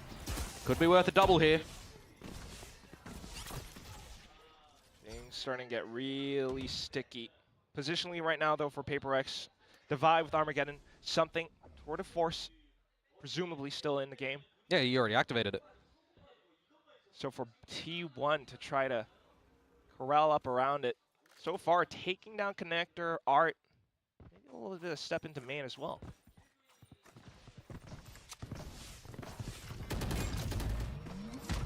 Announcing more presence in towards B though, and that drops the Armageddon relatively early. Yeah, but it's a bit of a safe way that you can get out of that one as well from a TP and from the high gear of the Neon. Now, the challenge to something with this 2-4. See if he can get the right line on a Meteor, which he can. 5 versus 3 that T1 have to come back in towards the A site with. And well, they're going to have to get kind of fancy with this one to have any advantages. Gonna look to Buzz. He's the one with the fancy feet. Unfortunately, falls to Envy. Stax makes it a trade, but there goes Toward Force again. Salvos flush Stax out of position. For the quad that he got in the previous round. He's got 15 seconds now to make something happen. DeVi hops onto the ledge, spots his head. I gotta say, from what you've got available as this composition for PaperX on the defensive side, you've really seen RRQ do a lot of ingenuity for the different layering approaches that you do have, right? From the information that you're gathering from the drones and the dart, from the stuns that you've also got available across the board from the Neon as well as the THEO. You're covering a lot of the bases for information gathering, for damage. You are kind of missing the flashes, I guess you could say, but if they're, you know, finding favor with the other components, it's not too shabby. So we'll see what T1 are going to be able to do differently a little bit with this Yoru and play for Izu, because again, it's kind of felt a little bit flat when the drift hasn't come on in on that specific mark. Forsaken's battle right now is against the drone. Things happen. Still though, it's a go signal for T1. Cosmic Divide. Buzz kicks things into high gear, but unfortunately in the midst of all those smokes, a couple kills going through. Stax, once again the playmaker, able to find a double kill.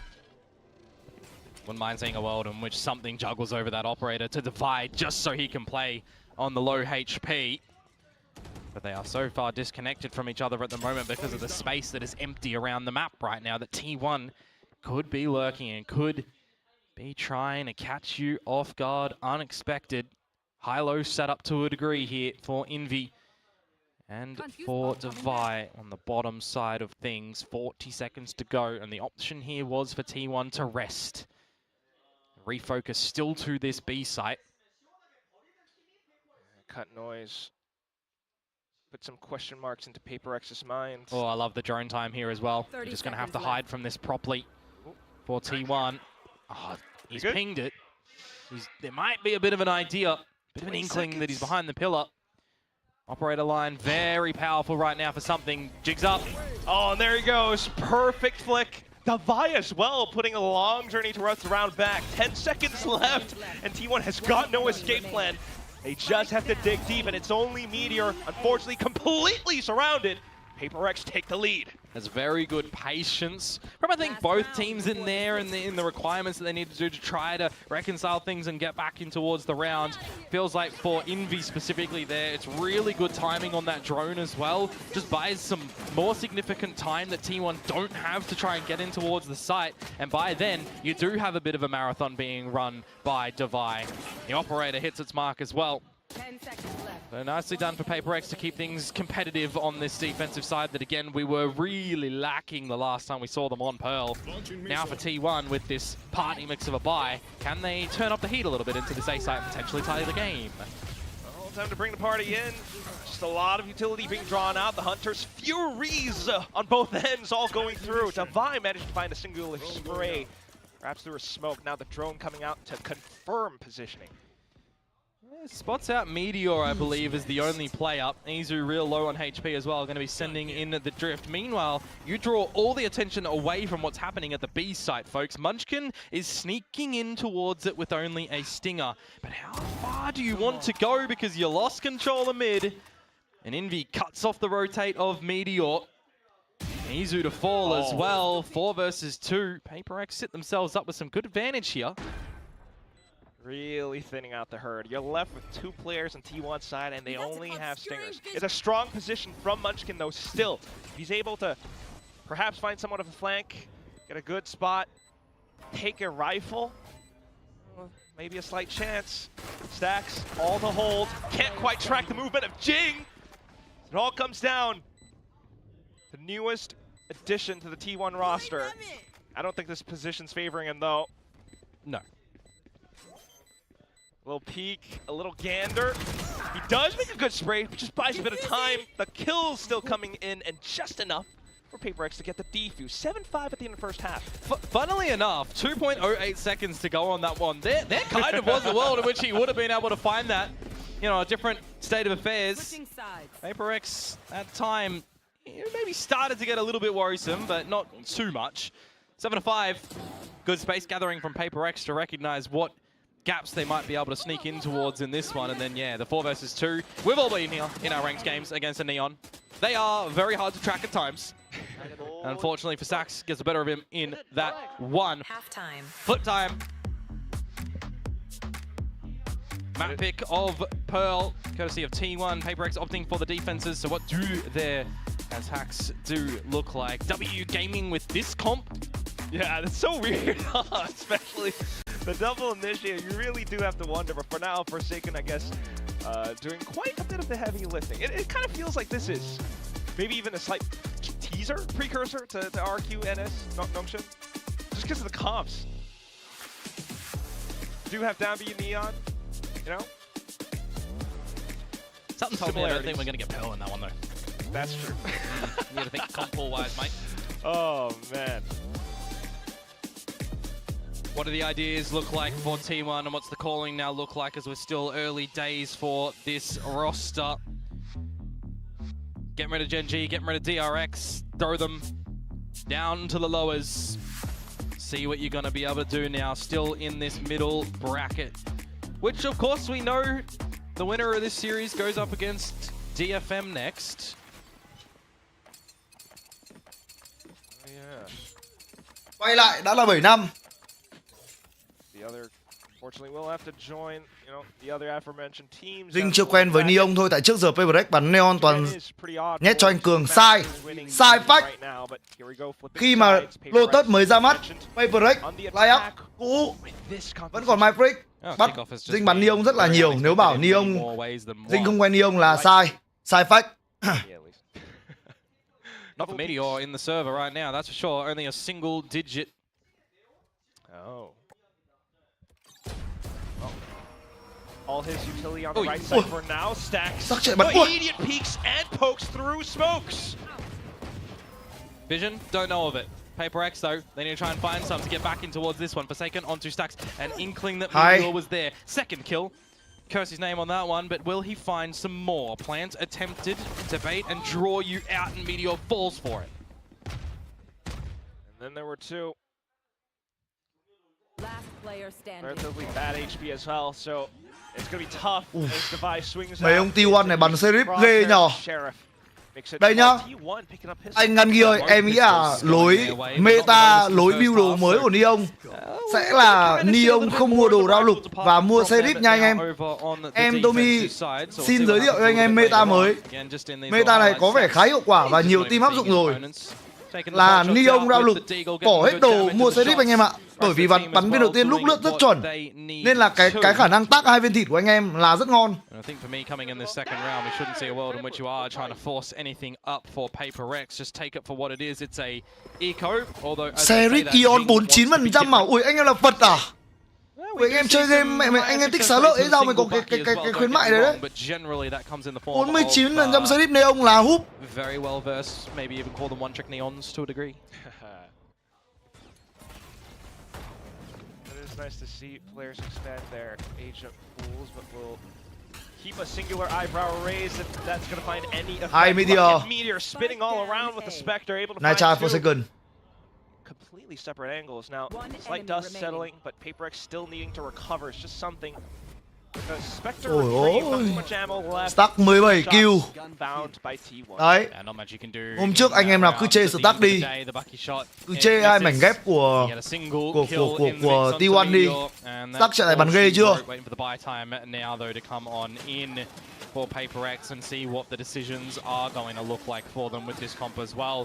Plays into a little bit more slower pace clearing of action. Definitely want to see explosiveness with the rest of the initiator util as well when it does come to a couple of these site takes perhaps.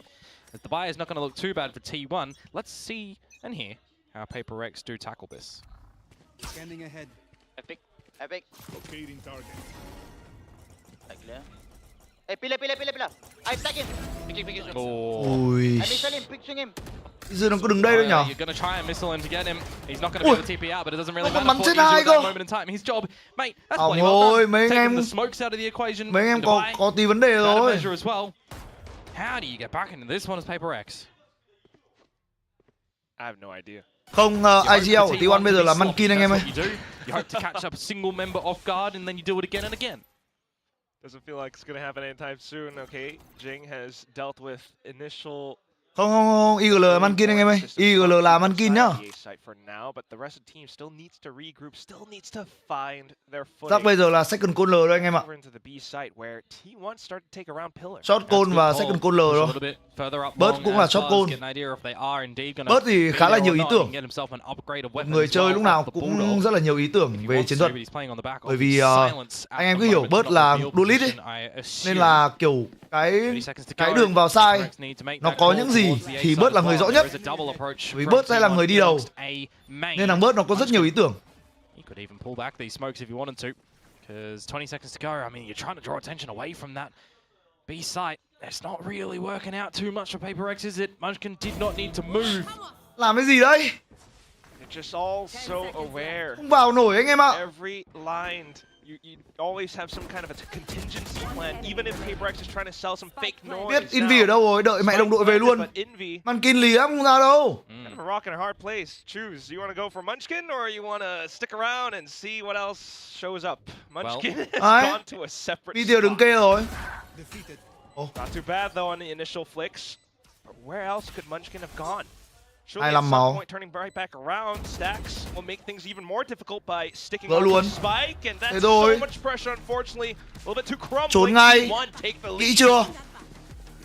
Well.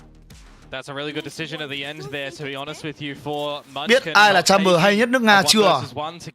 Chronicle. Over towards Envy to come out with a clutch. Massive amount of Chronicle anh em ạ.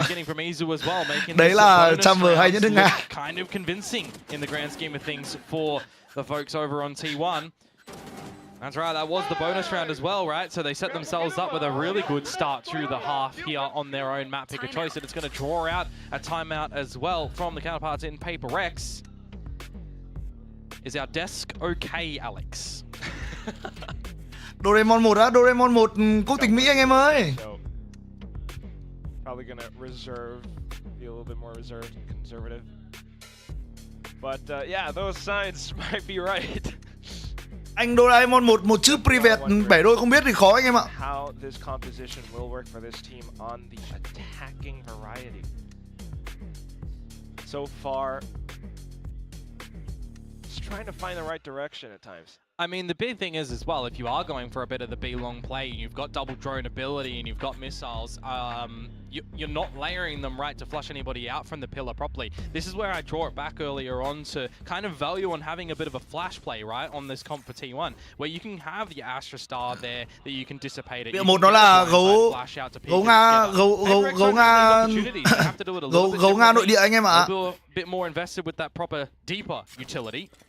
Break out the red panties. We're rich baby. Rằng cửa xuất khẩu không vào cũng hô đã ném 10.000 đồng cho anh Tumi. Tumi ơi, Munchkin này có hề đề không nhỉ? Hề đề là sao nữa anh Dài? Khó thế, sao thua luôn ở đây rồi vậy? Chiếm cái này không về được anh em ạ. Làm khó stack rồi. Làm khó stack rồi, round này làm khó stack chặt rồi.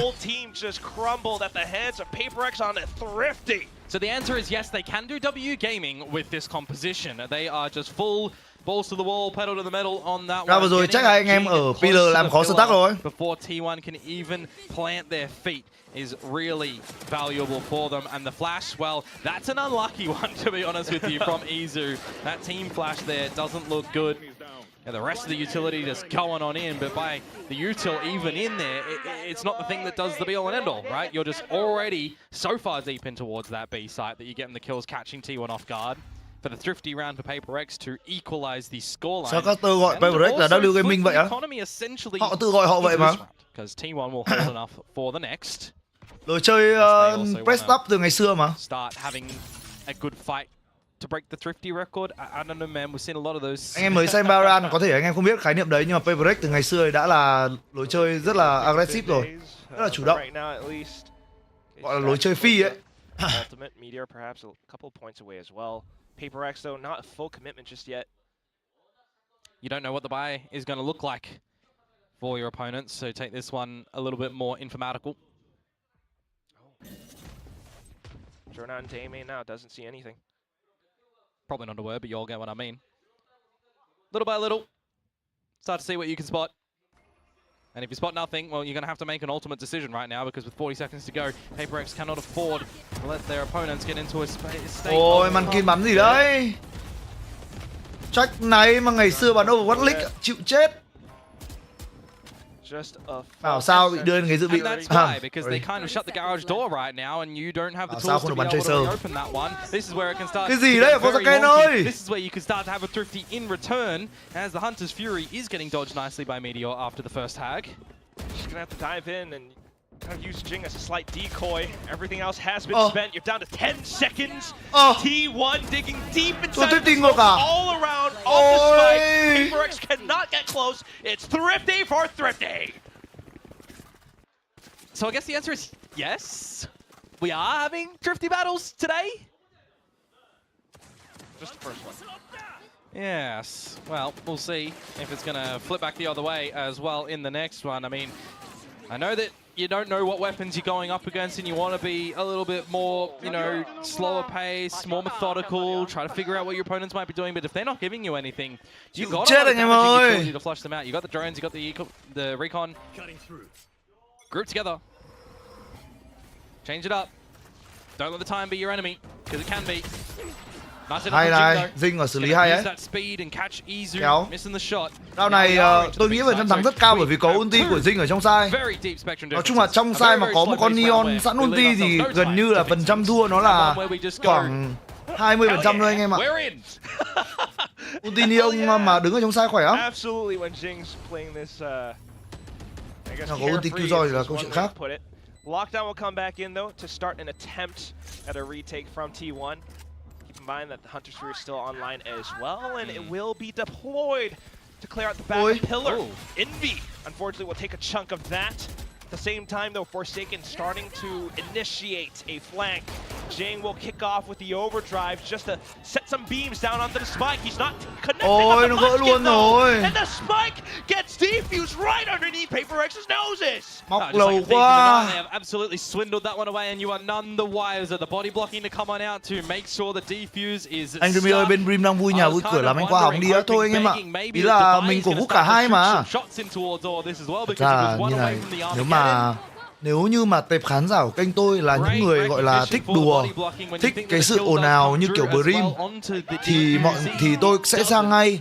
Nhưng mà vấn đề ở chỗ là tệp khán giả của kênh tôi lại là những người chill anh em ạ. Nên là tôi mới không làm như vậy. Tôi biết tệp khán giả của tôi mà.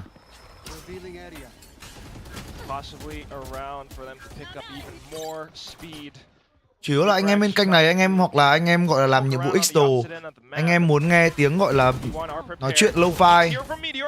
Hai là tệp anh em gọi là muốn xem giải nhưng mà lại không muốn ồn ào quá. Probably want to sit yourself back a little bit now and just ensure that your alarm bot is going to be the protector of art. Because this starts to feel a little bit more pressuresome towards this A site right now. You had that drone from Divide towards B early on in the piece, but that's gone. Now you see the rest of this utility at the A site. Meteor does falter, and so does Buzz. Hay! So does Stacks. This one is done. This is a đấy, PaperX cứ bạn một tôi một rồi. Chúc mừng anh em nào tin tưởng một trận đấu nhiều đau đấu căng thẳng nhá. Chúc mừng các cậu chủ thắng lớn. And they get to hold on to their ults as well. Unbelievable. The smokes come up. You got the fast lanes from Jing. And just a couple of peppered shots through. Jing even finding one as he lands on his feet. Nhưng mà là một người cũng từng gọi là làm nhiệm vụ X-Đồ nhiều anh em ạ. Tôi cũng tự hỏi là tại sao anh em lại chọn kênh tôi. Tức là anh em ủng hộ tôi rất là vui thôi. Nhưng mà kiểu thấy mọi người ủng hộ mình cách cũng là khá là đông ấy. Nên là mình cũng tự đặt câu hỏi là tại sao tệp khán giả Silver Flag lại xem kênh này.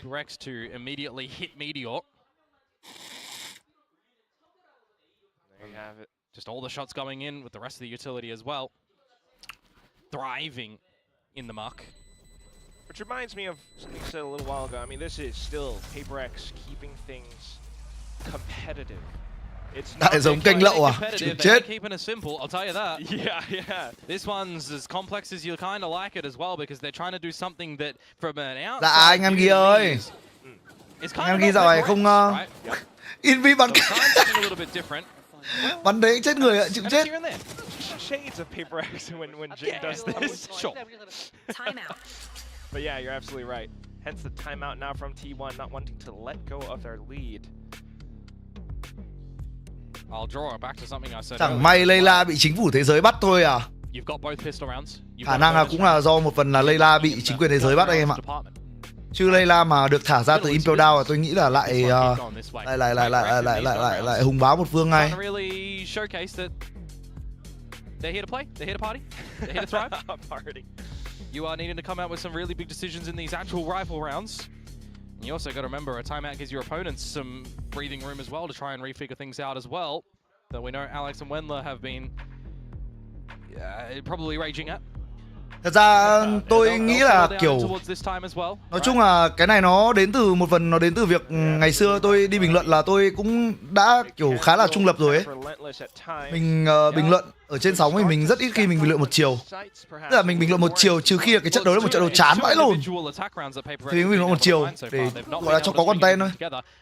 Chứ còn vào trận ấy là tôi sẽ chỉ quan tâm đến là nếu tôi là một khán giả thì tôi sẽ muốn nghe cái gì, tôi muốn xem cái gì. Chứ còn bình thường thì tôi cũng không quan tâm lắm đến việc là tôi thích đội nào trong cặp trận đấy đâu. Hay này.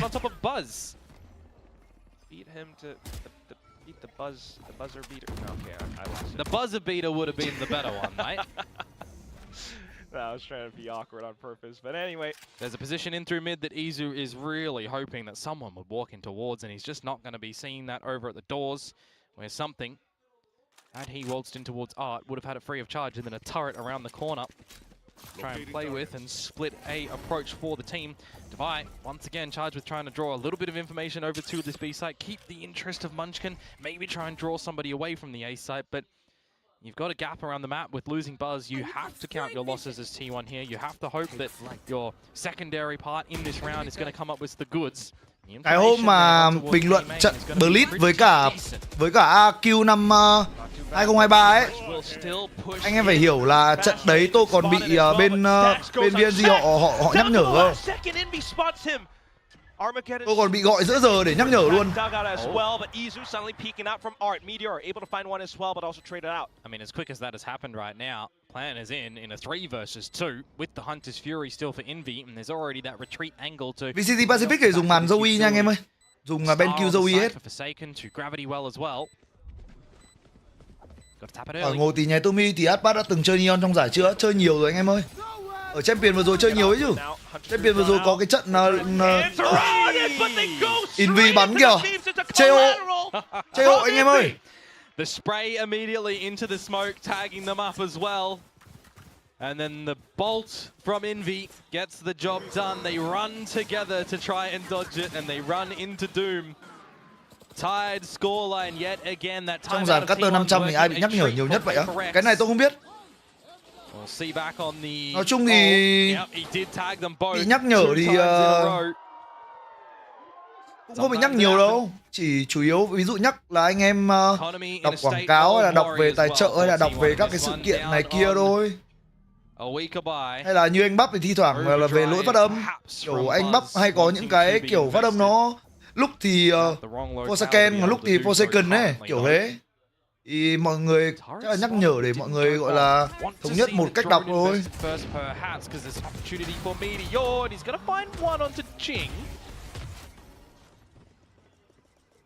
Đọc quảng cáo, ví dụ quảng cáo cho sự kiện, mấy cái sự kiện offline của bên VNG họ tổ chức như kiểu là Watch Party này kia ấy. Thì quảng cáo giúp cho bên phía đội ngũ nhà phát hành, các anh chị bên đấy. Cãi nhau thì cũng có anh em ạ, nhưng mà chủ yếu cãi nhau về vấn đề chuyên môn thôi, là kiểu anh em đưa fake sai là anh em làm ảnh hưởng đến performance của đồng đội thôi. Stifling Buzz as well. He Không có might gì be mấy. stuck, but are you stuck here with him? He finds it. He lands the shot, and he bắn vào hay will drag thế. you down into the ground. PaperX take the lead. Comes out with a big one there for a heavy investment from T1 as well. I highlight those ultimates for a Nhưng mà vì sao bị nhắc á? Tại cái trận đấy là mình bình luận một chiều cho AQ anh em ạ. Alo, mình bình luận một chiều cho AQ. Tôi biết là được đấy là anh em cũng ghét Blitz bởi vì Blitz ban thầy công anh. Tôi cũng mượn gió bẻ măng, tôi này kia kia với cả Blitz đi support. Trong trận đấy Blitz còn bị đấm nữa, bị đấm đau. Đấm sâu 13 mấy, 13-2, 13-3. Chung là Các anh chị bên nhà phát hành bảo là cũng hạn chế như vậy thôi. Map 1 như thế, map 2 mình thôi rồi. Yeah, this could be quite interesting as well because there's a bit of an idea for Munchkin. Mình ít khi làm thế á. Chung là tôi cũng không phải cái người mà kiểu tạo ra một cái cộng đồng kiểu toxic này kia đâu. Tôi không phải người như vậy. We start to lose a couple of members across both sides of the Có à? map. Not expecting that Sax is just going to still try to get the better of you as Envy. This is a little bit orcs. Yeah, still got the tag on him. But there goes Dimensional Drift from Izu. Could continue to make things a bit stickier for PaperX. Starting to feel the pressure as sitting from the drift, he's going to get caught by Envy.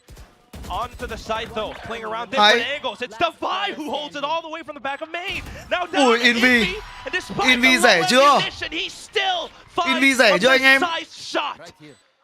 We've been kind of wondering how Envy would be integrated in towards this roster for PaperX, right? Super early days, given they've only had a couple of games to really be able to figure that one out. You're also comp changing into today, right? But for Envy on the Sova, it's not just been about the agent for him in this map right now. The trades are there, the decisions are being made a lot better than they were previously for him. And that is a big clutch to put them on map point. Otherwise, we would have seen a tied scoreline at 11 apiece. The timeout for T1 now. Envy là ai mà sao VPRX lại mua? Đấy, anh em phải đi hỏi đi. Sang, anh em ơi, anh em, sang kênh chat của Brim. Sang kênh chat của Brim, anh em sang kênh đấy, anh em bảo với tôi là Envy là ai, sao VPRX lại mua vậy anh? Giúp tôi với. Giúp tôi cái anh em. A lot to consider for the remainder as well. Just witness PaperX going at a multitude of speeds. Separate sites as well in the past couple of rounds. Putting yourself into T1's shoes, I mean, this is going to be a tough one to read. Yeah, for Munchkin specifically as well, right? Yeah, for Munchkin, formulate a good idea on what you need to do in this next round as well. Stax is certainly going a bit above and beyond in this map. Now. Going a bit above and beyond. Released from big brain duties. He's just going to be down to the Guardian in this one as well. With a bit of shield. See if that Hunter's Fury. Hit and run guy anh em ơi. Hit and run guy. Spam. As well. Big lean for PaperX over to this B site right now. Already starting to push the defenders a little bit back and draw rotations from Buzz over here because Izu's pushed A main. He's got that gate crash available. Might want to try and call it. Em cho hỏi nhỏ tí là anh Móc với thầy Crazy Guy không thích nhau á. Cái đấy tôi không biết anh em ơi. Chắc chuyện từ ngày xưa hay sao? Tại hình như là từng chơi CS cùng nhau hay sao mà. Tôi chả nhớ. Chuyện chắc phải xa xưa lắm rồi. Tại vì tôi không biết, tức là chuyện lâu rồi.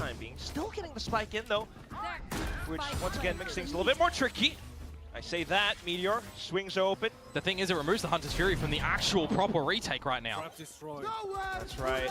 So, lesser tools of destruction now for the retake, while a counter Hunter's Fury comes in. Not to mention all the lines being still held by PaperX. Jing peppering through. Something onto the off angle. He might just find the last player. It's gonna be 13-10 PaperX. Let's go. PaperX redeem themselves onto this map of Pearl, closing out against T1, 13-10.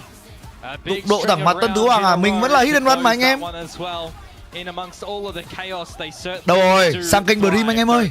Sang kênh Brim. Sang kênh Brim. Đây. Brim. Đây.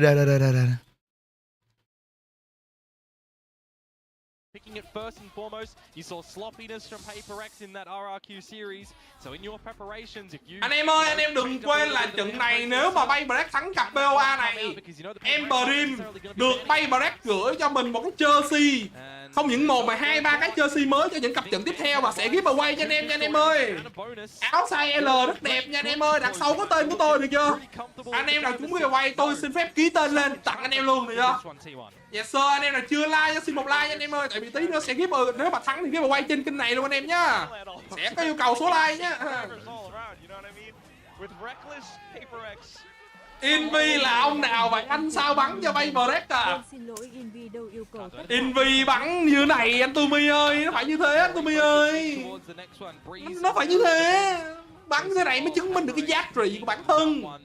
Mới chứng minh được giá trị của bản thân mình. Nó chứng minh được cái đồng lương của mình nhận là nó xứng đáng. Anh Tumi à, nó xứng đáng. Bay bờ rét gà nhưng được cái may mắn thôi bởi sơ tắc. Mẹ cậu làm như cái trận này cậu bắn đéo rùa ấy. Mày trận này mày bắn con rùa lắm sơ tắc à. Mày ấy. Trận này mày bắn rùa vãi biêu á sơ tắc à. Tưởng như nào. Thế thôi anh em ạ, mình vào mình hit run mình chạy rồi. À đây, mình sang kênh của hắn ta nữa là xong rồi anh em. Đâu nhở? Đây.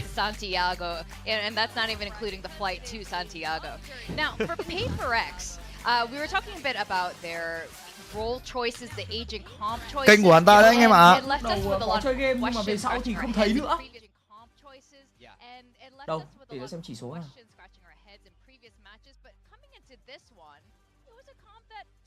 Bớt 11, 18. Lúc đầu có chơi game nhưng mà càng về sau thì lại càng không thấy. Thằng Brim Big Fan trước hỏi PRX có cúp nào còn đéo biết anti bring cái cụt. Trời ơi. Anh Gangi ơi, em nói thật là mặc dù em không nhận bản thân mình là một fan của PRX từ những ngày đầu tiên, nhưng để mà nói về kiến thức của em về PRX thì em còn nhớ bằng hết anh nhá. Em phải nói thật, em là một người đã theo dõi PRX đến năm nay là năm thứ 6 rồi. Theo dõi PRX kể từ những ngày của những năm 2021 rồi. Đấy. Theo dõi từ tít tận ngày xưa. Mình không phải fan mà cái kiến thức gì về PRX mình cũng phải nắm chắc anh em ạ. Đấy là sự thật. Bởi vì sao? Bởi vì tôi là một bình luận viên và tôi sẽ mãi là một bình luận viên của tựa game này. Được chưa ạ?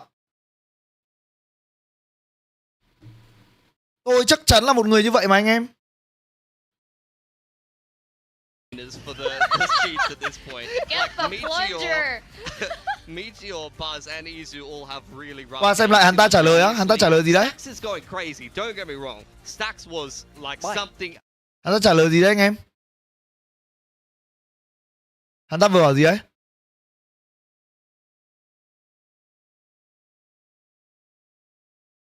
Could have won, like similar to the Gen G one. Ồ để Đâu. Bớt 11. We don't see double initiate or a lot anymore, but you have that double drone to play around with, so you're Invi. working with a lot of different util than kind of what you're normally seeing on this map. Mày hỏi anh làm cái đéo gì? Tao là anti fan mà. Anh em thấy không? Tất cả những thằng tứ hoàng, tứ hiển, thất hỏa, thất hiển, những con người sống không có chất anh em ạ. Phải núp bóng một đội tuyển khác để anti. Có ai như tôi không? Một người thẳng thắn, công minh chính trực. Có gì mình nói nấy, hay mình khen, giờ mình chê. Đúng không? Hay mình khen, giờ mình chê. Còn tất cả những cái đó giả dối. Anh em thấy không? Tứ hoàng hay thất hỏa ấy, thì tất cả cũng chung một ruột thôi. Tất cả những cái đó đều chung một ruột thôi anh em ạ. Chỉ có chúng ta là những người đồng hội đồng thuyền anh em ơi. Chỉ có chúng ta là những người đồng hội đồng thuyền thôi. Chúng ta là chung một băng hải tặc. Mục đích của chúng ta là trở thành vua hải tặc anh em ạ. Especially on Pearl, you'll see the duelists top fragging, or maybe even the Sentinels, the Killjoys, or the Chamber. But no, it was both of the Sovas. They were absolutely on fire. I mean, Stax has been a weaker fragger on this version of T1. He had the lowest stats coming into this game. This was a crazy multi-frag shutdown over on that A side of things. But you've đúng chất Luffy mũ rơm rồi đó, đi đến đâu dẹp loạn đến đấy, không cướp bóc. Sai. Là một hải tặc, tôi sống một cuộc đời hải tặc. Cướp là phải cướp. Nhưng mình cướp, mình bảo mình cướp. Mình cướp mà mình dám bảo là mình không cướp là một thằng giả dối. Hải tặc có nói dối nhưng để bảo vệ lợi ích bản thân. Được chưa? Fantastic with the util. Look at this ultimate. This is what we want to see.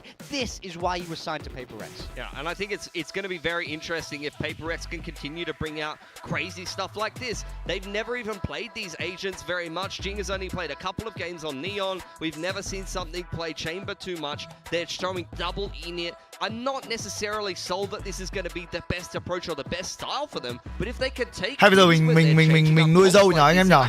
Làm một tí dâu đen không anh em?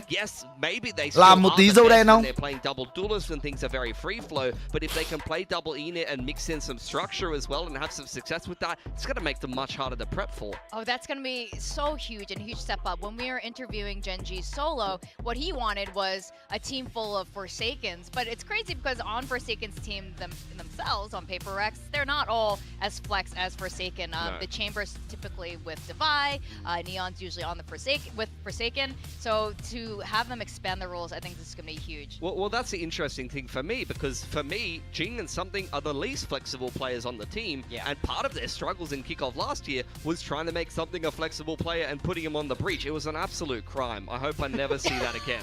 Honestly, Something I don't playing like breach. him on Initiator. Không, anh ăn ghi ơi. I don't want to see that. But I think Devi has been pretty flexible in the past. You've seen him shift around the roles, you know, play Sage, play Skye, things like that. He became kind of the Vice guy after flashing himself. It was a bit of an anime kind of storyline going on there. But the thing is, I think they put two of the least flexible players onto actually some more flexible roles, and they won. So massive respect for that. I think Jing in particular on the Neon and the attacking side started to look a hell of a lot better. The guy was getting entries like it was nothing. I mean, I think it speaks to a wider philosophy. When you're able to kind of train these players to become more flexible, try different roles, try different agents within their roles, it gives you so many more tools to work with when you're building compositions, or if you need to change at short notice in these kind of shorter tournament formats, being able to have multiple comps ready becomes really important, and if you have flexible players, that becomes a whole world easier. Now I do wonder, because Breeze is the next map, and that was the first time we saw Jing. Tụi mình cho xin link hình nền Brave được không á? Không anh em ơi, mình get keep mà. Ảnh vợ tôi Lee Jae Young, ảnh đấy tôi chụp mà, tôi không cho anh em được. A lot more sense than a Raze transitioning into a Jet, but I'm curious if they're going to stick to the comp, because it did work. Yeah, I mean, the big highlight on that, I suppose, was the Brimstone, right? And I really liked the Brimstone. I feel like it's a nice different approach to the map, and I think it suits the PRX style because it's all about being able to bring that pace. It gives your executes so much punch, and then you have nice post plant with the molly, and it also Hôm nay anh em nhá, hôm nay chúng ta còn rất nhiều cặp trận anh em ạ. Nhưng mà tôi sẽ phải đi Photoshop. Đống thumbnail đã, đợi tí. I wasn't super convinced by the GE win, honestly. Similar to like even that last game against T1, when I think about it and going forward into the competition, I'm going to think, yes, it was great they got the win, but it wasn't convincing, and maybe on the other side of things, the other team's play was a bit of a factor. I'll be interested to see if they stick Jing again onto a Jet and they continue along the same path, because if that's true, you're going to start to see very big evolution in the way that PaperX plays. And on the T1 side of things, it was a pretty poor game against Gen.G. Yeah, exactly. I'm a little worried for T1 going to the map, but surely they've corrected some mistakes. Now, if Jing is back on the Jet, he would be facing a very fantastic Jet in the form of Bus.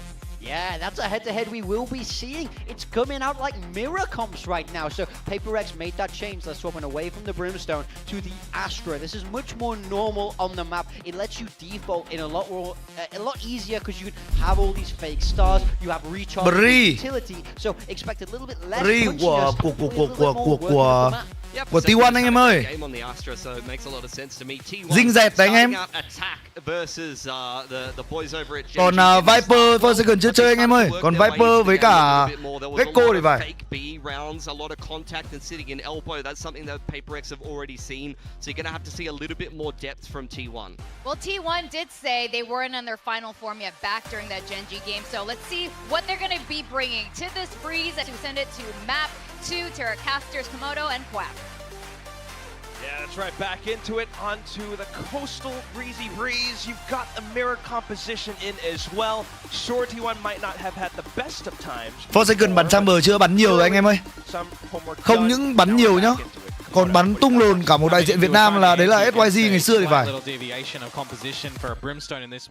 Ngày xưa thầy gặp quả Forsaken này cũng hợp mà anh em. I can't really say back to the Astra because these guys don't really play this game, right? They 2023 here and there, 2024 it's gone, no 2025, and now it's back. You got the one installment against Global Esports where, you know, that was all right from them. Quả Forsaken Chamber ngày xưa là ác quỷ ấy. Đùa đâu. Seeing Jing on the Jet was pretty cool, but is that going to still come in towards play right now? A Brimstone for an Astra, a lot of the protocols you can kind of have the same except for the scrape across the other side of the map because of the stimmy. As the smoke fades in towards mid, well, we're just having a mid fight yet again, and T1 are coming out in favor. Vừa cúi xuống nhấc đầu lên cái là thằng con mẹ Piton đến từ T1 hả? Izu just hangs back an extra second and finds a couple of shots with that sheriff of his.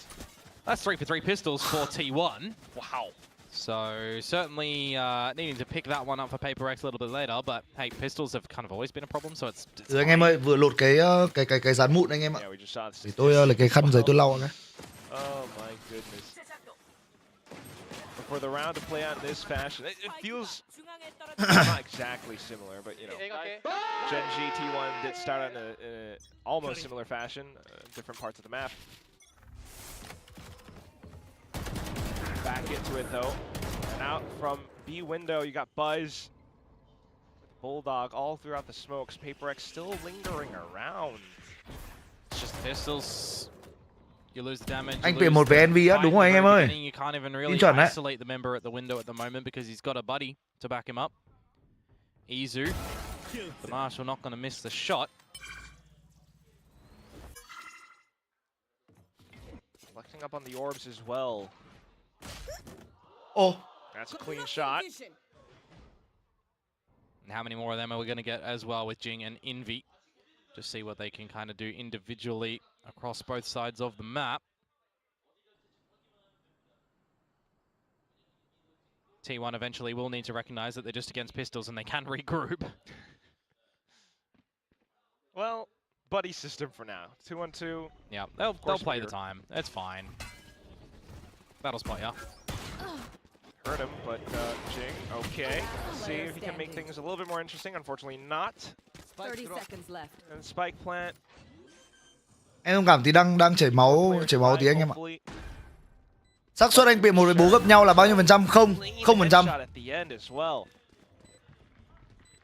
Well, it's not like we haven't seen this start already today as well, right? Pistol and second over to T1. Let's see if it's going to just go another bonus or if Paper X will be here on the defensive side's party. Now, for those that might just be joining us into this third map as well and might have missed the Global Esports game, it was the first map of that series that GE did pick. So for Paper X, it was a bit of a surprise to see what we will be spotting for them in that series. And they actually started off pretty slow, but then they really found their stride in their retakes as well. There were a handsome amount of them from memory. So cái mụn này to đấy nhở? see if that is also going to be kind of the style that they want to employ in towards this map too, if T1 even are going to allow them to do that.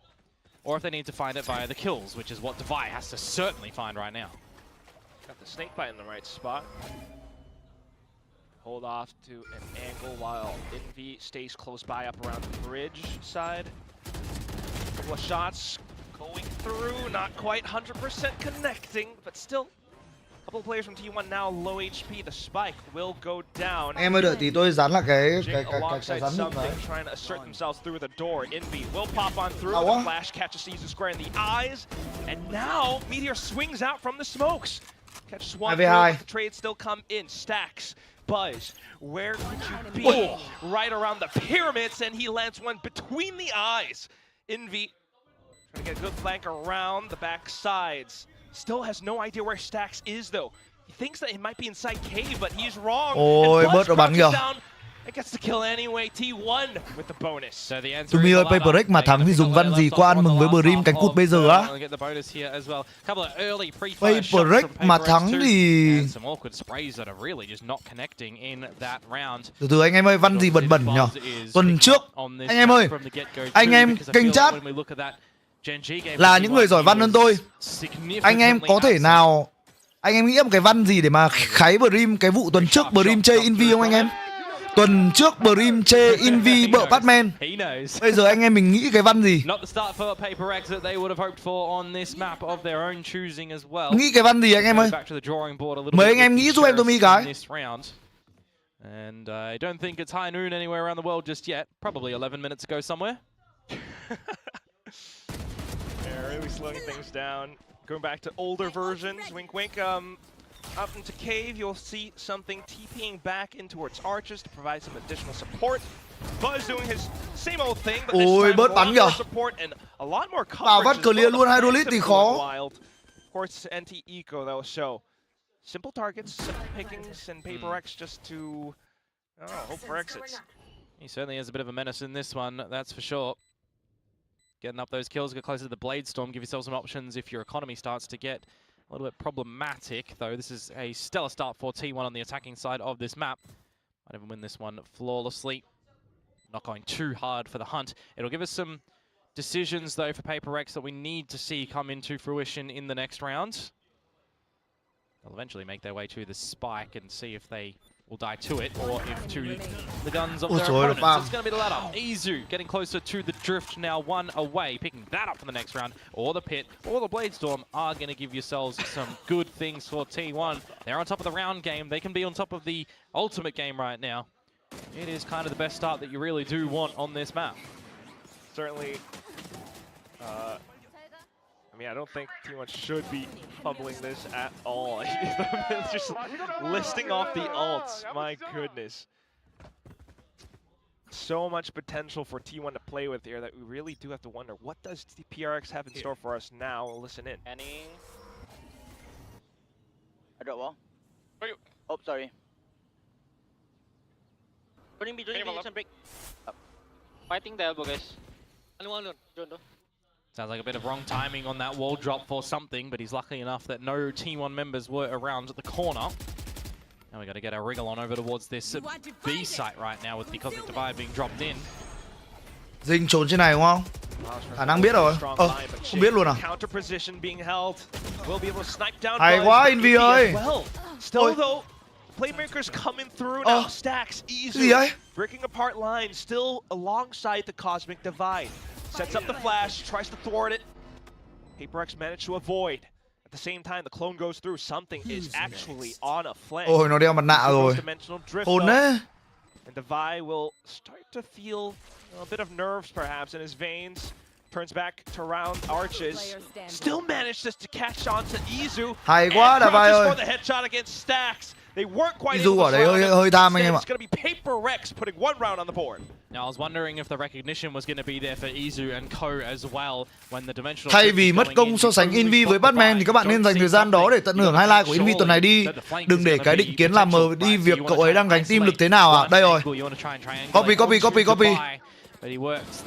Copy anh em ơi. In a good advantage scenario for PaperX that they really dig deep copy. Izu and Stacks. Trying to keep this one flawless. Ngon luôn.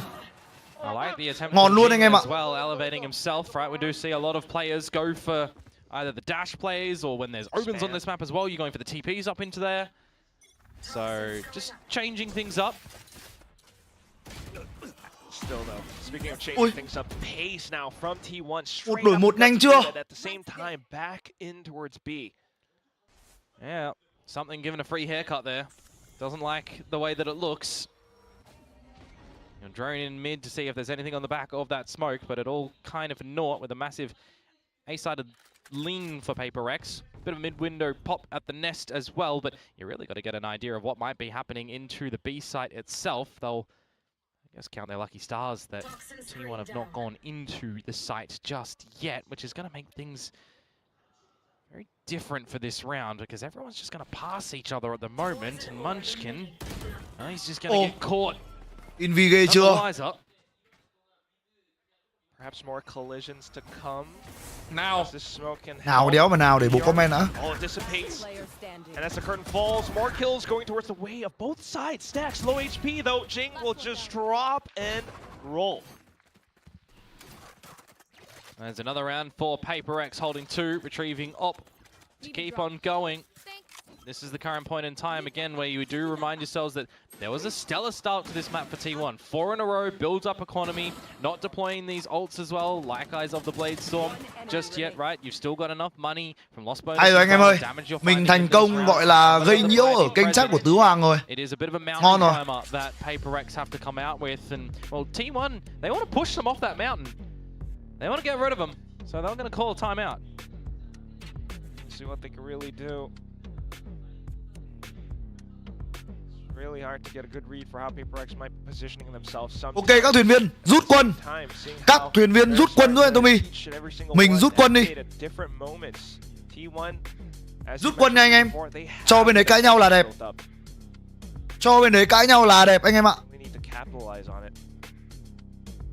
mean, the big thing for T1 is just going to be, do you want to go very fast and one-dimensional in towards one of these sides, or do you want to take it slow and be a little bit more split in your approaches?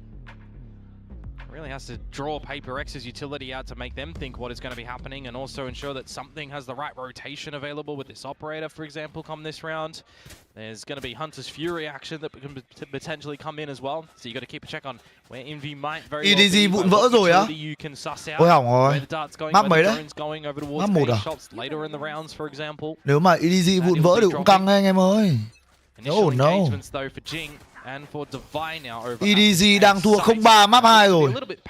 Map 1 thì đã thua. Map 2 ven này mà thua chịu luôn đấy. Drone flashes. We'll have another drone coming through with Envy checking. Lại đổi com. Bọn EDG điên à? Odd angle for Buzz to try and clear. Low HP now, getting wall banged and dinged up. Ôi hay Envy ơi. Will fall, but still the team all Ui, around. đá vai bắn. Khó cho Izu. Can lộ rồi. Bit of overzealousness to come in from Envy at that one there, but 2 versus 1 at the end of the day. Spike retreat. Xé màn quay lại bắn chết something luôn không? 2 versus 1. Giật vào bắn chết something luôn không? Outplay không? Looking on my radar for that gate crash that Izu has to the back of the A side. He's going to take it as well. Something. Ôi, đúng thế thật mà. That was behind him. And Forsaken is on the other side of the map. He's got to run rabbit over towards this A site now. For the 1 versus 1. Bold decision. And now you've got to make a bold move just to try to seize the initiative in this 1v1. He's circling around. He thinks better. He's trying to clear out Trời ơi, Izu ơi. Izu now turning at the right time for the Red Bull clutch. Bách voi à anh em? Bách voi à? I always say in situations where it's 1vx, you don't win the 1vx, you lose the xv1. Unfortunate for PaperX in their Mở áp đọc tình huống. Không. Em Tumi có khác gì ấy đâu anh em.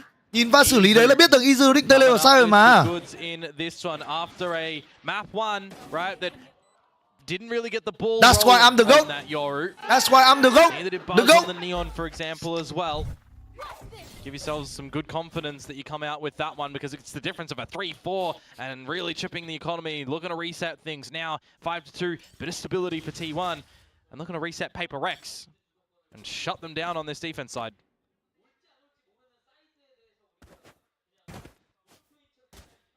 Komodo dropping a lot of knowledge. So true though. Sao không nghe tiếng TP á? Lúc đấy đang ở trong tầm ngắm của khẩu ốp thì phản xạ nào được anh em? Với cả ai nghĩ là nó tele thẳng vào sai, đúng không? Không kịp phản ứng ấy. I'm not a gambling man, but it looks like PaperX are in this one. Mankin bắn Viper không quá bằng Meteor á, chỉ là tay không to bằng Meteor thôi. Chứ còn Mankin là tủ mà. Ôi ôi, Envy ở đường góc đẹp quá, hai anh em flash ra không ăn. Nó không dính anh em ạ. And now you've got Jing floating in to hop in as well. 1v3 Meteor. Envy's efforts. It's just Meteor left in the round. Jing goes hunting with the rest of his team trailing behind. Spotted out Meteor. And there he goes, crashing into the dinosaurs. One player left.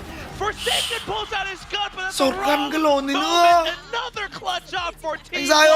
Well, we all know what they do say. It was the Meteor that made the dinosaurs go extinct, and in this one, coming out with the 1 versus 3 Red Bull clutch. That is great work to come out from him there in some overheat moments from PaperX. I really feel like 5 versus 3, a flash that goes by the wayside. It's wrong there. Team blind. And the trades come out, but every single fight there, from Jing, from something, and then unfortunately for Forsaken, was given individually to T1 by PaperX. You know that is them dropping the ball. It's true. You can't, there's no other way around it. Yeah, there's no excuses for those sort of situations as well. When you have từ anh em ơi, tranh thủ cho tôi làm nốt cái bài post để tôi post lên Facebook cái. Those things shouldn't technically be happening. Tham ao tôi làm nốt cái ảnh Photoshop của anh em ơi. Đợi tôi tí. from PaperX. They go in with the game plan to flash in, to try and seal the deal, to get further advantage. They've already caught Team 1 off guard with that position from Envy. You flash him in, but it's the wrong flash. And then you kind of got to pick it up. It's the trades that you're establishing. Great, it's a 3 versus 1. All right, we should be winning. But really, the problem in that round was the decision to keep on fighting after Jing was spotted Meteor. And it's at a point where you're down 3 rounds previously, now 4. So, T1 back into it. They've got 4 ults online. Couple of ults on the side of PaperX as well. Light shields, you need this round, you'd say. So they're going to have to potentially cheat some corners here and get a little bit fancy with things. Up close and personal towards the shops. Start to be destroyed. Scanned out as well. They are getting hungry, super hungry to try and win all of these duels right now. And it's just not working out at all. Instead, it's going to be T1. Ồ, ăn luôn stack này. Khen gái chết luôn mà. Nibble. And T1 hangs back. Satisfied with what the result is, especially since Izu setting up a big flank. Don't know if you saw the TP go past him, but it doesn't really matter at this point in time because he's got all of the good information to coordinate to the team and to clear the A site as well. And it's going to be misinformation from PaperX too when they don't actually realize T1 are just into the A site, free of charge, clear all the angles, plant to their heart's content, probably drop a pit here. And at the same time, look at Meteor as well. So quick and cognizant to check out towards the back. Yeah, hearing not much noise. And he will Ôi, catch Meteor. the wrong timing as well for PaperX Forsaken. Trời ơi, cộng giá 13 mạng. T1 continue Được on chưa? with their lead and momentum. Được chưa anh em? For me, if Uy you're tín going chưa? for that A main fight and you want to try and get everything on the back of the dart, you probably want to be deploying that Hunter's Fury off the get-go as well, as soon as it's the initial fight, because you had the idea that you're going for the fight first as DFM, Jing is going to updraft, you're going to flash, coordinate that a little bit more as an all-in affair, not a bit of a haphazard. Hopefully we got the first kill. We're not even flashing to permit the first kill with favor. Well, these bits are looking a little bit disconnected. Otherwise, a roaring start for T1 once again. Ults to secure rounds. On top of everything, now we're back towards middle where PaperX start to poke, especially with our half buy again. Oh, Meteor. Let me spot him what he can and see what timing he might be able to find here as the rest of the squad is going to start to split towards this A site. Smokes securing safe. Tôi phải kiểm tra lại anh em ạ. Other utilities drawn out, but okay. Still good on the shooting floor now. A couple of PaperX players online on the site. DFM especially with his Bucky. Hay, đổi 2 ngon này. A little bit of a take on to 2, but Munchkin now. Thôi cô For không? me, it's Meteor. Never count him out with how he's able to sneak and sleuth around the map. There's one. And there's 2 versus 2 as well. He will certainly call for Munchkin to come back towards the site. If he even needs it, slicing and dicing the opposition as Envy starts to lurk around, gets the 1 kill, has an idea where Munchkin is coming from as well, and the shots, they go the Vẫn là wrong way. Munchkin thắng anh em ạ, Munchkin cũng làm 3 luôn. 2 quả cộng giá Gen Z bắn vãi bìu. The first one was a Sharpie, but the other, Break out the red panties. We're rich, baby. Ilya Osipov đã ném 10.000 đồng cho em Tumi. Mấy anh Tung vừa vất tết lắm, hay sao mai 2 giờ bắn bo 3-4 giờ và luôn bo năm. Cảm ơn Monesi 10.000 nhá. Đấy chính xác là lý do mà Monesi ơi. Họ phải bắn nhanh để còn ăn Tết mà. Họ bắn nhanh còn nghỉ anh em ạ. Giải này, giải KICKOFF này chính xác là Trung Quốc là bắn nhanh để ăn Tết nha. A nail in a coffin moment for this half. I mean, we've seen 10-2s from him. PaperX on the 2. Không, qua bắn something em tôi mới xem rồi. Forsaken falls first. He's been absent in this map. Lại stack, lại bớt. Chưa gì vào mất 2 ông rồi. Ôi hỏng rồi, xoay. Munchkin đấu súng thắng dinh là cái lồn gì đấy. Falling down, isolated. Yep. This was a Viper's Pit invested over at A main as well, mind you. So DFM is going to have to really run over here as Envy is stuck at the pillar. He's not been spotted just yet, but It's gotta feel like he's so small on this site at the moment as he finds one. He finds Oh, another. Envy. Maybe we cook a little bit with gas in this round. Envy vẫn đang gánh nha. Still not wanting to overextend too much yet, though. Once again, Munchkin stacks as well. Recon's coming back online. A couple more seconds, but Munchkin hanging around will be able to Hết rồi. secure. Ta còn vòng lại mid nữa, nó check lại lần nữa này thì. Envy and Divide disconnect, and now Divide has to come out with the 1 versus 2. Plant down, Munchkin locked and loaded, spotted on his retreat. But where does he play this one? Is it through main? Is it through window? Is there a wrap? Window à? There's a lot that's going to be going through Divide's mind. Divide còn phải clear side cơ. He could have even retreated around the site. There's another problem that you just don't have time to play with as Divide. Every single step that Divide takes is another second off of his spike. Munchkin is just set up. All he needs is a good swing. Divide trying to stick it to halfway. Munchkin toying with him. Trời ơi. Đinh, người. Đinh, người. Không nói nhiều. Đinh, người luôn. Được chưa? Đinh. Chỉnh tâm, người. Không cố bắn mặt.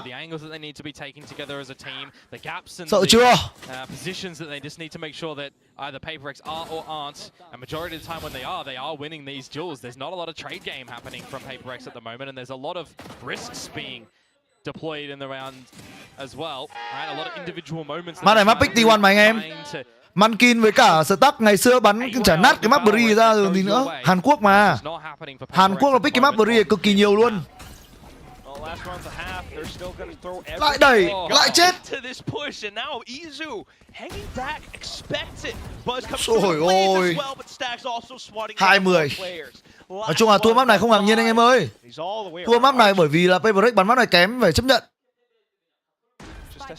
Nó là về mặt gọi là sự thật. Hunter's Fury though, he gets caught. The Cade as well. He does get a shot into Munchkin, but that is. Nó là chênh lệch về mặt gọi là trình độ ở map này là có, bởi vì PaperX bắn map này kém, phải chấp nhận.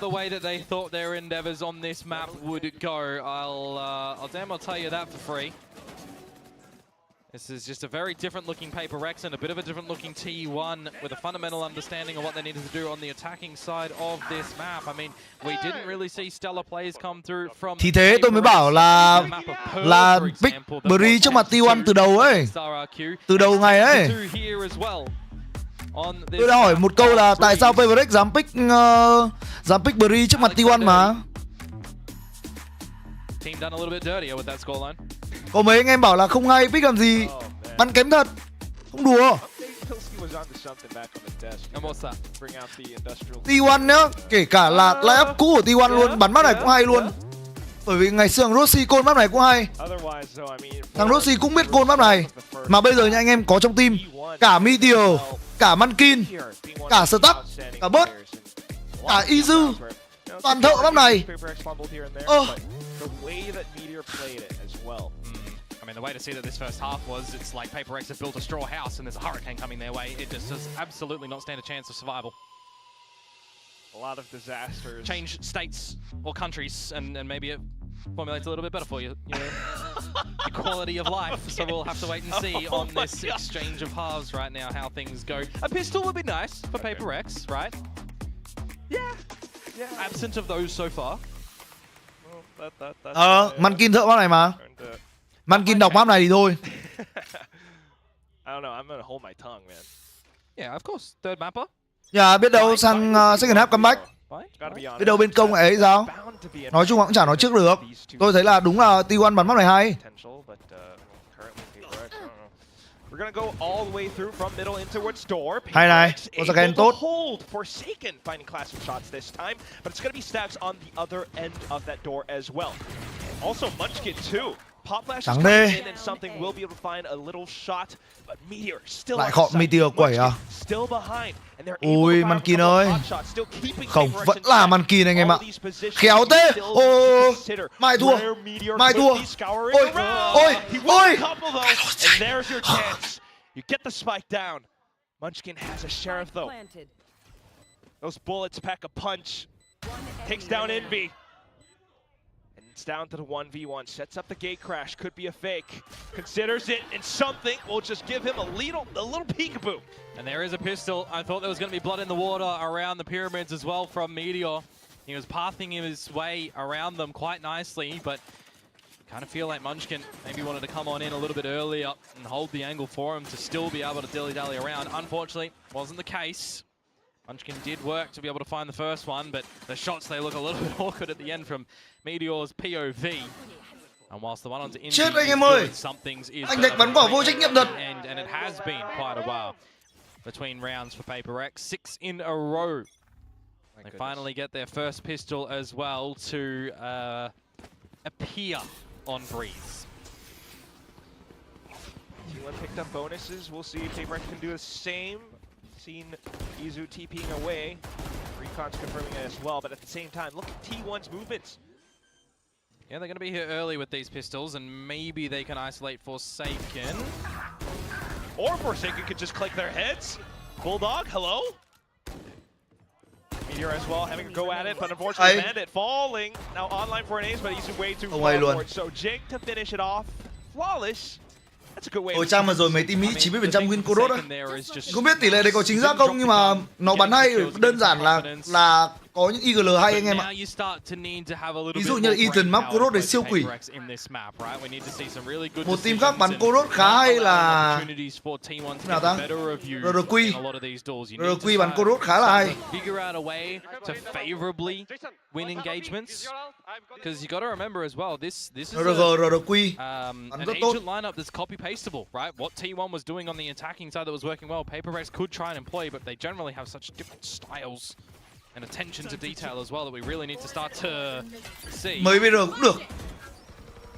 Needing a lot more layering as well. We'll start things off with a little gate crash, pop flash, Munchkin trying to play around. Chạy bài của Genji. Chạy bài của Genji anh em ạ. Chạy bài của Genji nhưng mà T1 nó bắt bài. Chạy bài Genji nhưng mà T1 nó bắt bài anh em ơi. Chạy bài rớt của Genji nhưng mà bị T1 nó bắt bài. Nothing found, nothing doing. It's justified with a Marshall. And he's just always left to his own devices, isn't he? Devices, wow. And he's not looking below him, but his counterpart is not looking above him. Meteor will get the better of him. Marshall not the headshot. He looks a little bit surprised by that one, by the cam reaction. I think that spooked him very, very greatly there. Oh, pleasant surprise. I hope we get camera replay. Chạy y hệt luôn mà. Chạy gọi là copy and paste anh em ạ. Look at the camera.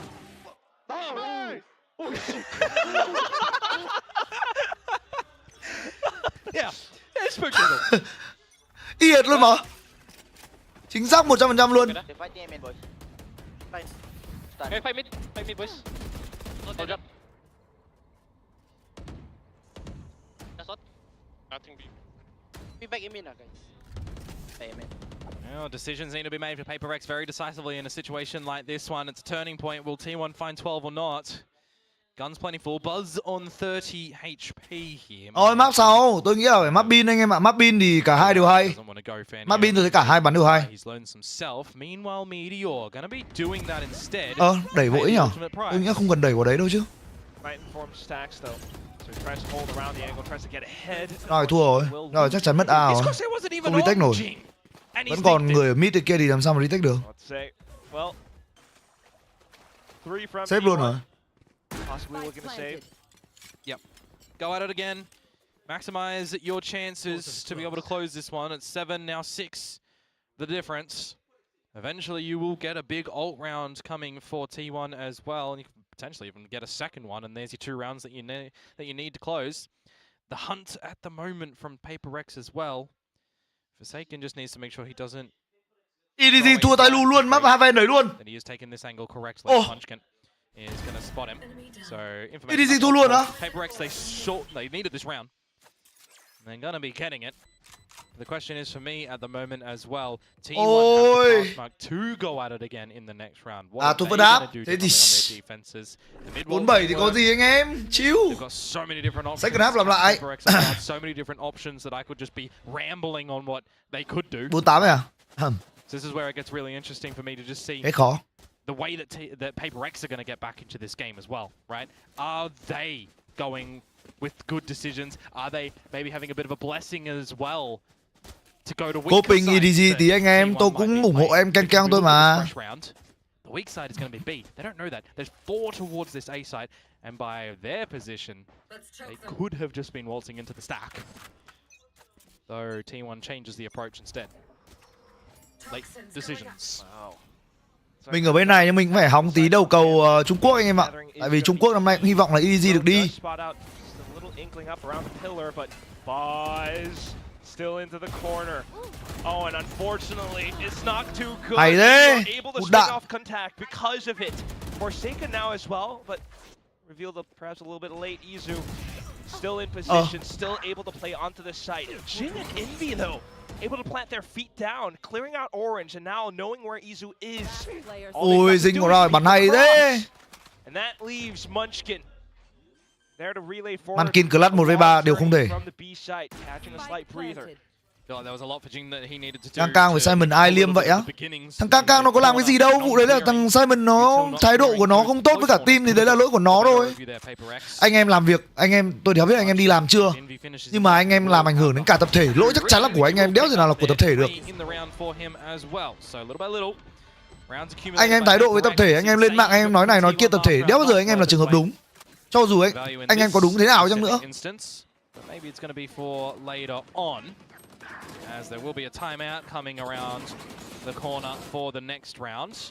Không ai phủ nhận là nó giỏi hay là không, nhưng mà không ai phủ nhận cái thành tích của nó hay là cái đóng góp của nó vào cái chức vô địch champion, nhưng mà rõ ràng bây giờ ở trong tập thể ông sai, ông làm ảnh hưởng tập thể thì ông phải chịu đi. Do start to give PaperX the confidence in the way that they're navigating these rounds and what is going to be working for them on this attacking side of Breeze. I think that's more where I start to get a little bit intrigued to see what. Bây giờ nhá, nếu như nhá anh em có vấn đề gì với cả công ty chẳng hạn đúng không? Anh em có rất nhiều cách xử lý. Cảm ơn PJ vừa subscribe nhá. Thì anh em có rất nhiều cách xử lý, anh em đâu nhất thiết phải mang tất cả mọi thứ lên trên mạng đúng không? Trừ khi nó là cái gì đấy nó ảnh hưởng đến nhân phẩm hay là ảnh hưởng đến quyền lợi người lao động của anh em thì anh em mang lên mạng nếu như anh em không đòi được quyền lợi. Còn đây rõ ràng nó đang ở trong team bình thường. Cái việc nó lười tập đồng đội nó nhắc nhở nó thì nó lại kêu đồng đội nó quay nó. Xong nó lên mạng nó đóng vai gọi là victim thì làm sao mà ấy được anh em? Sao mà bênh được? Đồng đội nhắc nhở nhẹ nhàng không được, đóng cửa bảo nhau không được thì bây giờ nhá, nếu như mà đã không hài lòng thì dứt áo ra đi trong im lặng là hợp lý nhất, đỡ phải dùng beng. Nếu mà nó ra đi im lặng đầy đội muốn, đúng không? Bởi vì rõ ràng nó mà ra đi im lặng thì các đội đâu có biết gì về cái vấn đề ở trong team như nào đâu, các đội vẫn sẽ có nhu cầu lấy nó chứ đúng không?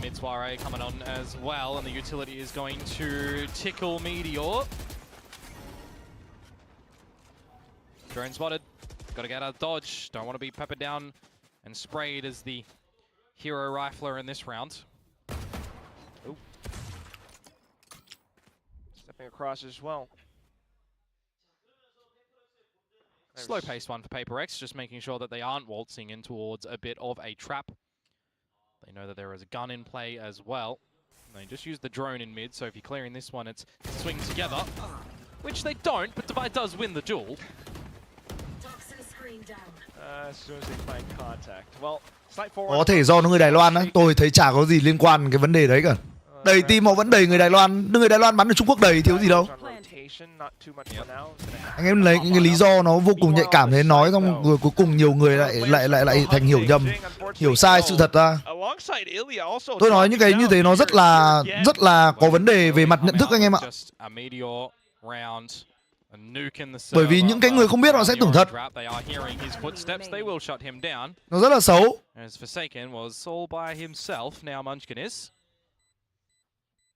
Just gonna look for the exit to the Bucky. Well, he doesn't want to hold that into the next round, Quack. I think that's the big thing here, and it looks like Envy may be giving him an upgrade. No, it'll just be the death to Munchkin. 7-11. 7-11 rồi. Chưa chắc đã thắng đâu nha T1 ơi. A buy present in this next round for T1. Still building up a little bit of these ults. Only still the one online of that Cosmic Divide.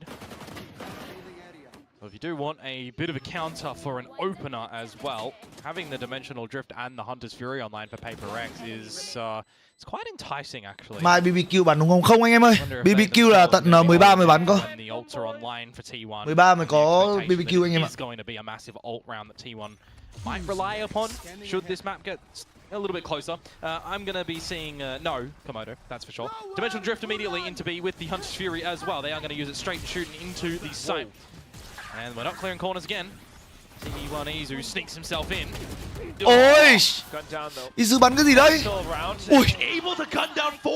Yeah, that's as quick as you like it. Đẳng cấp của Burst. Vẫn là đẳng cấp của Burst anh em ạ. Because it looks like Paper X were going to get in towards the B site. And you blink. Đẳng cấp của Burst anh em nhá. Break out the red panties. We're rich baby. PXP đã ném 10.000 đồng cho em Tumi. Một trận đấu căng thẳng với 3 map đấu liệu. Ok KCK Tumi. Cảm ơn PXP nha, em Tumi nghĩ là có đấy, khả năng là 3 map đấy. Playing 2-1v1s, but it's an off angle. Trời ơi, đi đâu? Forsaken for T1 to find here. Map point. For all set executes going awry, this is the worst possible juncture to have it happen. Buzz just into smokes, in and out of it, in fact. Despite the flashes, Paper X unfortunately not quite able to locate him. Xử lý quả kinh thế. Nó mà bắn 5 mặt thì chịu chết. With no plan of action pre, but all in the heat of the moment for some individual prowess. 5 map points now for T1 to contend with. RQ 13 anh em ơi, anh em lên Valorant Esports .com anh em check lịch là được mà. Cái này anh em thực chất là không cần hỏi em Tommy, anh em lên mạng check là ra ngay á. Thường là xong master đầu hay là xong stage 1 mới xoay map vậy á. Xong master đầu tiên mà có sự thay đổi ship meta ship luôn anh em ạ. 8-4 for example, still giving T1 a lot of benefit with how Albo are playing those rounds. Feel like it would definitely be in a different scoreline right now. Khẩu ốp của Bớt thì khó nói anh em ạ. Phong độ thay đổi liên tục. Khẩu ốp của Bớt nó đúng kiểu là phong độ 369 ấy. Roll ra gì thôi.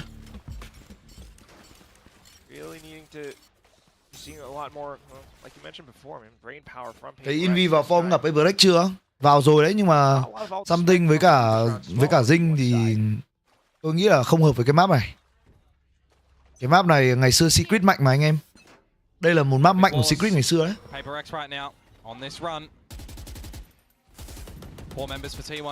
Tối nay có 2 trận anh em ơi. Tối nay có 2 trận và sáng mai cũng có 2 trận. Tối nay là Team Heretic với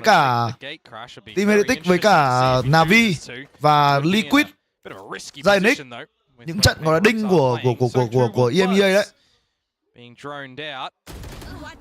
Ôi, Bớt mất tập trung à? Vừa khen được một round.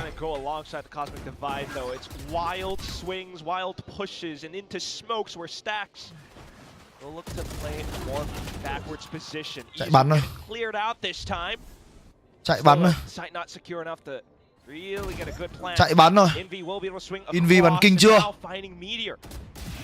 Ui. Paper X starts to feel antsy. They're looking all the way across. Ui, Invi làm 4 luôn kìa. Able to collect onto the 4th kill while Forsaken turns away. Yeah, starts off with the dry walk in towards the mid wooden doors and comes out with the 4K at the end, certainly digging deep. Likewise of the first map of today. Invi is looking pretty consistent in the kill department. Buzz was missing on the first map. He just has his 4K, so you feel like he's starting to sharpen up a little bit even more at the what might be ending of this map before we get into a third. So that's 1 out of 5 that Paper X have to find to send us into overtime. 5 ultimates for T1 as well. See the blades being popped. It's a half buy, of course, as well. So Paper X Khó. Khó Meteor, không chạy được. There's a good read that the Outlaw should be coming into play right now, knowing that it is going to be a lighter buy variety from T1, but it's going to be the steamroll affair in towards this A site right now, and this is where you just need to ensure that you are stomping on T1. And PaperX, well, I would have said maybe we're doing that, but Buzz could be doing something with the Blade Storm right now. He's doing everything. And it's all onto Envy. Phong độ gì đây? The one that Phong has độ gì been đây anh so em? good Quỷ à? for PaperX in this map. And he needs to shut down Buzz, bring him back to Thấy rồi sao ấy? Thấy rồi sao ấy? Chưa. That's a good way to start. Still though, Munchkin's been left undetected. The spikes on the ground, Komodo. There's time though, but Munchkin has the Outlaw. Ui, Envy cứu. Envy 10 HP. Will 10 save máu. the day for PaperX with a Red Bull clutch. They can breathe, albeit heavily, going into the next round. Heavy sigh of relief. Slap my tail. I gotta see that replay from Envy's POV. The shot onto Munchkin, sublime. But at the same time, Buzz. What a tear. Anh em qua spam Brim giúp em Tumi nhá. Qua spam Brim giúp em Tumi cái. Đây để em Tumi làm mẫu. No, those are not butter knives in that one, I'll tell you that. Để em Tumi làm mẫu cho. Next round up, and we're not slowing down anytime soon. This time it's Jing out with the knives. Oh, these don't look as good as Buzz's with a couple of those with Skull and Woeful there, but hey, it's alright, there's a bit of a resetter. And you got Pit on the other side as well, though, so PaperX, I mean, take your pick. Mid kind of feels like that might be the only position that you can try and go in towards, but you still got to do your due diligence checks. You got to reset as well. Drone going in, clearing all the corners. Meteor at the top of. Ok, spam 3 cái chạy rồi anh em ơi. Gonna probably want to see some sort of vision blocker go his way or a double swing as he just spots out and sees nothing. Now the drift comes out for Izu because they're not exactly sure of what's happening around mid. You want to confirm things. It's the right position to do so. Educated guess, but at the same time, PaperX uses that to press on into the A site. Ôi, Stack bị quay rồi. Ui, Meteor ơi. Break out the red panties. It's all inside of the smoke. Stack strikes while the iron is hot. The shorty comes through, but Izu is still here to play alongside. Cảm ơn Sàm Viên nha. A strong Các bác trận này bắn ác luôn đấy. Ui, last player standing. Đào vai Clutch đưa trận đấu vào loạt thi đấu overtime. Really draw them in, bait them out into the open, find the kills necessary. Bro, ông có nghĩ là Valorant rất khó mấy tình huống Santa Red pick up không á? Ôi anh em ơi, anh em đừng so với cả CS nữa được không? Valorant nó là Valorant, anh em cứ phải so là khó với cả CS cái gì. Tôi thấy game khác mà. Mấy ông so sánh nhiều thời gian quá. Một ngày tôi có 24 tiếng tôi xem 3 giải tôi hết mẹ thời gian rồi, tôi đéo có thời gian quan tâm đến CS đâu. Game nó vẫn đang hay mà. Mà ốp thì vẫn bị pick bình thường, nên quan tâm làm gì? We need the distance game. The desk wanted it. All three. Vừa chạm 9 cái end game luôn. Here, but it's the players in the server that got that one showcase for us today. 10-2. That halftime scoreline that T1 come out with in the very beginning is absolutely damaging to PaperX's chances. And yes, we get a bit of a glimpse come through from Envy, but it's Buzz stepping up in that one as well with that 4K on the blades, making things look very, very cool in some comfort territories. And speaking about comfort, Bind for the decider. This was ultimately picked by PaperX, banning Split. Can't believe that they don't want a banger on Split to finish this series. I mean, for these two teams, my goodness. I mean, just the potential around the teleporter plays. Desk immediately highlighted it right as the pre-show started. There's so much that you have to keep in mind for how they can be playing around with the Waylay compositions, the Yoru's going through. I mean, are we even going to be getting the same compositions, or are we changing things up? True. I mean, you got to remember that as well. We've seen some switch-ups for PaperX today. Maybe, though, of course, you don't have enough time to reinvent things coming in towards the third map for today. So we'll have to wait and see what does happen for Quay đi gì tí à? Đây, đợi tí. Of the day. But I'll tell you what, if you've got some friends that like Valorant, make sure you tell them this. EDG. Nào, comeback chưa? 9 đều này.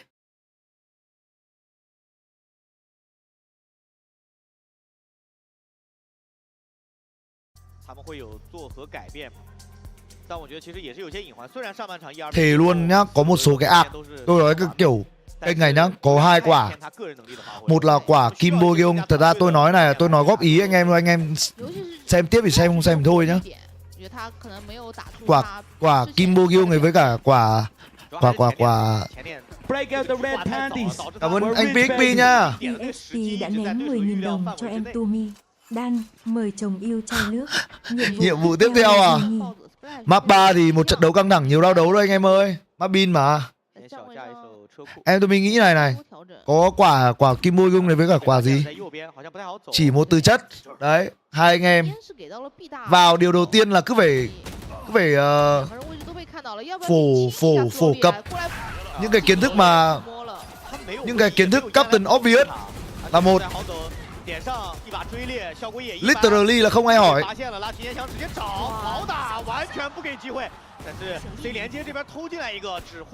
Đấy. Xong rồi tác hết tên người này đến người khác vào để reply, đùa thề luôn anh em. Who at? 就是这样子，在有进攻狙的情况下，如果防守的没有位移的角色被逼到了这种。Không, thực ra anh xem YouTube thì có thể là một người ta không xem theo dõi eSport quá nhiều anh em ạ. Người ta hỏi thì đấy là chuyện bình thường. Chung là cái người ta không phải người trong ngành nên là thi thoảng người ta đặt những cái câu hỏi nó rất là kiểu đúng là kiểu nghe phát biết là không phải một người theo dõi eSport nhiều ấy. Thì bình thường.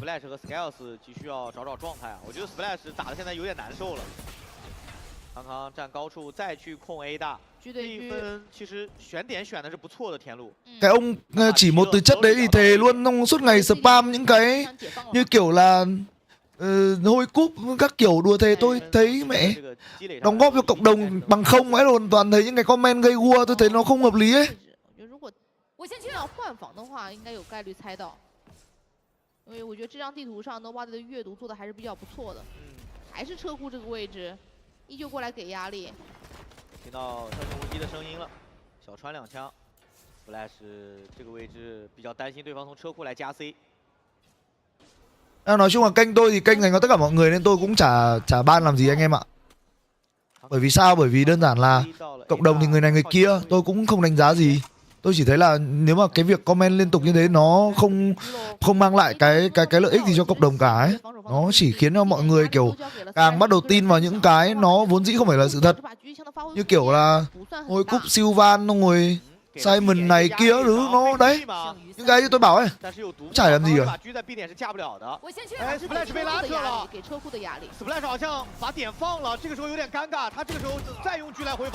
Hỏng rồi, căng chết rồi. 但人数有优势，我觉得还行。Splash 到时候把狙给队友换一下枪，感觉要换枪之后自己拿超前暴走去找人了。但是重生点的这个出口完全被挡住，好在车库对于防守方来说是有控制权的。EDG 把兵力全都集合在了重生点这个路口，好像没换狙，还要这样慢推吗？给了颗单向烟，暗眼推了，知道你从车库来的，给技能朝前暴走直接击发，哎，反手的一个 Splat đây rồi, chết rồi. 3v3. 而且这个回复力好像也要被夹击了 Smokey hay đấy. 回复反而成为了 Slowly 脸上的一个 Slowly mai làm. 隔断烟，知道 Smokey 黑tam. 车库门口，但是 Smokey 稳住了这个架枪，11比9，这个爆能机的时间也同时被耗尽 ，EDG 完成了。 Thì Tumi phải xem kênh chat của LCK tiếng Việt đấy. Mà em Tumi không muốn quan tâm đến một cộng đồng nào khác cả, anh em hiểu không? Mình chỉ đang xây dựng cái cộng đồng nho nhỏ của mình để sau này khi mà anh em đến những nơi khác, anh em cư xử những kênh khác, anh em là những người văn minh. Người ta nhìn người ta ok, người ta biết anh em là viewer ở kênh này, anh em là những người văn minh.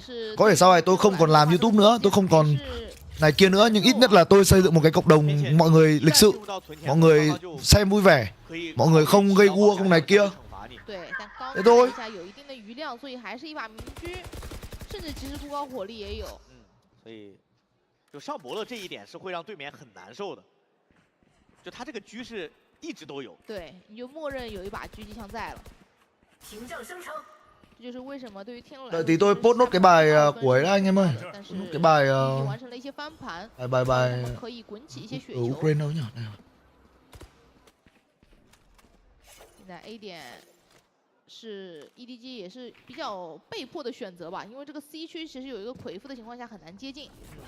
高送到直接给沈南弹球野交 ，fake， 康康，这他竟然第二时间能补过来，哇 ，CB 真的是在天路的脸上跳舞，就是因为后面有保镖，后面有队友在帮忙。这个时候再去转 Cái trò kêu đất rẻ không y chang LCK tiếng Việt á. Như này mọi người ơi, ý là anh em cứ chat đấy, tôi bảo là cái gì thì cái nó thay đổi nó cũng phải có lý do ấy đúng không? Có cái gì là đắt là rẻ đâu.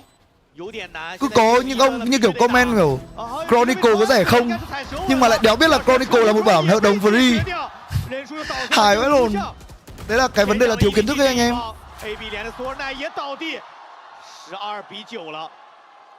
连续的得分，在 Nói chung là tôi thì tôi sẽ không bao giờ để một player nào họ bị lên một cách vô cớ anh em ạ.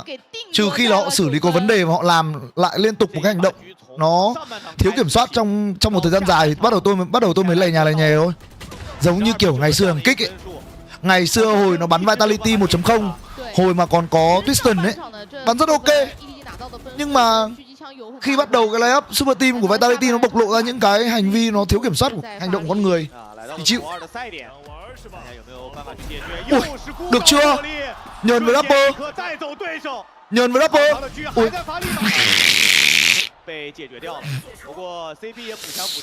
Xin lỗi. 2打4啊，其实天路这一分已经非常大的劣势了。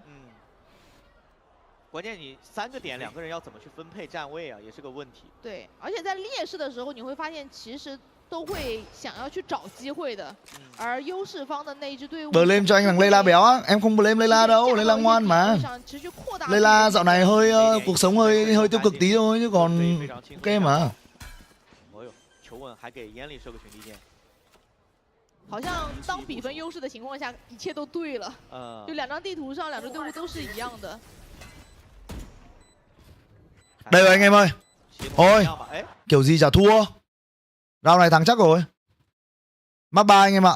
EDG map 3.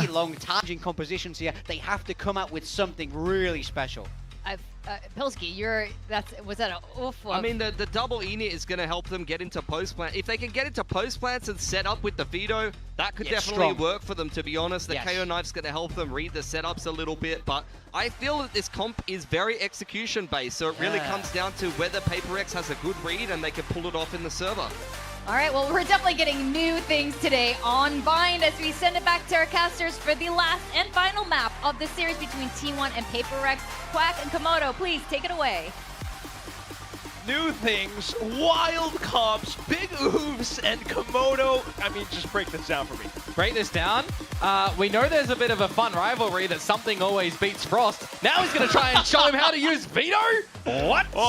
This Nào, is going to be very cool and interesting to see what có veto map này anh em ơi. If it's going to taste good or not on this map. T1, well, they're just going to bring the norm, so they're going to have to adjust things. But yeah, Divisory second ever Brimstone. Don't know what the other one was. Cảm ơn QV vì 10.000 nha. For that, because this is completely unexpected. And Envy on the KO, been a while, but it's like his third most played agent from memory, so that makes things very interesting for me. Ồ, QV tổng hợp à? Chửi tổng hợp à? That was always fun. Yeah, maybe a blast of the past, perhaps, if PRX can actually Something bắn veto là cái gì nhỉ? Still though, as they run in towards hookah. Phi rồi.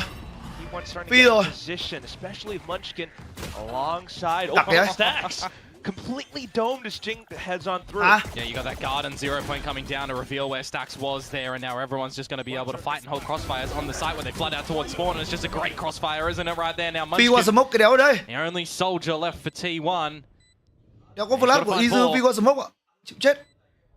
I don't think it's going to be happening anytime soon. Bắn mẹ hai eo bầu đi cho ngon. Trời ơi. Thôi thắng Vito rồi.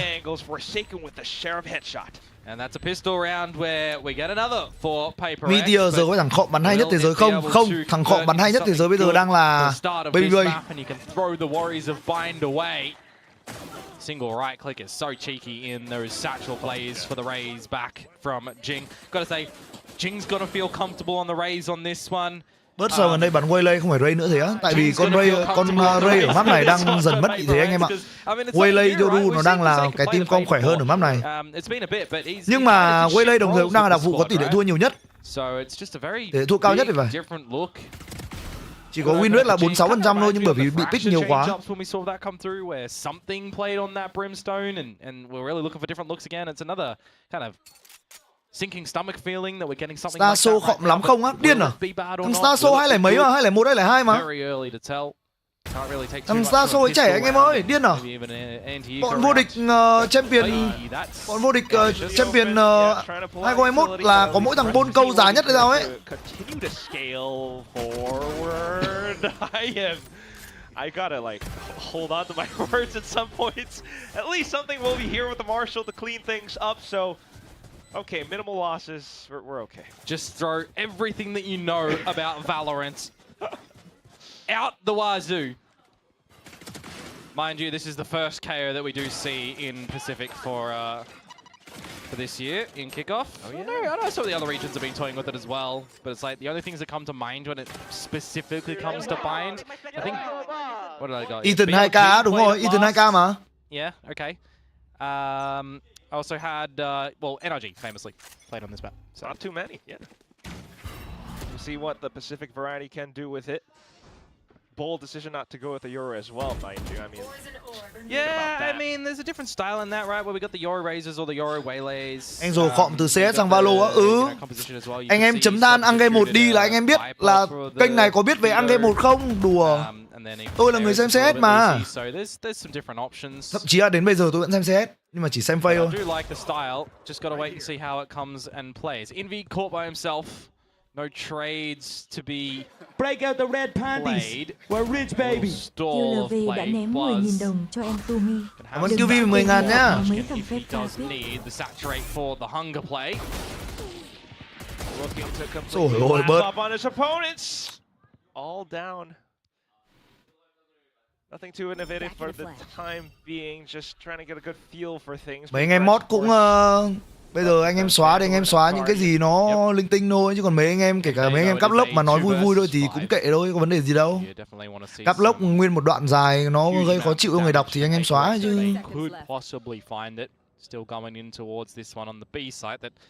CS thì không co stream được anh em ạ. Tôi thì không có làm việc với cả 1xB. Khó. He's sent away. Yeah, should still be fine though. Instant reaction from Izu. Mà Izu nó bắn kìa. Cross, even catching onto Devi. So, standard start for now. Yep, pretty much. I mean, the way that the map should go, right? Pistol in seconds, flip it over towards the third and the first buy. No bonus to come out, but now we get to really see what the research looks like in towards this new composition for PaperX. Got evolution available as well for something, but with no. Tôi ra tôi lấy bát cơm cái mọi người ơi. 8 giờ phải ăn You đấy. don't necessarily need to see him deploy that super early on. 0-point Blade going in towards the garden side again. Okay. Gets garden and hookah. Stack's gonna avoid it for now though, but at the same time, T1's starting to poke out. Something is he's done and dusted. Even if he takes the TP right now, he's just absolutely locked in. He has no idea that a flank is coming into fruition. Would have been funny if he attempted the crosscut, but I mean, they would have heard it and got him. Izu getting out of there as well. The rest of the team though, I mean, what's the plan here? We're going back to A. Funnily enough, PaperX are kind of making the right decision to still go towards the A site because you had the full wraparound from Buzz. You know all of the A site was free.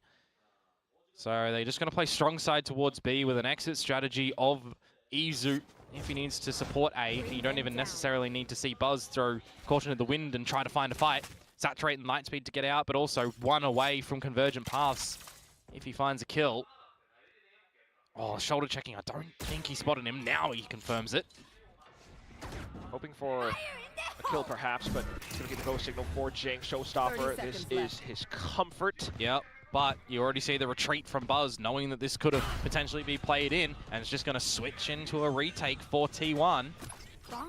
It's almost as if T1 are able to see all of these moves before they even happen. Not expecting this one though. Envy diving forward just to try to catch them at the choke point. Forsaken as well, but unfortunately that's where T1 will be able to brawl. Flash is tossed out. Divide trying to fight back, but not able to hold his ground. Just Jing with paint shells, trying to perhaps play for time.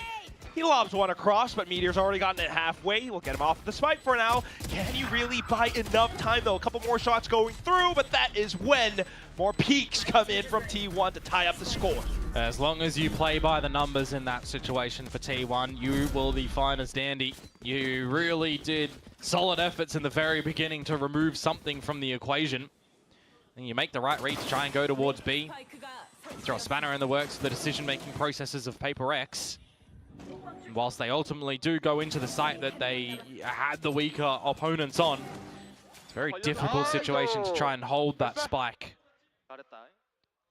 Early tied scoreline, another buy permitted for PaperX, but it's in the form of a lesser equipped one, a Stinger purchase with some Sheriffs. And they're just going to march on through, straight through Bats, 0 point catching on to Meteor.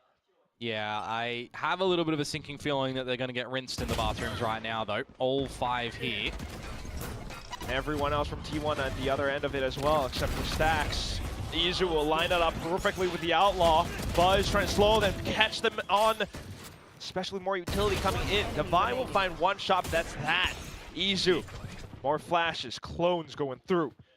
Device way too low to make anything else happen in the round. Yep. Just the little lesson for PaperX to see how they're going to try and navigate that one. And it comes out in good form for T1. Getting closer towards some of the ultimates. Izu picking his up. You've still got the convergent paths available as well. So it can be a pretty big backed up round next.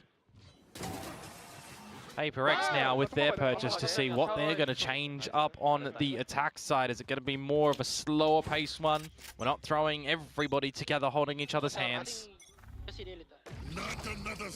We are evolving though. Yeah, I will take. Pick this shot together, boys. Go, my brother. Taking backside, boys. Should be really, boys. Hey, boys. I think we can go here, guys. Well, they think they can go A. Let's see if it's going to work out for them with the rotations from T1 already starting to come on over. Good feel on a Meteor. Convergent path as well will slow things down, but completely not affected thanks to the evolution. Something gets ahead of the game. At the same time now trying to get the spike in. You've got some flashes, you've got interceptors all throughout. Chokeholds too to gain different angles and elevations. Meteor will try to keep things intact, but unfortunately continuing to fall as well. Everyone who rotates over, spotted out by something. Yeah, you have that cross through as well, and I thought from the POV of the defenders that they did spot that one out, but it was a good flash lobbed in from Envy that you really couldn't even contend with that and protect your boy. So very nicely done, in a bit of an unorthodox variety for PaperX for sure with this composition. Look at their player cams. It's been a while since I've seen Ilya something. Look at that smile. Izu though, the right idea to go for the save with this operator. And I mean, when you've got that evolution coming on in, right, you feel like Convergent Pass isn't going to have any value. The Orbital Strike, the Nightfall as well. And Convergent Pass was even utilized as well for Buzz. Not available, right? So very well done for PaperX in that round to tie things up in the early game of this map. Good way to bypass your opponent's ults. At the same time to go in for some aggressive TPs, an aggressive veto player right here. And to see it on the replay as well. Munchkin doesn't need to worry about the molly. He just wallbangs him. Veto a dime a dozen. But when you can come out with him and you can, you know, maximize his kit, you can come out with something special. Hôm nào còn nghe Tumi khuyên thì ăn bún lúc buổi sáng á. Bún này nhà mình mua từ sáng em ạ. Đây là bún từ nhà tôi mua từ sáng, tôi ăn ở nhà mà. Yep, going to be calling to change over the orb just before you gather it as Jing. Get that null command online and available for Envy. You can regroup to your heart's content, and if it's going to be to this B site, do you have the feeling of the operator here? The jump spot's been coming out from Devi, a secondary one as well from Forsaken. Very nicely done to acquire the information on this sniper. Prowler to reconfirm as well. You'll hear the clone. If you do good flash and push him off, you've got an avenue to get in with the null command as well. You just got to get deep in towards this one, because the line of sight can still destroy you, that's why. Deadly. Munchkin as well with the judge, and suddenly the spike out of PaperX's reach. Yeah. Very one-dimensional. Anh này thuần nem rán à mọi người? Nhớ hôm qua sáng ăn cơm với nem rán á anh em ơi. Nếu anh em là một đứa miền Bắc điển hình 30 seconds to go though. thì tôi nói với cả anh em, có những ngày trước Tết anh em chỉ được ăn nem rán thôi. Tại nhà anh em cuốn nhiều vãi luôn. Tin chuẩn. Tôi và tất cả những đứa bạn của tôi trong cái thế của tôi đến Tết mà có những cái ngày là bữa cơm chan nem rán nhá. Còn anh em ở trong Nam thì khả năng cao là mẹ một cơm chan nước thịt, thịt kho hồ vịt. Meteor still around, Buzz as well, everyone from T1 pretty much active. So 4-3, T1 back in the lead. Ở miền Trung thì tôi không biết, nhưng mà tôi biết là ở miền Nam chắc chắn là cơm kho nước thịt, cơm chan nước thịt, còn ở miền Bắc thì là cơm nem rán, tin chuẩn luôn. Cơm nem rán và cơm giò nha anh em nhá. Với cả thịt đông. You got that double flank essentially holding it from Meteor and Munchkin. Nicely adjusted to come through from T1, who are going to be playing a strong side A this one on the expectations that PaperX might be coming their way, but from our POV, if they ramped up towards this B site, it could be very well decided. Miền Bắc thì là thịt đông nem rán với cả giò anh em ạ. Tin chuẩn luôn. Sau Tết nhá, cố mà nhai thịt gà đi, bạn tin chuẩn. Sau Tết cố mà nhai thịt gà đi. EXP đã ném 10.000 đồng cho em Tumi. Miền Bắc giáp Tết bằng nem rán bánh chưng rán. Cảm ơn anh PP 10.000 nhá. They've dry walked up through it, and Stacks trying to combo the ultimate with the C's, not expecting him to already be in front of this one, and the showstopper is going to scare you from going in for now. So the plant cannot be established by PaperX. Vi has Incendiary to buy a couple of extra seconds as well through towards spawn, and a orbital strike as well if need be.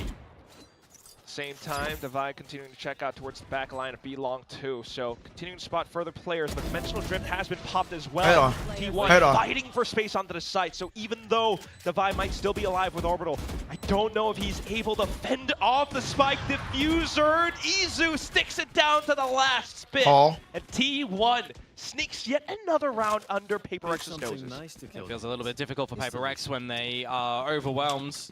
And a single ulti boy can do that job, can't it? Opening engagement for Izu. And a very important dimensional drift as well, figuring out all the required information further. Becomes quite difficult to try to have a bit of comfort in the closing strategy of the round. Devi, unlucky enough, couldn't even stop the defuse from happening despite a low Izu. Timeout. But that happens. A little bit distracted by all the bodies coming on through as well. 5-3, no tied scoreline here. Timeout for Alex and Wendler to have some, what feels like very crucial discussions. You're down by 2. Put in quite a bit of effort. I mean, that's an understatement. To come up with a composition like this, you've seen some ideas of what that potential could be, but for things to fall off in this fashion, certainly feels like they're not replicating results from what they've practiced. And they've seen a bit of the weaknesses if they've done their homework against a Vito on attack as well, right? Like where they find themselves right now, because that's what Global Esports were deploying, right? It was Yudotan on the Vitotan. He's kind of only playing this agent right now. Patman was on that waylay as well, trying to dive on in. Different style to the composition, but, you know, something's been picked off time and time again in the very beginning. Món ăn sau Tết mà gần như Tết nào nhà tôi ở bên ngoại cũng ăn đấy. Đố anh em biết là món gì? Capture if you need. Có anh em nào trong này là người Hải Phòng không? Có anh em nào trong cái kênh này đang là người Hải Phòng không? But I think the more important question is if you are fiving up towards A short, how are you doing this one? Okay. It's gonna be the refract out from Buzz for now. Ôi. It's gonna be just a full-on Steve. Ôi, mất hai người chưa? Straight on through, even with a half buy. Need Jing POV on that one, I feel like right now, but maybe Munchkin just want to skedaddle on out of here. Something lão rồi. Something. Giving up the goods for a retake now plausible. Anh em nào ở Hải Phòng 1 nhá. Em tôi bảo anh em có biết cái món cuốn không? Tôi không nhớ cái món này tên là gì, tôi chỉ nhớ nó là cái món cuốn, tức là nó làm thịt luộc này với cả một ít cái cuốn hành ấy, cái cuốn hành, cái mà để cuốn với cả hành ấy. A little bit behind the curve on a couple of these rounds, so it's good to see that they do get the advantages. We'll see that quick shot out from Jing. Nó gọi là cuốn đúng không? And the rest of the team, I mean, the fact that they are just flooding in towards món đấy đỉnh vãi luôn. Ambitious from something, don't get me wrong with that one.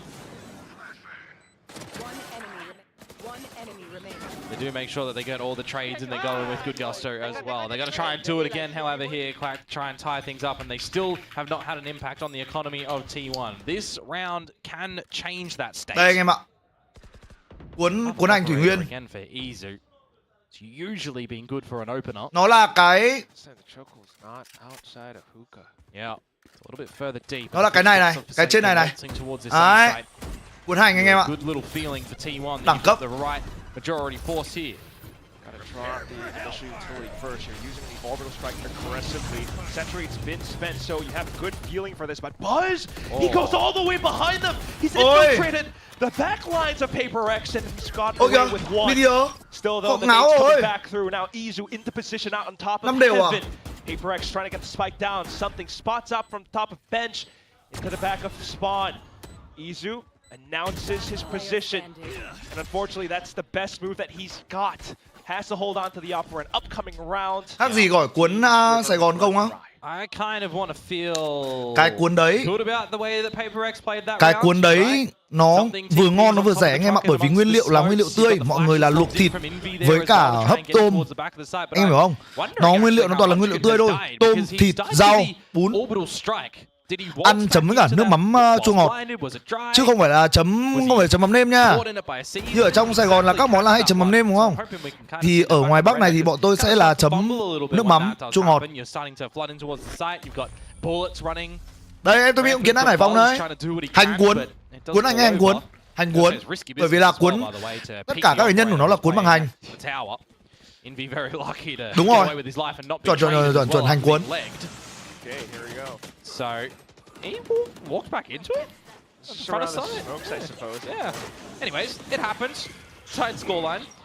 And you've finally broken the economy of T1 going into this next round. Forcing them to not have an operator, I think, is going to be quite the big thing. No, I lie. Sorry, they did save that. So they do have to contend with this again. Choji chả là người miền Nam thì sao hả Chít? Choji có phải người Triều Tiên đâu mà đòi là người Bắc ơ kìa. Going straight back through into the A site. Izu this time, weak side on towards B. And there goes the aggressive TP. Buzz will keep things in check with Buzz. As Jing flies in across into the smokes, he will decimate, leaving Stacks alone on the side. Izu again trying to hold on to the op for dear life. Yeah, and you got that interceptor in as well that I don't believe we've seen too much value for so far on this attacking side, but it's fine just to be a bit of a protectant for the spike plant down. Yeah, no stacks util, no Izu. Lại xếp ngắm tiếp rồi anh em ơi, bản đao cuối. Always could come in handy. And exercising some discipline now. And holding the operator into the next round where if removed from hands, đấy. be present. Đầu tiên là nhà tôi sẽ có cái món đấy, sẽ có cái hành cuốn. Cái thứ hai là có một món, tức là nhà tôi là gọi là nửa nọ nửa kia anh em ạ. Nhà tôi vẫn là gốc Hải Phòng, nhưng mà tôi lại hay ăn Tết ở trên ngoại. Thì sau Tết, sau khi ăn Tết ở ngoại xong là sẽ có một món mà chắc chắn là anh em Hà Nội nào khả năng cao cũng là ăn qua rồi. Có một số người thì không ăn, tôi không hiểu tại sao. Nhưng mà cái món bún thang, thề với anh em luôn, sau Tết kiểu đi cũng có bún thang. Tức là với những nhà truyền thống ấy, 100% có bún thang anh em ạ.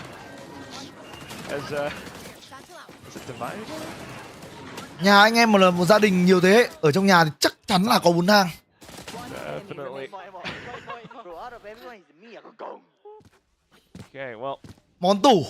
Món tủ em Tumi, có thể ăn đến 2 bát ngày xưa nhưng mà bây giờ không ăn nữa.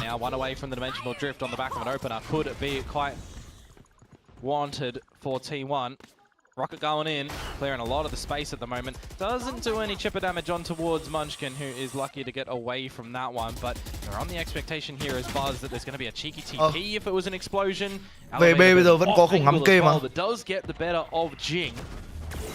Now you just get flushed on over into the open line. It's Izu trying to reposition. Will land a shot. Xin chết rồi. Goes for another re-peek. Stacks as well. A couple of players incredibly low. Hết rồi. Even with the null command, you just can't 6 do đều. anything around it. Buzz, Izu doing wonders for T1 to tie up the score at the end of the first half.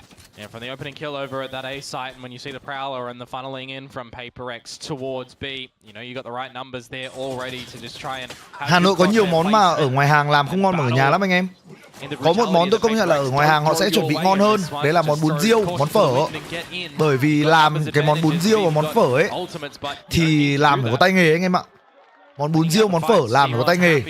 Nhưng mà cái món bún thang nó ngon nhất. Tại sao nó lại là làm ở nhà? Bởi vì cái nước canh ở nhà ấy là vốn dĩ cái nước hầm xương mà để dùng chan bún thang ấy, cái nước luộc gà đấy là gia giảm là đã phù hợp với cả người trong nhà rồi. Nên anh em ăn nước bún thang ở nhà bao giờ nó cũng sẽ dễ ăn hơn là ăn ở hàng. Ở hàng thì thường họ sẽ sử dụng mì chính để điều vị. Thì anh em ăn nó sẽ cảm giác nó sẽ lợ, nó sẽ không phải là lợ mà nó sẽ hơi tê tê mồm, nói chung là nó không ngon. Thịt gà các thứ nhà anh em làm Tết bao giờ nó cũng sẽ sạch sẽ và nó cũng sẽ gọi là chắc hơn, bởi vì là luộc là để ăn Tết mà anh em. Đấy. Using the standard, you know, chokehold over towards Hooper to see that there's no massive extension there from T1 or for a potential TP play as well if you wanted some sort of crunch. Get an early tether on that. Ăn phở ở nhà thì nó cũng sẽ khác ăn ở hàng 100% luôn. Một món ngày Tết khác mà tôi cũng thích đấy là thịt đông, nhưng mà tôi chỉ thích ăn cái phần nước thịt đông mà nó chảy ra thôi ấy. Ngon. Yeah, to me, it's going to be pop flash availability on this map has a lot of them because of the 4 technical lanes that you do have. Anh qua Hàn Quốc ăn bún thang rồi, anh làm gì đã được qua. Yorus be self-sufficient doing those flashes, you can do the same thing. For right now, you can do a deep 0-point blade from where Envy is currently placed to where Stax is as well off the rip. So we'll see if that's going to happen or if it's the flash. Mày X2M2 New Cam chưa nhỉ? Anh em nào dành giá không á? Tầm này giá ảo lắm anh em ơi. Anh em cứ mua chỗ nào uy tín ở trên Shopee được, có tích mo được, hoặc là những cái shop mà review uy tín. Chứ bây giờ khó nói lắm. Something's also been, you know, had util thrown his way a little bit earlier on. Now he's going to have a gun thrown his way, and the buckshot's just going to get him. Nhà tôi bán phở, tôi nói thật, nước dùng phở không mì chính cực kỳ khó ăn á. Nói cái này thì nhiều người phản pháo, nhưng mà em tôi cũng phải nói thật, không có mì chính nó cứng lắm anh em ạ. Thề luôn đấy. Ai bảo gì em tôi chịu. Chứ nước phở ở ngoài hàng nhá, không có mì chính không ăn nổi. Thề. Ít cũng được. Nhiều thì hơi khó ăn nhưng mà ít thôi. Không có, nó cứng lắm. Also really nó don't have a cứng way điên to luôn. get in deep towards this site too. The bodies just have to drop on down. No light speed, no TP. Just a single smoke for Munchkin. Luckily for them, Jing is low. There goes the smoke. Ôi, T1 nó bắn chậm hợp lý thế. Yeah, I'm quite surprised that there isn't some sort of jump spot from him with the paint shells when that is seen. Spike planted. So Envy and Divine have to do a little bit of heavy lifting here. Oh, Buzz didn't spot him. Grabs from the map, but Envy will close in the distance. Now 0 point goes through. Divine could pop off of it. He tries, but the right click's not connecting. It's just Envy at half HP trying to land all the ghost shots. Hay quá T1 ơi. Unfortunately, does not come through fruition. It's going to be Munchkin instead. And this time, pistol in the hands of T1. That's opening kill for PaperX in that pistol as well, mind you. Nói chung là không phải là sống ở Hà Nội lâu nên là kiểu khoe mẽ về Hà Nội hay là gì nhá. Tôi thật, người Hà Nội cũng chả có nhu cầu gọi là tiếp đón khách nơi khác đâu, bởi vì vốn dĩ Hà Nội nó đã quá đông rồi. Đấy là sự thật. Nhưng mà nếu như mọi người đến Hà Nội và mọi người thực sự là hứng thú thì người Hà Nội cũng sẽ rất vui lòng để cho mọi người biết về những cái hay, cái ho của Hà Nội. Tôi gặp rất nhiều người rồi. Bản thân mình cũng là một người rất là thích cái thành phố này, mặc dù mình là người Hải Phòng. Mình về Hải Phòng thì mình lại muốn tìm những người Hải Phòng để họ giúp mình đỡ mất gốc. Đấy.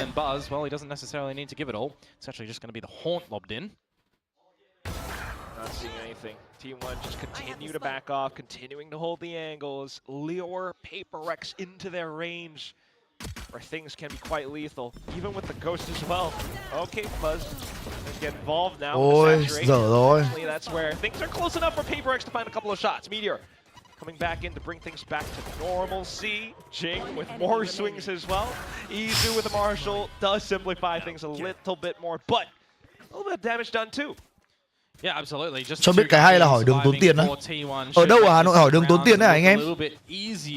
Thế anh em bây giờ anh em ra gặp được thằng nào ở ngoài Hà Nội hỏi đường bắt trả tiền anh em đánh con mẹ luôn được không? Vãi cả đái luôn đấy. Seen 2 rounds so far where PaperX are coming out with some set plays on these pistol round styles of theirs. Attempting a bit of a thrifty. Ngập hỏi đường tốn tiền Hà Nội anh em gõ con mẹ luôn cho được việc. Bây giờ nhá, anh em kiếm được thằng nào hỏi đường tốn tiền anh em ra hàng nước gần nhất, anh em bảo bà hàng nước ấy là U ơi, thằng kia con hỏi đường nó lấy tiền con. Anh em đợi một lúc có hai chú cầm con mẹ cái điếu cày gõ luôn thật.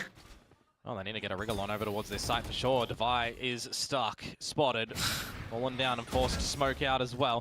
0 point confirming locale on 2. That'll stave them off from being able to explode out into Đéo đến lượt anh em phải đánh. Thật. T1 still inching further up. In this sort of position as well. If the KO was over here, there's that flash on the top that I feel like Forsaken would have absolutely loved. Instead, he's sáng ngày ra mà cứ có những thằng hãm hãm như thế xuất hiện đấy. Khả năng ăn đánh rất cao. Tin chuẩn. Hà Nội thì không phải thành phố du lịch anh em ơi. Anh em hỏi đến Hà Nội đi du lịch ở đâu đẹp thì hơi khó.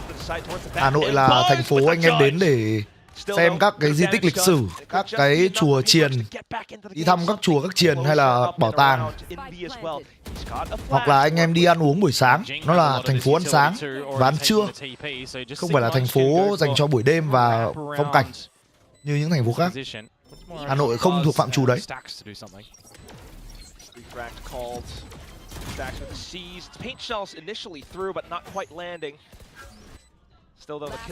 Khó đấy, T1 thua ra bonus rồi.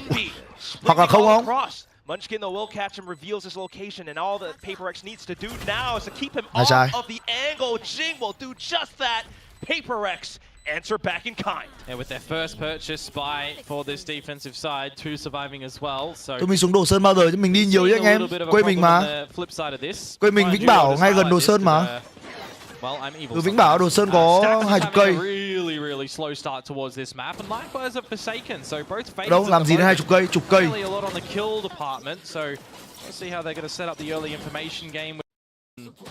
Caesars haunts too, right? Because we've got the facilities here for some good combos. Time out from T1. Có món gì mất try ở Hà Nội không á? Nếu mà bảo là mất try thì không anh em ạ. Không có món gì là must try cả. Nhưng mà có Giai Hà Nội thì cũng được.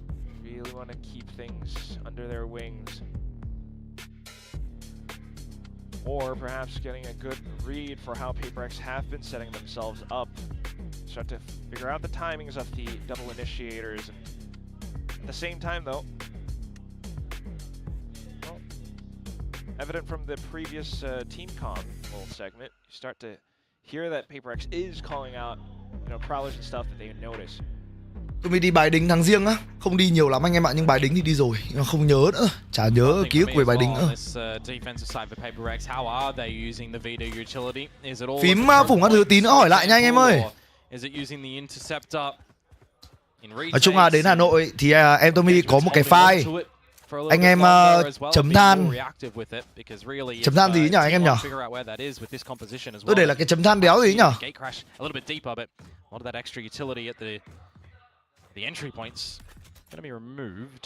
Đây, anh em vào cái link này.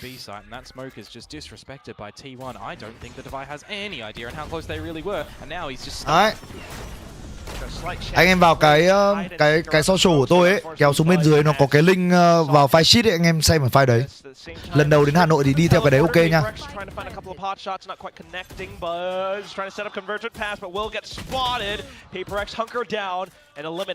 I just got to say, as someone who does play a little bit of veto, bring that interceptor back in this moment. Something it would have been neat when you lost this B side of control, but it's okay. 4v4 có tên lửa là lợi lắm này.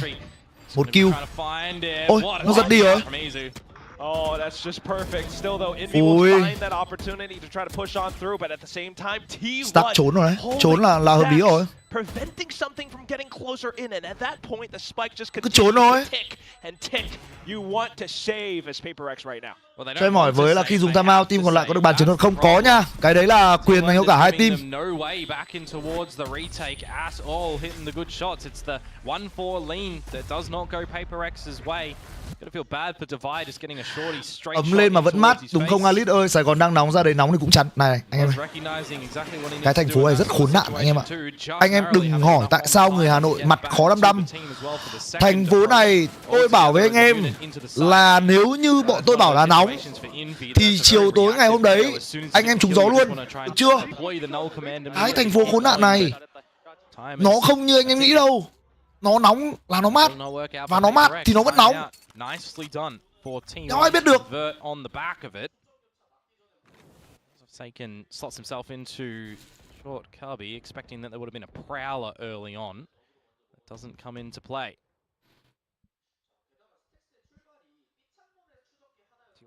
Thành phố này nhá, nó không phải thời tiết Đà Lạt anh em ạ. Anh em gọi thời tiết Đà Lạt là thời tiết đẹp, còn người sống ở thành phố này gọi thời tiết ở thành phố này là thời tiết lồn anh em nhá. In chuẩn 100%. A well-timed 0 point can reset the timing on the round for T1 here.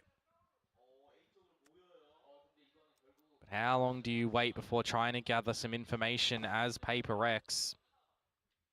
Prowlers both held for Forsaken because he's in this corner with the judge. No 0 point, no deeper flashes. There is the 0 point finally. I believe it's got 2. Perhaps enough. Staying into position. Hai. And unfortunately for T1 bắn round này hợp lý luôn. Sử dụng ulti để exec một round thắng anh em ạ. Sự lựa chọn hợp lý. Nhưng mà bớt thì sai rồi, bớt overhit rồi. Đeo mặt nạ luôn, đúng rồi, exec là phải đeo mặt nạ. Sai rồi đấy, 3v3 là sai rồi, nó còn ulti một dream.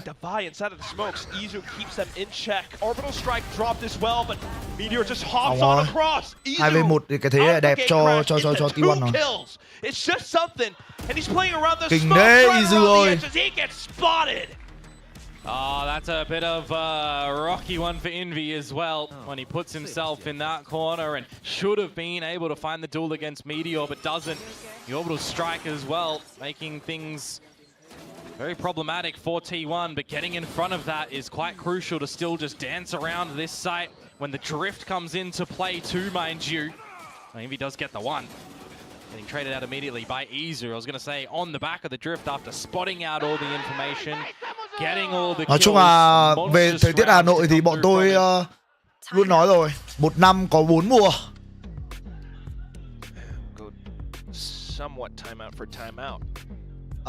Lồn, thu lồn. Đấy, 4 mùa anh em ạ. In the map that you have to wonder as Paper X, how many more buys do we have to have in good favor? We don't have one right now. We're seeing 11 to T1. We're being a bit, stalled on our defenses as well, inviting T1 to try and dive in towards these sites and catch them up in a bit of a trap that's just not coming into play. T1 in that round, for example, not giving them anything up through A short, which is really what Forsaken was hopeful for. As well as also kind of em tưởng Boy Hà Nội Văn mà anh này tục tía. Anh là người Hải Phòng em ơi. Nói gì nói, anh là người Hải Phòng mà. Anh là một trong những món gọi là mớt hấp ở Hải Phòng ấy. Về nên trải nghiệm. Just all flops the other way. So, time out for Paper X. We'll see what happens here. Jing going in with the Guardian. You're really dipping your toes into the danger zone now, potentially falling to the lower bracket. Gì? Này, món dài Hải Phòng hơi ok anh em. Tôi quen mấy anh em Hải Phòng, anh em nào cũng rất là ok luôn.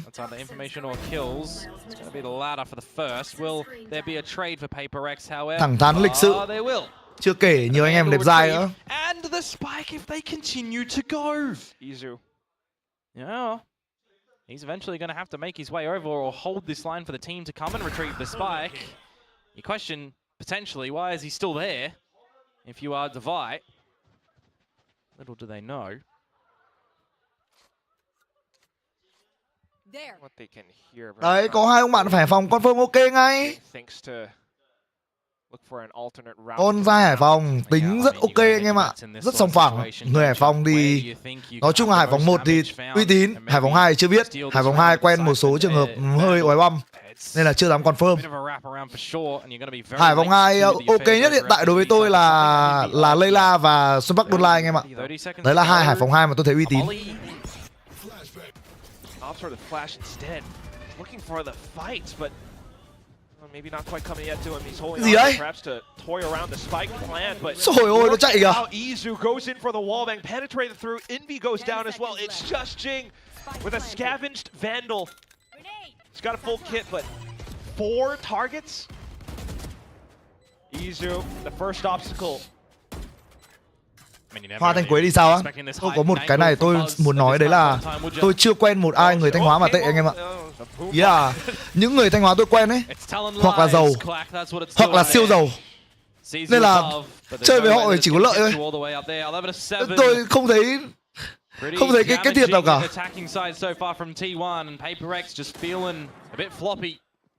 We'll have to see if this next buy round is going to change up the affairs for them or not. As well, they did go a little bit hunting in this round. We don't really see the same thing from them on their rifle rounds, do we? On this defensive side. I should hope not. Unless there's a whole game plan around it, but right now. Gái Thanh Hóa xinh lắm anh em ạ. Mảnh đất gọi là gái xinh nhất Việt Nam ấy. Thật. Người ta hay bảo chè Thái gái Tuyên, nhưng mà với tôi một người đã gọi là đi khắp miền Bắc rồi thì tôi confirm là gái Thanh Hóa xinh nhất anh em ạ. Chuẩn. Gái Thanh Hóa lét luôn đấy. But it's a very powerful line if he can hold this one. Forsaken. Prowler through the TP, spotting info onto Stacks, but for Paper X right now, how much do they invest on trying to isolate him here? Well, you might be controlling the extremities of the map. Yeah, you got to have eyes on the prize right now. You got to get over towards this B site when Munchkin does have this orbital and there's a pit available. If the plant goes down, it's going to be very destructive for Paper X's chances. Nightfall returning fire. Người yêu Tumi quê Thanh Hóa không? Người yêu mình người yêu mình thì tôi cũng không biết là người yêu tôi quê đâu anh em ạ. Hình như là quê ở Kinh Bắc hay sao ấy. Angles that they would have liked. Still though, Pop Flash goes across, trying to set up entrances out from the back of spawn. Viper's pit though gives T1 hàng xào luôn rồi. the coverage they need. Có khi nào Mach Boy ở đây luôn không? Chưa. Something, a wild shot, second one going through. Will find one player, but you're gonna need a whole lot more. At the same time, Stacks is still lurking around. Wouldn't even mind seeing the T Đùa thế quan tâm quê người yêu ở đâu để làm gì hả anh em? Yêu thì là yêu, thì quan tâm gì quê ở đâu? Thì tiểu bắn vãi đái chưa? To do all of the damage here, and it's not even damage control anymore. The round is done. There is no time to get in. Just wayward shots from the sniper of something. Forsaken gets shut down by Stacks, and the operator will be the only thing taken into the next round for Paper Rex. No way in towards that round, and that's why I said the orbital strike going down and the pit are going to be really problematic for Paper Rex's chances to get back in towards this one. Unfortunately though for Paper X, I mean, fortunately for T1, for me it was that moment for Có văn gì qua cắn Brim chưa? T1 coming through. Tưởng là Gen Z. That lands T1 up to map and series point now. Gen Z. For Paper X in this round. DRX đè tem. Sao lại ăn được Paper X? Vậy anh ơi. Đây rồi. Copy sẵn anh em ơi. Tí mình tổng tấn công. Tí mình tổng tấn công anh em nhá. Just gonna spam him down. What a check. Forsaken though. 1 đổi 1. This is now his time. Starting to make a couple of biết 1-3 rồi. noises out through from Bass, but it's not quite enough. As Izu hops out across with a shorty in hand. The Vi then goes này mày thích tâm rồi. ball gets sent. Suddenly you're deafened. Mắc tu luôn. This flank coming through from something with the operator is going to be very late to arrive, but it finds value. Ching on a stacks as well, so it's all down to chưa hết anh em ạ. And finally, PaperX will get a sorely needed round, but it's another moment where we've got to do it in a run-back fashion. They need 5 rounds again to try and close this map, bring it into overtime. That's 1 out of 5. At least they've got the ultimates to work off of, perhaps, but at the same time, that's a lot of chances for T1 to close this out. Yeah, absolutely. Couple of ultis invested in the mix of this one, right? Dimensional Drift, Nightfall as well. Ui, EDG này, thua Piston này. Dở rồi. You've got guns aplenty in this round to go at it again. The ultimates are on the flip side for PaperX too, so what are they going to be able to achieve with this one? And the operator back to B with Forsaken as well. And a bit of a pacey one from T1 this time. Looking to try and end it here. Munchkin finds Envy first and foremost. Again, it's got to be reactions from PaperX that has to be on point. Jing has a showstopper. He's still looking for an angle, though. Meanwhile, things get set up. He hears the spike being tapped, and there he goes. Absolutely nuclear alongside Defy. Checking Munchkin inside of Bats as well. Buzz alongside Izu. Trying to retrieve, trying to recover. Hỏng rồi, Defy ơi. Full wall bang, but there goes something. Evolution been popped, but Bật điên à? insane flick. Nổ bắn hai mặt nhanh chưa? He's discouraged from doing anything further. Hỏng khó Izu rồi, Izu không clutch được. Quả đấy something còn ulti mà. Thrown across. It's Không còn không có phát được cũng như nhau. Left to defend the spike. A slight step. Couple more, but it's 2v1. Surely not. Something just stands right in front. A slight body block for his teammate as well. But Izu! He just goes insane in the final moments. First shot. Inhuman name. Robot em anh em ạ. Bắn vãi cả đài. Izu bắn cái series này vãi cả đài anh em ạ. Em điên. Duyệt binh anh em ơi. Duyệt binh. Duyệt binh, duyệt binh, duyệt binh, duyệt binh. Duyệt binh, duyệt binh, duyệt binh, duyệt binh, duyệt binh. Đâu. Đây, đây, đây, đây. Wondering should we kept it a little bit more mainstream or not. That's what they'll have to figure out before they go into the next series in the now. Trời ơi, nó ban tao rồi.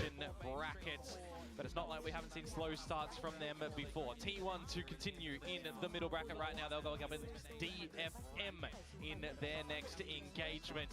As we start to get ever so close. Nó ban tao rồi. Tao đổi ạc. Ủa mày ban làm sao được tao? Tao thiếu gì ạc? Tao thiếu gì ạc? Tao thiếu gì ạc? Địt cổ ạc cái chưa follow đó anh em ơi. Thôi để lần sau vậy.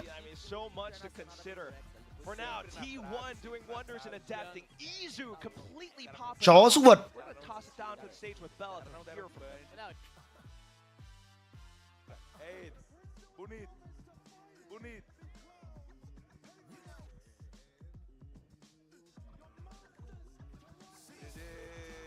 Ôi, nhờ anh em hỗ trợ vậy. Kệ cụ vậy, cay thật.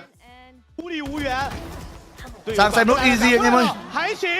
陷入到绝境当中的天路靠磕枪磕出了一个人数优，但索尔奈的血量很残，他装完爆能器之后只能在这个凹槽里等了，要出去的话还是会有一些风险，但这个舌吻其实很劝退。康康要趟舌吻过吗？这是一个非常具有风险的选择。天路两个人在换位置，底下一个角度，没有问题。绝境当中，天路靠着老九和 Scales 两名选手的发力，终究是拿到了一个关键的分。是的。 还是我觉得对于这个包点内的技能覆盖，一开始其实没有限制到球球的角度，而且球球跟 Smoky 的枪法有所发挥，但是在劣势人数的情况下面，这一分没有 từ từ đã. Tôi còn cách này anh em ơi. Tôi còn cách này, từ từ. Để tôi mở Facebook anh em ạ. 那感觉天路压了1分之后，这张地图悬念又重新回来了。是的，前面几个回合天路确实是有点窒息被压制。Tôi còn Facebook, tôi còn vũ khí. Tôi còn vũ khí anh em ơi. 防守方来说很容易1分到2分再输。但是我是觉得天路对于中路的这个独木利用的有点少，中路一直都是 EDG 的掌控，直接是越过这个独木顶在了前面。 Tôi còn Facebook, tôi còn giết con chó Brim được anh em ơi. Mình cắn là phải cắn ngập răng anh em nhá. Kinh nghiệm là phải cắn ngập răng. 对，但但这个烟一起，感觉又不宜久留了。这个要素的单边威胁还是给的非常大的。 EDG 得分更多的兵力来去管一下。刚刚这样拉吗？啊，这还摘一个，还走了。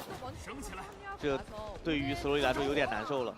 对，在打存钱分的时候，感觉天路的掉人频率其实是有点高的。我是觉得 EDG 这个阵容完全不怕钱呀，他是肆无忌惮的钱，因为他有闪啊。 Đây anh em ơi， 这很多，又是架枪，哎，但这次 Splash 很稳定，但一个滑翔出去，3个人在看他，那这样的话 A 点只能提速了，暗手开路，直接往前走。Splash 在中路其实是掉了把枪的 ，A 小给了技能，点内也给了鬼眼，这个鬼眼很致命，但是没想到鬼眼旁边挂着一把雄鹿，又是这2个人，又是烟力，索德奈。 索奈烟散了，他得拼反应，但是康康稳下来了自己的枪线，第2时间想背闪，但你再转过来就来不及了，又是 EDG 的一个翻盘。天路在中路出的问题有点太大了，一直都是中路如果控不下来的话，他2边提的也不太够快。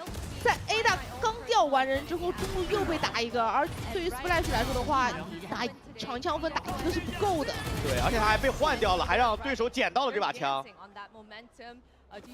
那这一个高效火力再次帮 EDG 的防守边攒出了一把狙击枪在 CP 手里。康康给 CP 发的狙，挺少见。CB 的狙，看一下效果怎么样。这一分只有一把正义啊。所以他应该不敢过这个桥。对，但天路还在打一些淤泥，并且让 Slowly 继续控一些能量点数。这边因为有一些枪械上的优势，所以对于 EDG 来说并没有再选择。Toxic với những cộng đồng fan khác trêu đùa trên nỗi đau thua cuộc của một cựu vô địch Master. Cười cợt ép sân một content creator chân chính dù nhận mình làm content sạch. Là một Tumicon tôi thất vọng. Ồ, bắt đầu giờ đây mới hả anh em? 这一局交了叶灵笼罩 A 小，想去抓，但康康在石头后面收掉了 scale。 Thôi xem căng căng anh em nhá. CB 一个 TP Bỏ qua break đi, đằng nào thua thì cũng thua rồi. 转炮回来补掉了 ERV， 他足够相信队友打出来的伤害值。关键是在暴龙器离 A 区还是有点远的。对。 EDG 可以回复一下利用他人数优势，并且有非常多终极技能在。直接戴面具了 ，CB 步入了神鬼不觉，想去找人，看到了2个，全都点名了。那可以回了，直接回防。而且现在球球打一个队友再起了，他可以架着队友拿到的信息。但现在回防3个人3个角度会有可能被主意击破。 Thấy thất Vũ Hải các gục ngã lập tức lao vào cắn xé. Nhưng mà mình phải như thế, anh em ơi.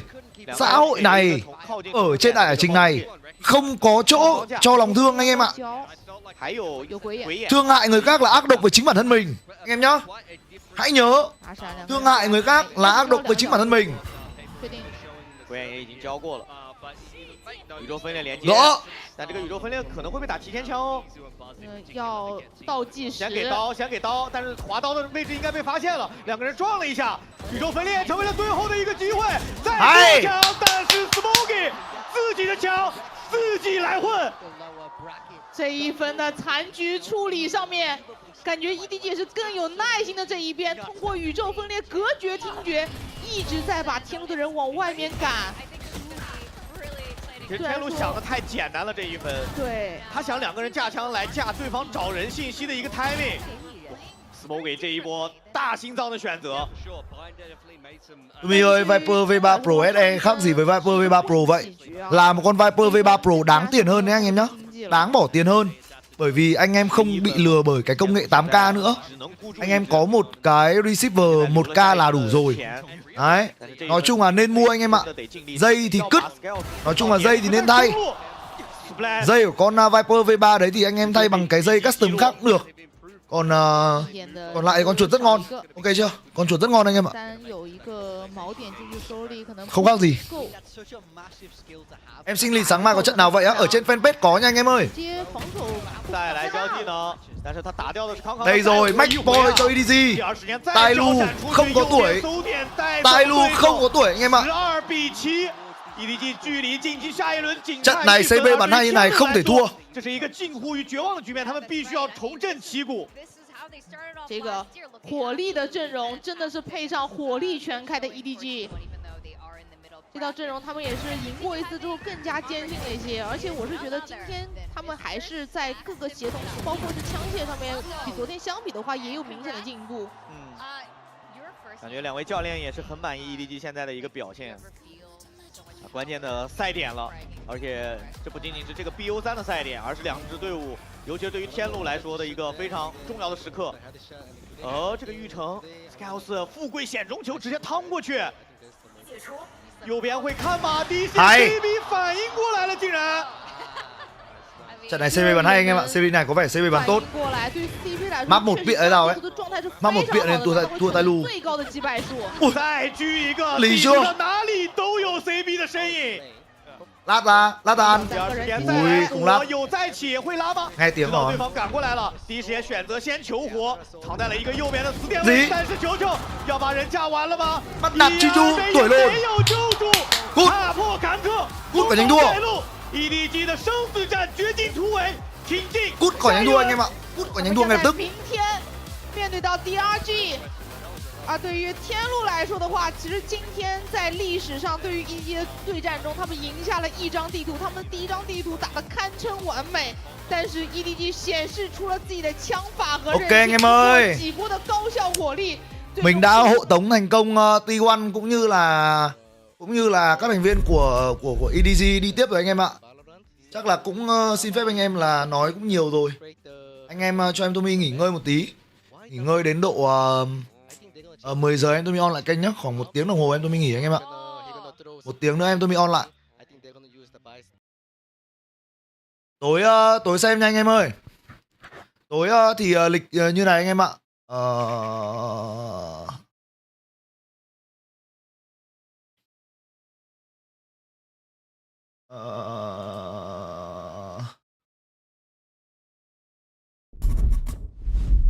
Lịch thì đây anh em ơi.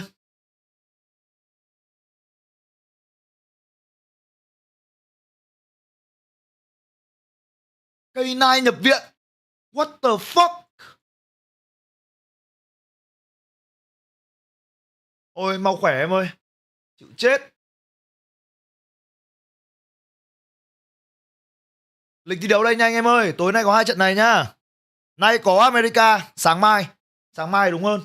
Sáng mai có anh em nhá. Hôm nay Megalip, tôi xin phép được nghỉ ngơi một tí anh em ạ. Megalip anh em nha. Nay sẽ là Megalip nên là hẹn gặp lại anh em vào 10 giờ. Tí chúng ta lại on kênh lại trò chuyện với nhau. Anh em hỏi xin tư vấn gì lúc đấy tư vấn sau. Ok chưa? Xin phép anh em nghỉ ngơi một chút để tập trung sức khỏe cho buổi chiều buổi đêm nay cũng như là sáng mai. Trong lúc mà anh em chờ em Tumi thì anh em có thể xem cái video tổng hợp kết quả thi đấu của tuần trước ở trên kênh em Tumi. Ôi, khen nói bợ rồi. Đây anh em nhá. Ở phần video mình cũng có ra video mới anh em ạ. Anh em vào ủng hộ cho mình xin một view nha anh em ơi. Thank you anh em nhiều nha. Cảm ơn mọi người. Giờ thì chắc là em Tumi xin phép mọi người là nghỉ ngơi một chút. Và hẹn gặp lại mọi người vào 10 giờ tối. Bye bye.